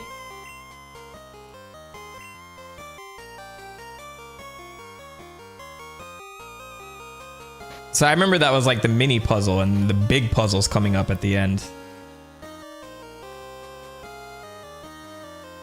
Waterfall. Okay. I forgot where that's used. I have to remember how to get out of here. Shit.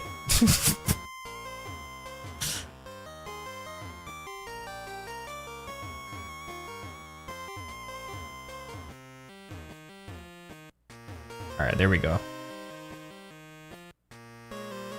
I remember getting stuck here for like an hour. It's the last puzzle.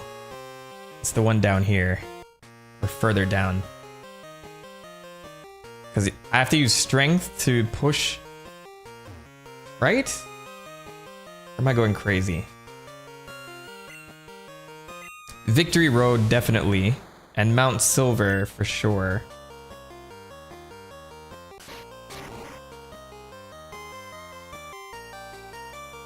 Did I screw that up? I think I did. Alright, let's go this way.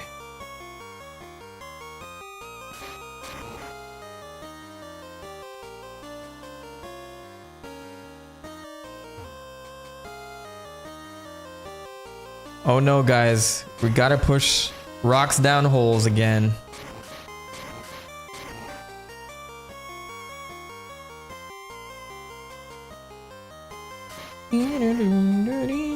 Did I screw this up too?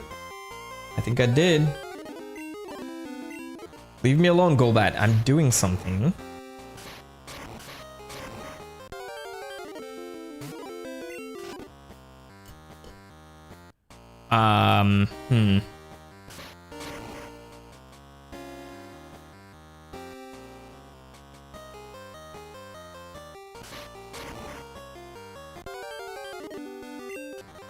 Alright. What I do with that rock depends what's over here. Is there a hole over here? There is. But we can push that second rock into that hole. Okay, so we're gonna have to use strength to get these rocks in the hole, and then the holes these will serve as like footholds on the floor below. The boulder fell through. Look at that. All right, so when we go Zubat, I'm doing something. Thank you. So we go back this way, and so I'm gonna push this. It's a Sneasel. Everybody quiet. I'm just throw a ball and hope for the best. Nope, that didn't work.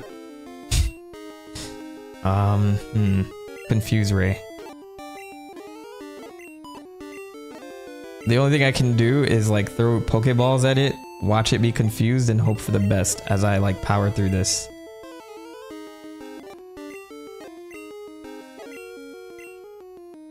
There must be a Pokemon in here that I think can do it. I should probably level up the Krabby a little bit so it's like my dedicated Pokemon catcher guy. Guys, it's working.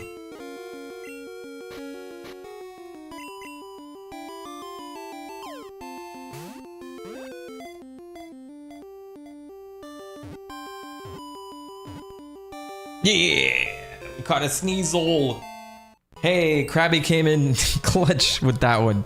No experience to Krabby for that.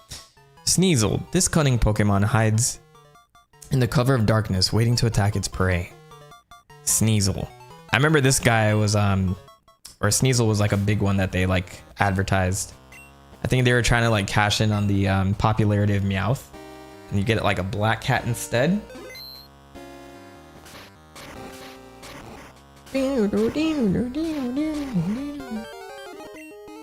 Alright, the only one I want to catch now is you. Ooh, that's just enough. Great ball, go. Come on, Delibird, get in the ball. Get in the ball. Get in the ball. Everybody quiet. Shit. And you ran?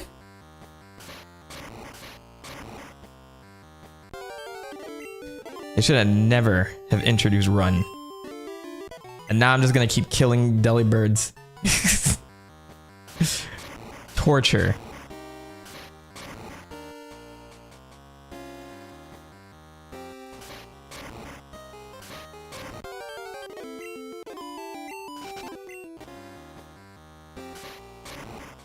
Okay. So that's 2 boulders in. I have to go around for the other one. I'm gonna keep trying this Delibird till it works. There it is. And he ran.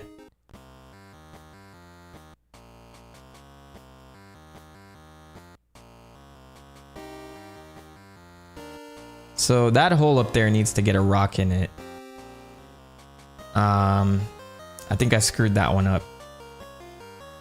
This one I can still do.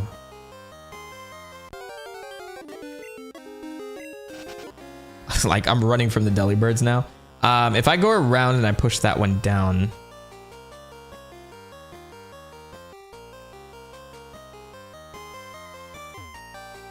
I will say this cave is actually very pretty.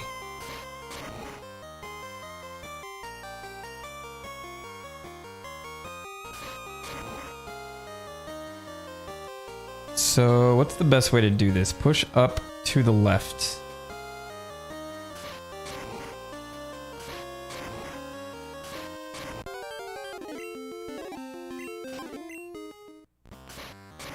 I'm gonna have to reset that one up top because it's stuck there now. But if I go around, down, and then in. All right. So we have the 1 rock left.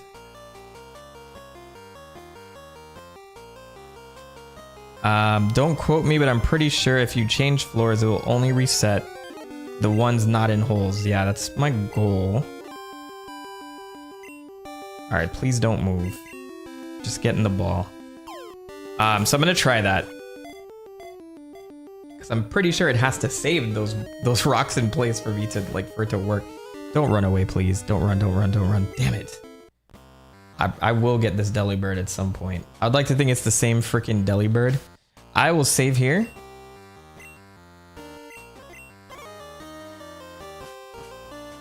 Okay, this is the last area where it's like super annoying. Okay, so I'm gonna have to go down and then around. Easy.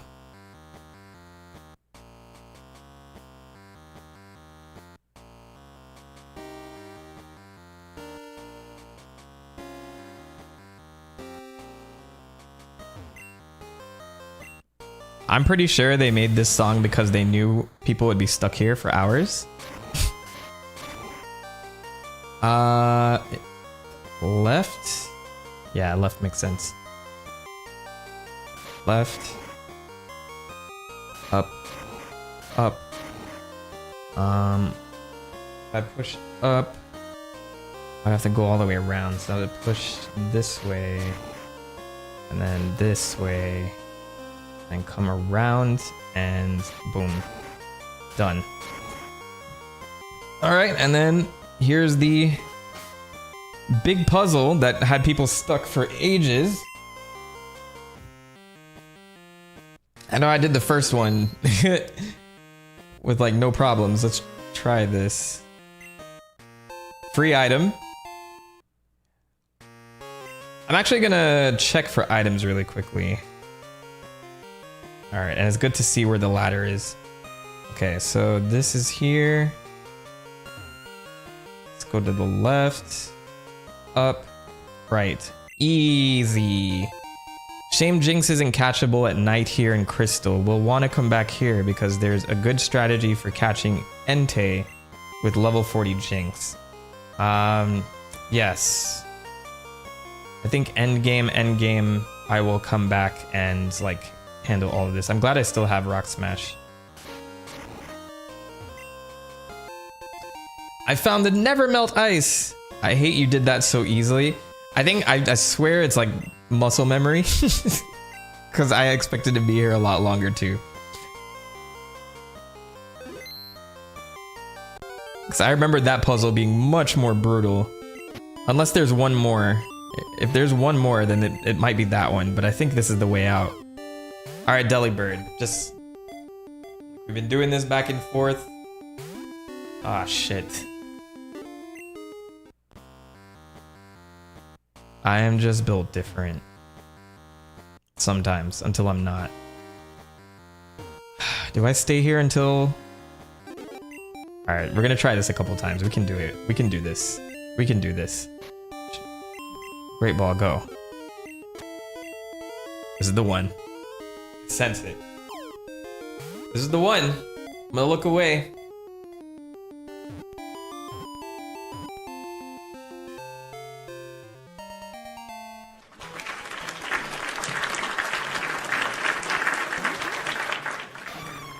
Delibird, delivery. It always carries its food with it wherever it goes. If attacked, it throws its food at the opponent.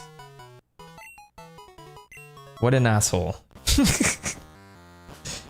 Alright, are we out of here?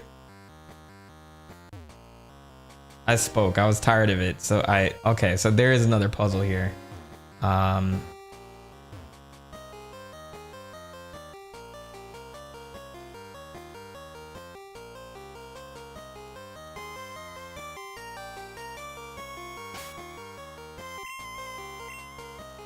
gonna grab that item to the right.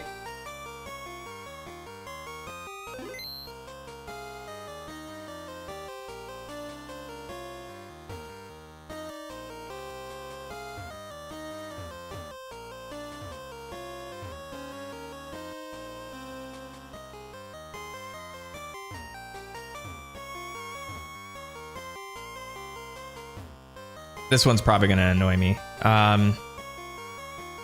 Or maybe it's not that bad. Maybe I'm overreacting. No more Delibirds for me. Okay. If I go to the wall to the left and I go down, I'll get stuck. If I go up, can I try it this way? Okay.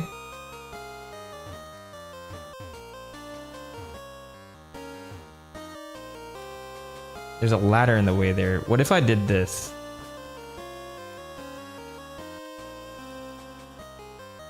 Oh, okay, wait, I have to be down on this to make it to the right, yes? Okay. So how do I get down?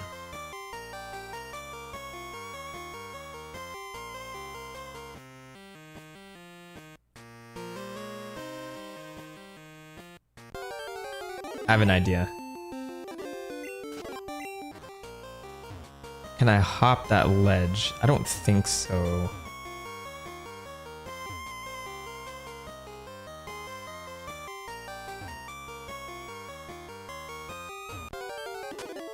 This item better be great. Now I'm looking at this, this better be nice. Can I? Oh, you can hop the ledge. Okay. Good call, good call. That changes everything.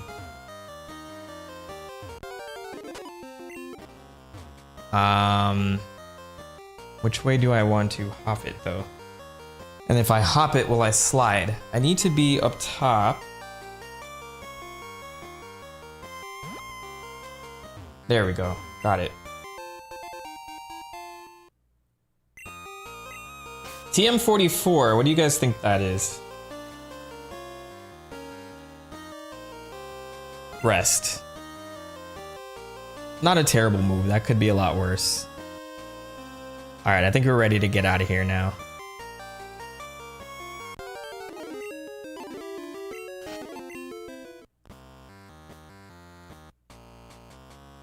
I'm ice pathed out. Oh no, there's more? This one can't be that bad, right?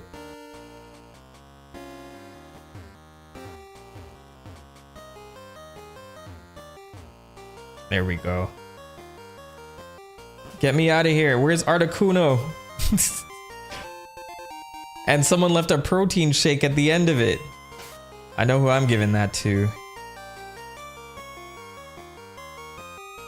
Let's give it to Alligator.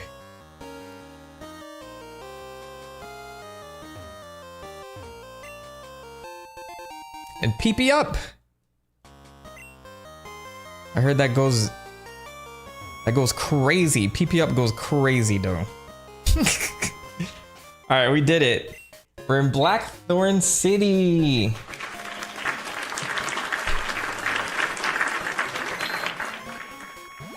All right. Wow, you came through the ice path? You must be a real hotshot trainer. Hell yeah. You wanna come roll with me? Blackthorn City, a quiet mountain retreat.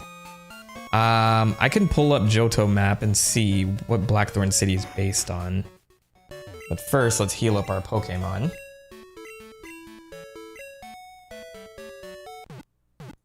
What part of Japan is Blackthorn City based on? Blackthorn City in the Johto region is heavily inspired by the mountainous, secluded area of Shirakawa-go in the Gifu prefecture of Japan. Known for its traditional steep-roofed thatched houses and surrounding mountains, this area reflects the secluded dragon-taming nature of the city. Geographically, it is located in the northern, mountainous part of the Kansai-based Johto map.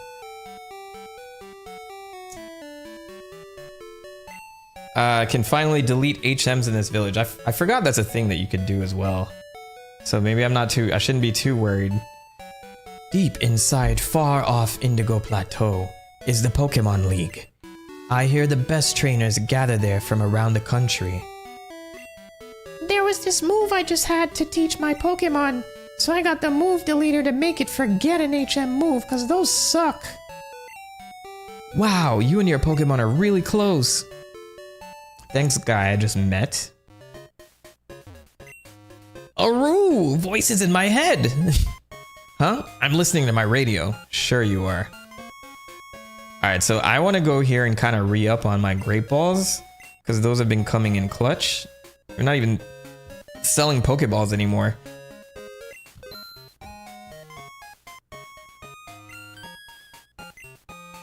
Alright, and then we'll head to... I don't know if we can access the gym right away, but see, this is the move deleter, right? I don't have anything to give him yet. Maybe I could switch out Surf with a better move if I wanted to, but... Are you gonna make your Pokemon forget some move? That's all we're known for here. A clan of trainers who can freely command dragons live right here in Blackthorn. As a result, there are many legends about dragons in this town. Thanks, Grandma.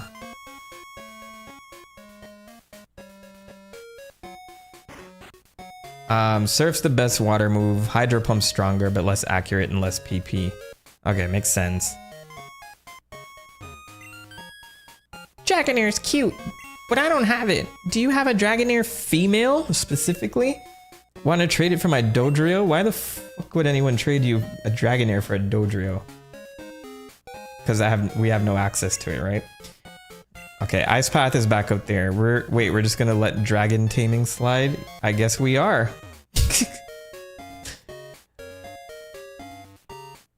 Tame the dragons.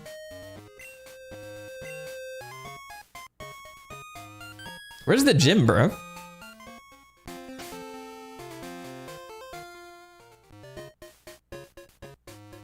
Oh wait, they're in a cave, aren't they? That's right. I forgot this one's set up a little differently. They're in like a dragon's den cave. It's up here, yes? Oh no, there it is. Never mind. Dragon Masters all come from the city of Blackthorn. Claire, our gym leader, is waiting for you. However, it would be impossible for a run-of-the-mill trainer to win. Get out of here. Get out of here. I love how she just has lava sitting in her gym too. How corny. How corny. Yo, champ in the making. Yeah, you weren't that excited for me earlier. It's been a long journey, but we are almost done. Count on me. Claire uses the mythical and sacred dragon type Pokemon. You can't damage them very easily, but you know they're supposed to be weak against ice type moves. That's right. I'm gonna let my boy Feraligatr kind of lead the charge here, because the rest of the Pokemon are catching up to him. All Dragon Masters. Guess Iris and Drayden aren't Dragon Masters then. You know nobody existed before before their generations. Your first battle against dragons. I'll show you how tough they are. Let's go then. All right, let's go then. Yeah, I'm Paul.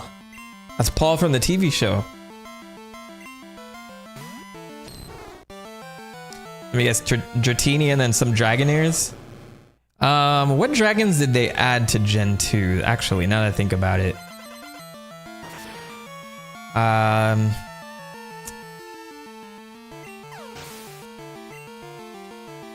Kingdra, and that's it. It's kind of crazy.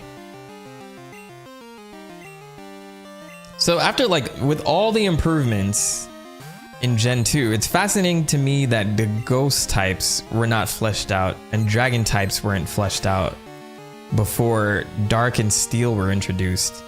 And even those are lacking. I think Steel... Okay, Magnemite was retroactively Steel. Steelix, Skarmory.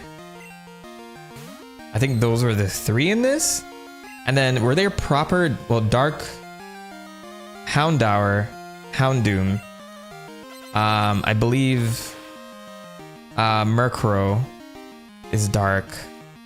Scizor, yes. Forgot about that one. But it's crazy. You think they would add more dragon types because there's like 0 in this game. So everyone's gonna throw Dragonair at me. That means there's not a lot of trainers in here that will fight me.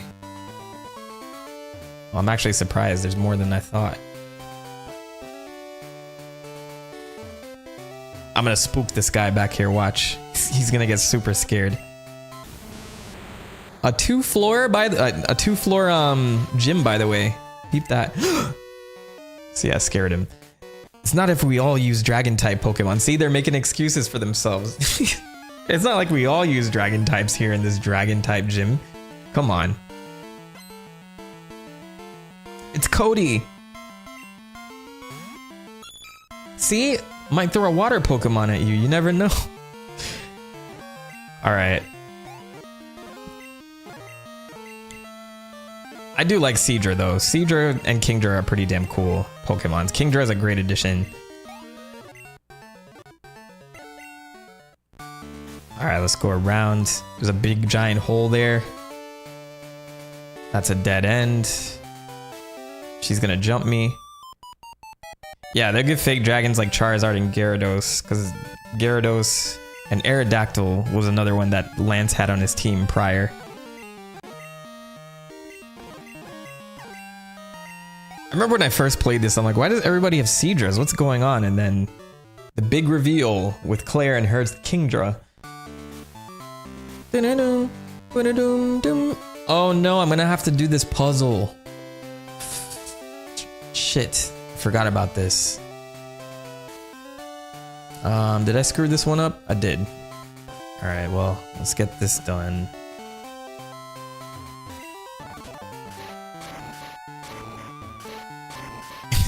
Hey, if you're in my gym, I want you to do this rock puzzle that you just finished doing in the ice path. Do it again.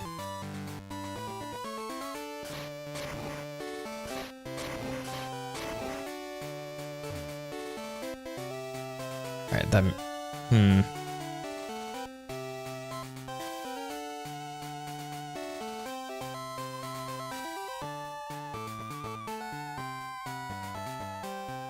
I think I got that wrong. Can I do this one up here? Let's do this one. Okay. And then we'll reset. You messed up on the rock puzzle, didn't you? My chance of losing? Not even 1%. Oh, get out of here, Alan. It's Mike. That was a good guess, though. Alright, we got a Dragonair. Hit him with the Ice Punch. Hit him with the Ice Punch! Okay, so... I think it's the opposite way they wanted me to handle this.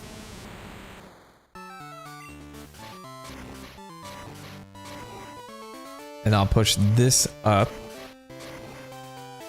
It's the best way to do this. The hole's there, so all the way up and then to the right. And then we made it. Right up to Claire.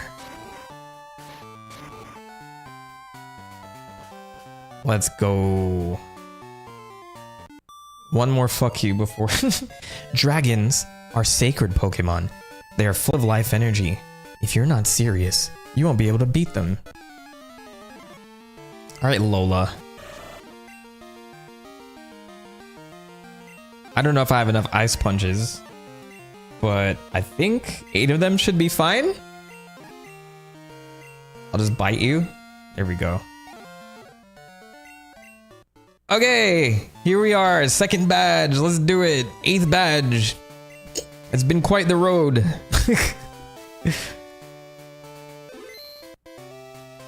Yes. Claire. I am Claire, the world's best Dragon Master. Claire's a badass. I can hold my own against even the Pokemon League's Elite Four. Do you still want to take me on? Fine, let's do it. As a gym leader, I will use my full power against any opponent. I actually think she had more involvement in Heart Gold and Soul Silver, I remember. Leader Claire wants to battle. She has 4 Pokemon. Dragonite, Dragonair, Kingdra.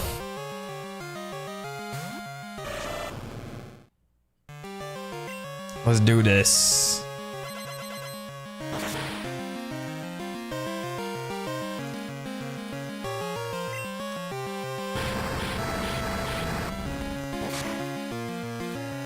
Heart Gold and Soul Silver is some of the best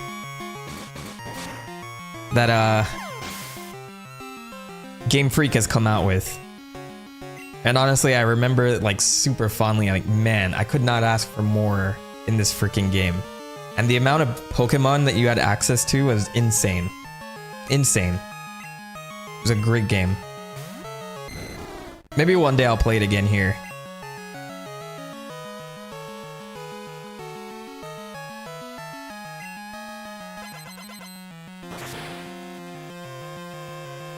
I actually have my old cartridge. So what's cool is I ordered the AYN Thor. So once that comes in, I could actually get my old Soul Silver cartridge and like show you guys the Pokemon I had. I can like take a walk around and like see what Pokemon I have in there, because man, I haven't touched that game in over like 10 years maybe, or since it first came out. 13 years? It was generally the first Pokemon I've actually owned. I was 10 years old, 10 out of 10 game. I couldn't think of a better start, because I would have told you to start with this game back in the day. I'm getting hurt pretty badly here. I'm gonna risk it. Fraligator's gonna fight till the end. Hold the line. Hold the line. Fully paralyzed. Hold the line. I could heal him. It's probably better to heal him here, but whatever. It's more climactic this way. Oh no!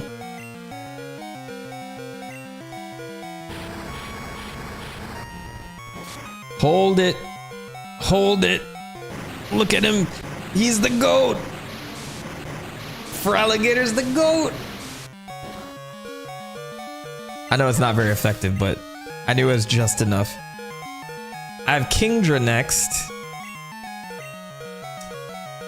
I will change Pokemon. Kingdra is Water Dragon, yes?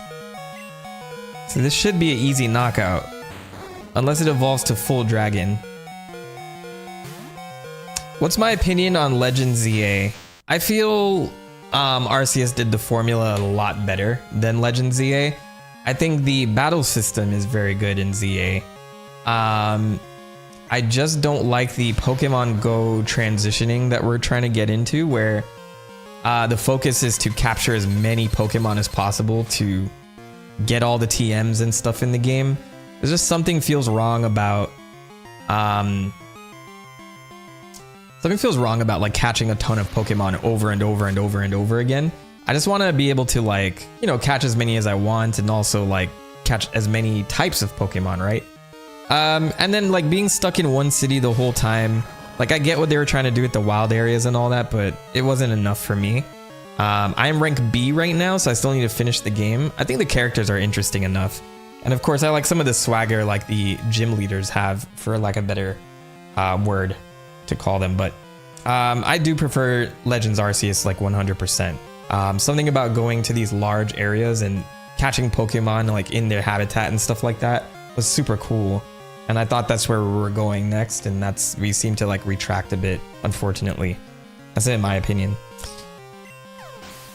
We've beaten Claire!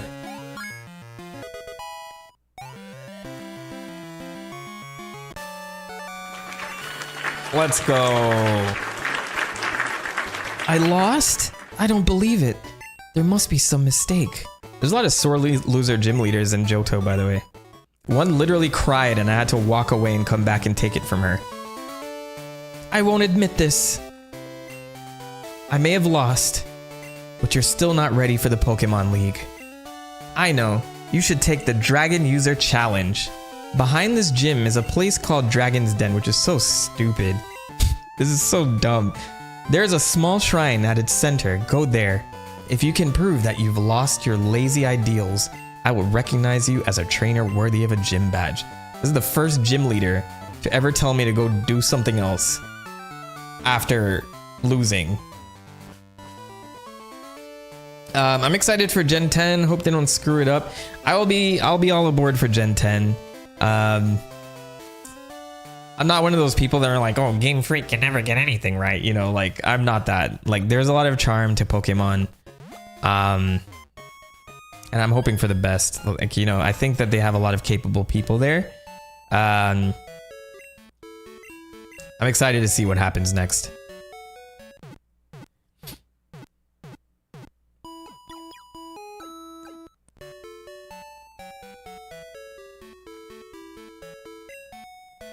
Mick Fury saying, hey brother, I've tried to stream before but have trouble with the stream. What resolution do you have this on? How fast is your internet? Are you talking generally when you stream? So my internet I think is I just moved here, so like not too long, a few months ago, so I'm trying to remember where I'm at. I think I'm like between, I think I'm 300 megabytes around there. And I'm also wired to the wall. But I live in an apartment, so sometimes like my internet does act up, which makes me, like, it hasn't happened on stream. I'm gonna knock on wood. Hopefully it doesn't happen while I'm finishing out this badge. I would say as far as resolution, I'm streaming. The gameplay that you're seeing is 1080p. I think my camera is 1080p. I don't think 4K is necessary really for cameras. So I think that is like, yeah, don't dip below that if you can. 50 megabytes per second. Yeah, I'm thinking like you would need like 100 for like a smooth run. I don't know if you have a house though. I'd consider upgrading. I mean, I think like 100 right now is mostly the standard, but I'm not gonna say it's cheap or anything like that because I've always done like these internet packages at my apartment for like the last maybe almost 10 years now. So I don't know what like calling a cable company is like these days and all that stuff. So Zay, yeah. Can I pull that up? I know I have that here sitting around somewhere. Twitch soundboard. I used to have like so many like cool sound alerts when I was streaming on Twitch, and just like having people come in and be able to use them, like they made me crack up all the time. And I think they're still here intact. Log into Twitch. This is why I gotta go back to Twitch. I gotta bring my talents back to Twitch and multi-stream on both YouTube and Twitch at the same damn time. Oh, they're still here.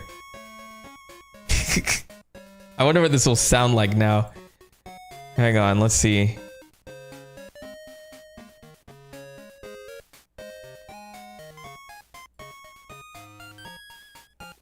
They changed the interface and everything, but I still have your last one here. It's still sitting here.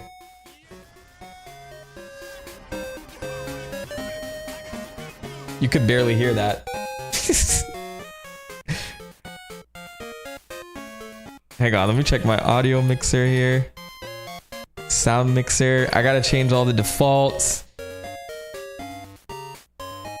This is important to me.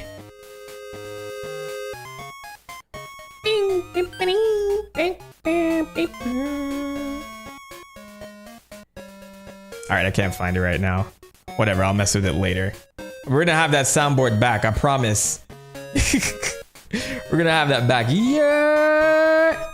Everybody loved that stupid soundboard and they would scare the shit out of me with it. If Claire allows it, her grandfather, our master, will also.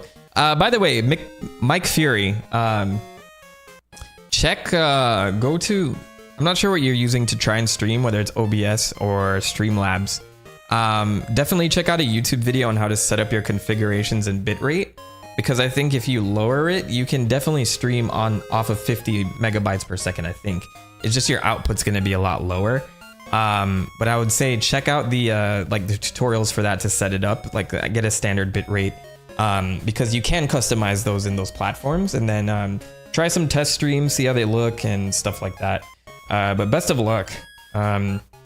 It might just come down to better internet overall, but I think you can still pull it off.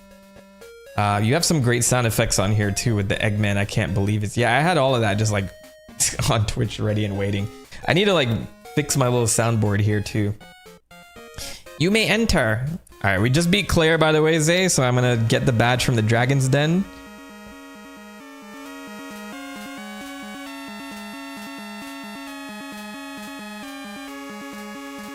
This song always reminds me of the Pokemon Cypher that Shofu was putting on, like when he was doing the tryouts, they sampled this. I don't know if anybody has ever watched them actually like do those rap battles. Not rap battles, but ciphers. It seems like an artifact of an old time on YouTube where fan content was like so new and like, oh my god, they're rapping about Pokemon, that's so cool. And I feel like now we're in a new era where it's not as popular. Who is my 6 right now? So I have Fraligator, Steelix, Electabuzz, Crobat. I have a Krabby that's just my HM guy right now. And I said Steelix. I'm missing one. Alakazam. So I got a pretty diverse set here. How did I get a Steelix? I did some magic while I was out. I will say that was the one thing I kind of like cheated on in between, because you only get the metal coat later. Alakazam I traded to my Gen 1 playthrough because I can actually do that with an emulator, which is interesting. It was actually cool to like record that because I have 2 windows and it's like one going, I'm using the time capsule from Crystal, and then it went to my blue version that I used for the Gen 1 playthrough. It was pretty fun.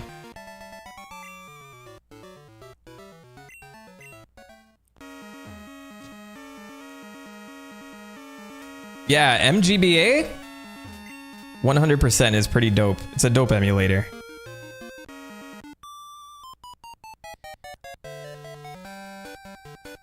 By the way, will you ever do some videos on Dragon Quest? I'm a huge Akira Toriyama fan, especially Dragon Ball.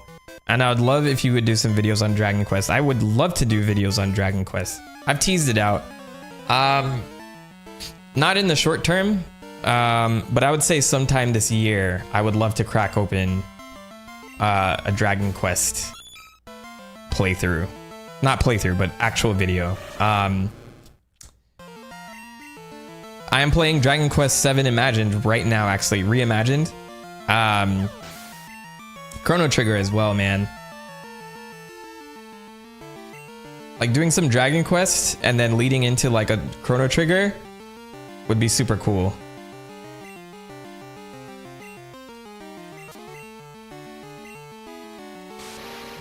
I'm gonna speed up some of these battles. I was hoping to get this badge by now. It's getting a little late, so I want to make sure I get it in time. I love these people, like these dragon masters are just hiding out in this den, like, hey guys, it's a stranger we don't know. Twins Leah and Pia. When did they introduce Plusle and Minun? I think it was Gen 3. I don't think they were in this game. There's so many Chrono Trigger games, videos out there. But yeah, like there are a lot of like real masterpieces out there, and I would just like, I always want to approach these games differently because like they've been done to death. I know you guys are like, oh yeah, I would love to hear your opinion on it because it's different, which is cool. That's fine, but I gotta write that and make sure it stands out a little bit because I don't want to be like, Chrono Trigger is a masterpiece starting from blah blah blah. Like I don't know, I think like definitely want to give those things with a twist. Oh, I'm gonna need Whirlpool to get through here. I have my Krabby with me, right? I think it's time to teach Krabby Whirlpool.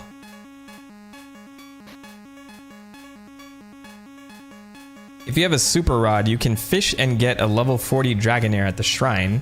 Then train it to 60 Dragonite on easy mode. That's a good tip because I'm definitely gonna fill out my Pokedex a little bit in between playthroughs.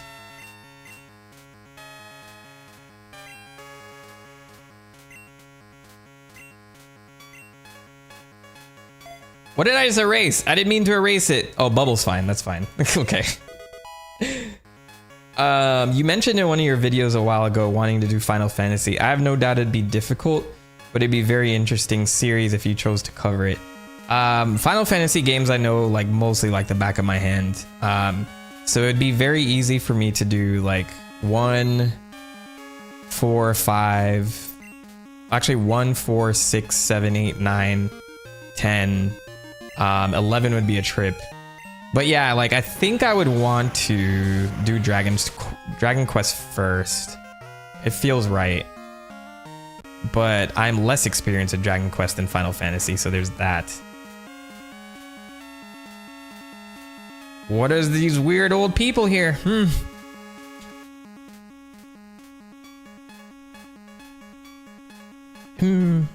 Good to see you here. No need to explain why you came. Claire sent you here, didn't she? That girl is a handful. I am sorry, but I must test you. Not to worry. You are to answer only a few questions. Ready? What are Pokemon to you? Friends. Oh, I understand. What helps you to win the battles?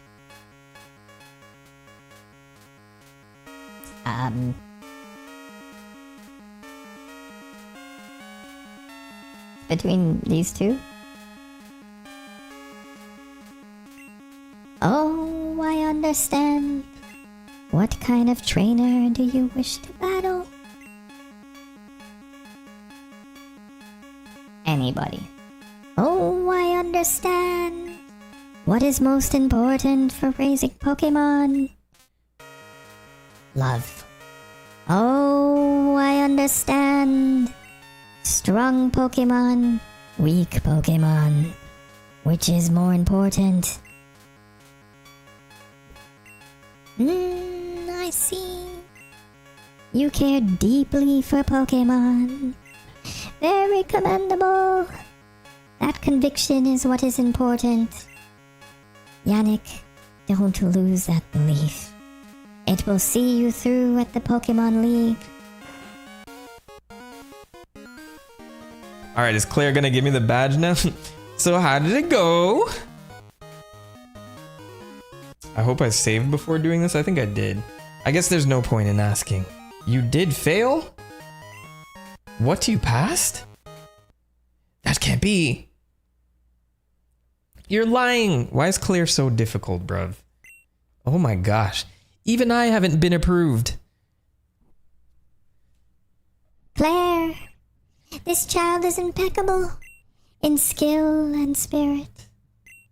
Admit defeat and confer the Rising Badge. Or must I inform Lance of this? I understand. Here, this is the Rising Badge. Hurry up and take it. Hey, we got the Rising Badge. Look at that, bruv. Rising Badge will enable your Pokemon to use the move for climbing waterfalls.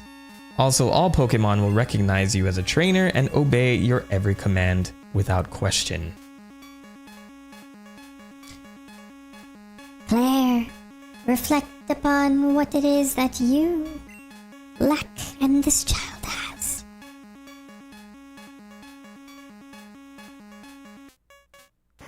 What a jerk. What a jerk. You know young Master Lance. He looks so much like our master did in his youth. It's in their blood. Oh, is this Lance's dad right here? I would love to know more about this little dragon cult that's over here too, by the way. All the more reason for you to make the Tomba series video. I know nothing about those games and I bet you could convince me to check them out. Oh, I will be very convincing, trust me. Those games are, they slap. I think 1 is available, 1 was remastered, I haven't tried it yet. 2, I'd like them to remaster and re-release. It's been quite some time since a trainer. Did you save before doing this? You probably won't revisit, but it's optimal to get a male Dratini with extreme speed here. Oh, should I have saved, Is this guy gonna give me one? Come again if you so desire. Did you save before? You probably won't revisit. Wait! Oh, he's gonna give it to me now? I'm sorry about this. Here, take this as my apology. Oh, TM24. That contains dragon breath. No, it doesn't have anything to do with my breath. Hey, yo. If you don't want it, you don't have to take it. What's the matter? Aren't you going on to the Pokemon League? Do you know how to even get there? From here, go to New Barktown. Hey, that's where I'm from. Then surf east to the Pokemon League. The route there is very tough. Don't you dare lose at the Pokemon League. If you do, I'll feel even worse about having lost to you. Give it everything you've got. Claire's a tsundere. Alright, where would I get the Dratini then? I think there's trainers on this side, right? Let's see if I finished off everybody here. If you answered the questions correctly, the Dratini he gives will have an extreme speed. It's optimal to SR for a male because only males can pass on the move. And that's the only way to get that move. Ah, got it. Hold on, do it. But he didn't give me one, did he? Do I have to like clear out my... Let me check my pack here. Might not need an open Poké slot. Okay, let me go back in and ask him.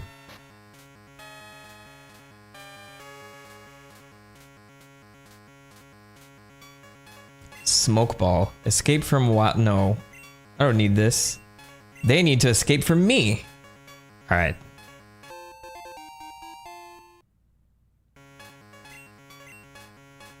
If kindness toward Pokemon is so important to them, why do they have severed Charizard heads? That's a great point. Leave me alone, Magikarp. Thank you.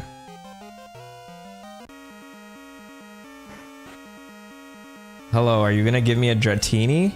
Good to see you here. Your arrival is most fortunate. I have something for you. Take this Dratini as proof that I have recognized your worth. Your party is full. Get out of here. Alright, well. Is it already determined whether I have the Dratini that you're asking about or not? Or can I go up there, empty, take the Krabby out, and then come back down and save before he gives it to me and roll like that?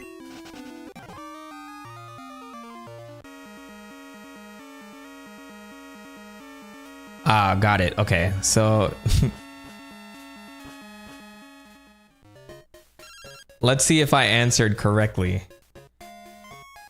Dragon's Den question, quiz answers. I said ally. Training, anyone, love both. I answered them correctly. Isn't the Krabby the one with the whirlpool? Oh, you're absolutely right. Professor Elm! I have something here for you. Could you swing by my lab? See you later. You know we're walking back to New Bark City. But I'm gonna get the Dratini and then end the stream here. And I'll be back tomorrow to run Victory Road, Elite Four, and then if I beat the Elite Four, I'll go try and catch a couple of the legendaries, like Ho-Oh and Lugia if I can. Should be able to. And then I think Wednesday we'll start Kanto. I'll try to do half of Kanto, and Thursday we'll close out the game. How about that? Unless I'm overestimating. I remember Kanto being pretty streamlined, but who knows?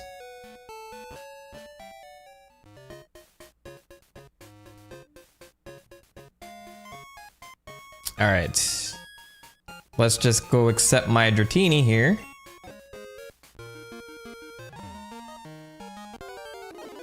Leave me alone!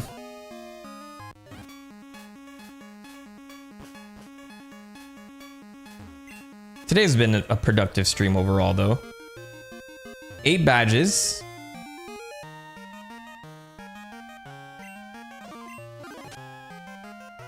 I think I might use the escape rope. I don't know. Well, I don't know. I'll save it. It's fine. Good to see you here. Your arrival is most fortunate. I have something for you. Here, take this Dratini. It's proof I recognize your worth. Alright, so we said a male. You have shown that you can be entrusted with one. Fingers crossed. It's a female. Oh no. But it has extreme speed. Is the gender already determined? Okay, it's not an issue after Gen 8. Alright, it's fine. Either way, like, I guess that Dratini I could train up anyway. Or if I want to fill out the Pokedex, I can fish out a Dragonair here, apparently. I love this song a lot. I don't think I let that ride enough on stream. So I'm going to do that here as we end out. Perfect. Magikarp, you're ruining a moment here. Okay. So with 8 badges, all we have left now is the road to the Elite Four. And then after, we'll go check out the... I'll go ahead and stop my recording here. So afterward, we'll go check out the legendaries, figure out what Ho-Oh and Lugia are up to. I don't think I'll try the legendary dogs tomorrow. I think my goal is to finish up the game itself. So depending on how much time we have after those things, we'll head into Kanto, and yeah, look forward to that part. And then I think I'll make a big spectacle of the championship run, and I won't end the stream until the deed is done. So I want to thank you guys for joining me once again. The Bomb, thanks for all the tips earlier. JV Martin for the donation. JV Mon for the donations. Mike Fury, good luck with the streaming. Ethereal, thanks for popping in. And everybody else that joined today. Midnight Fly, I appreciate you all. We're out of here. Thank you. Thank you. The Prophet has spoken.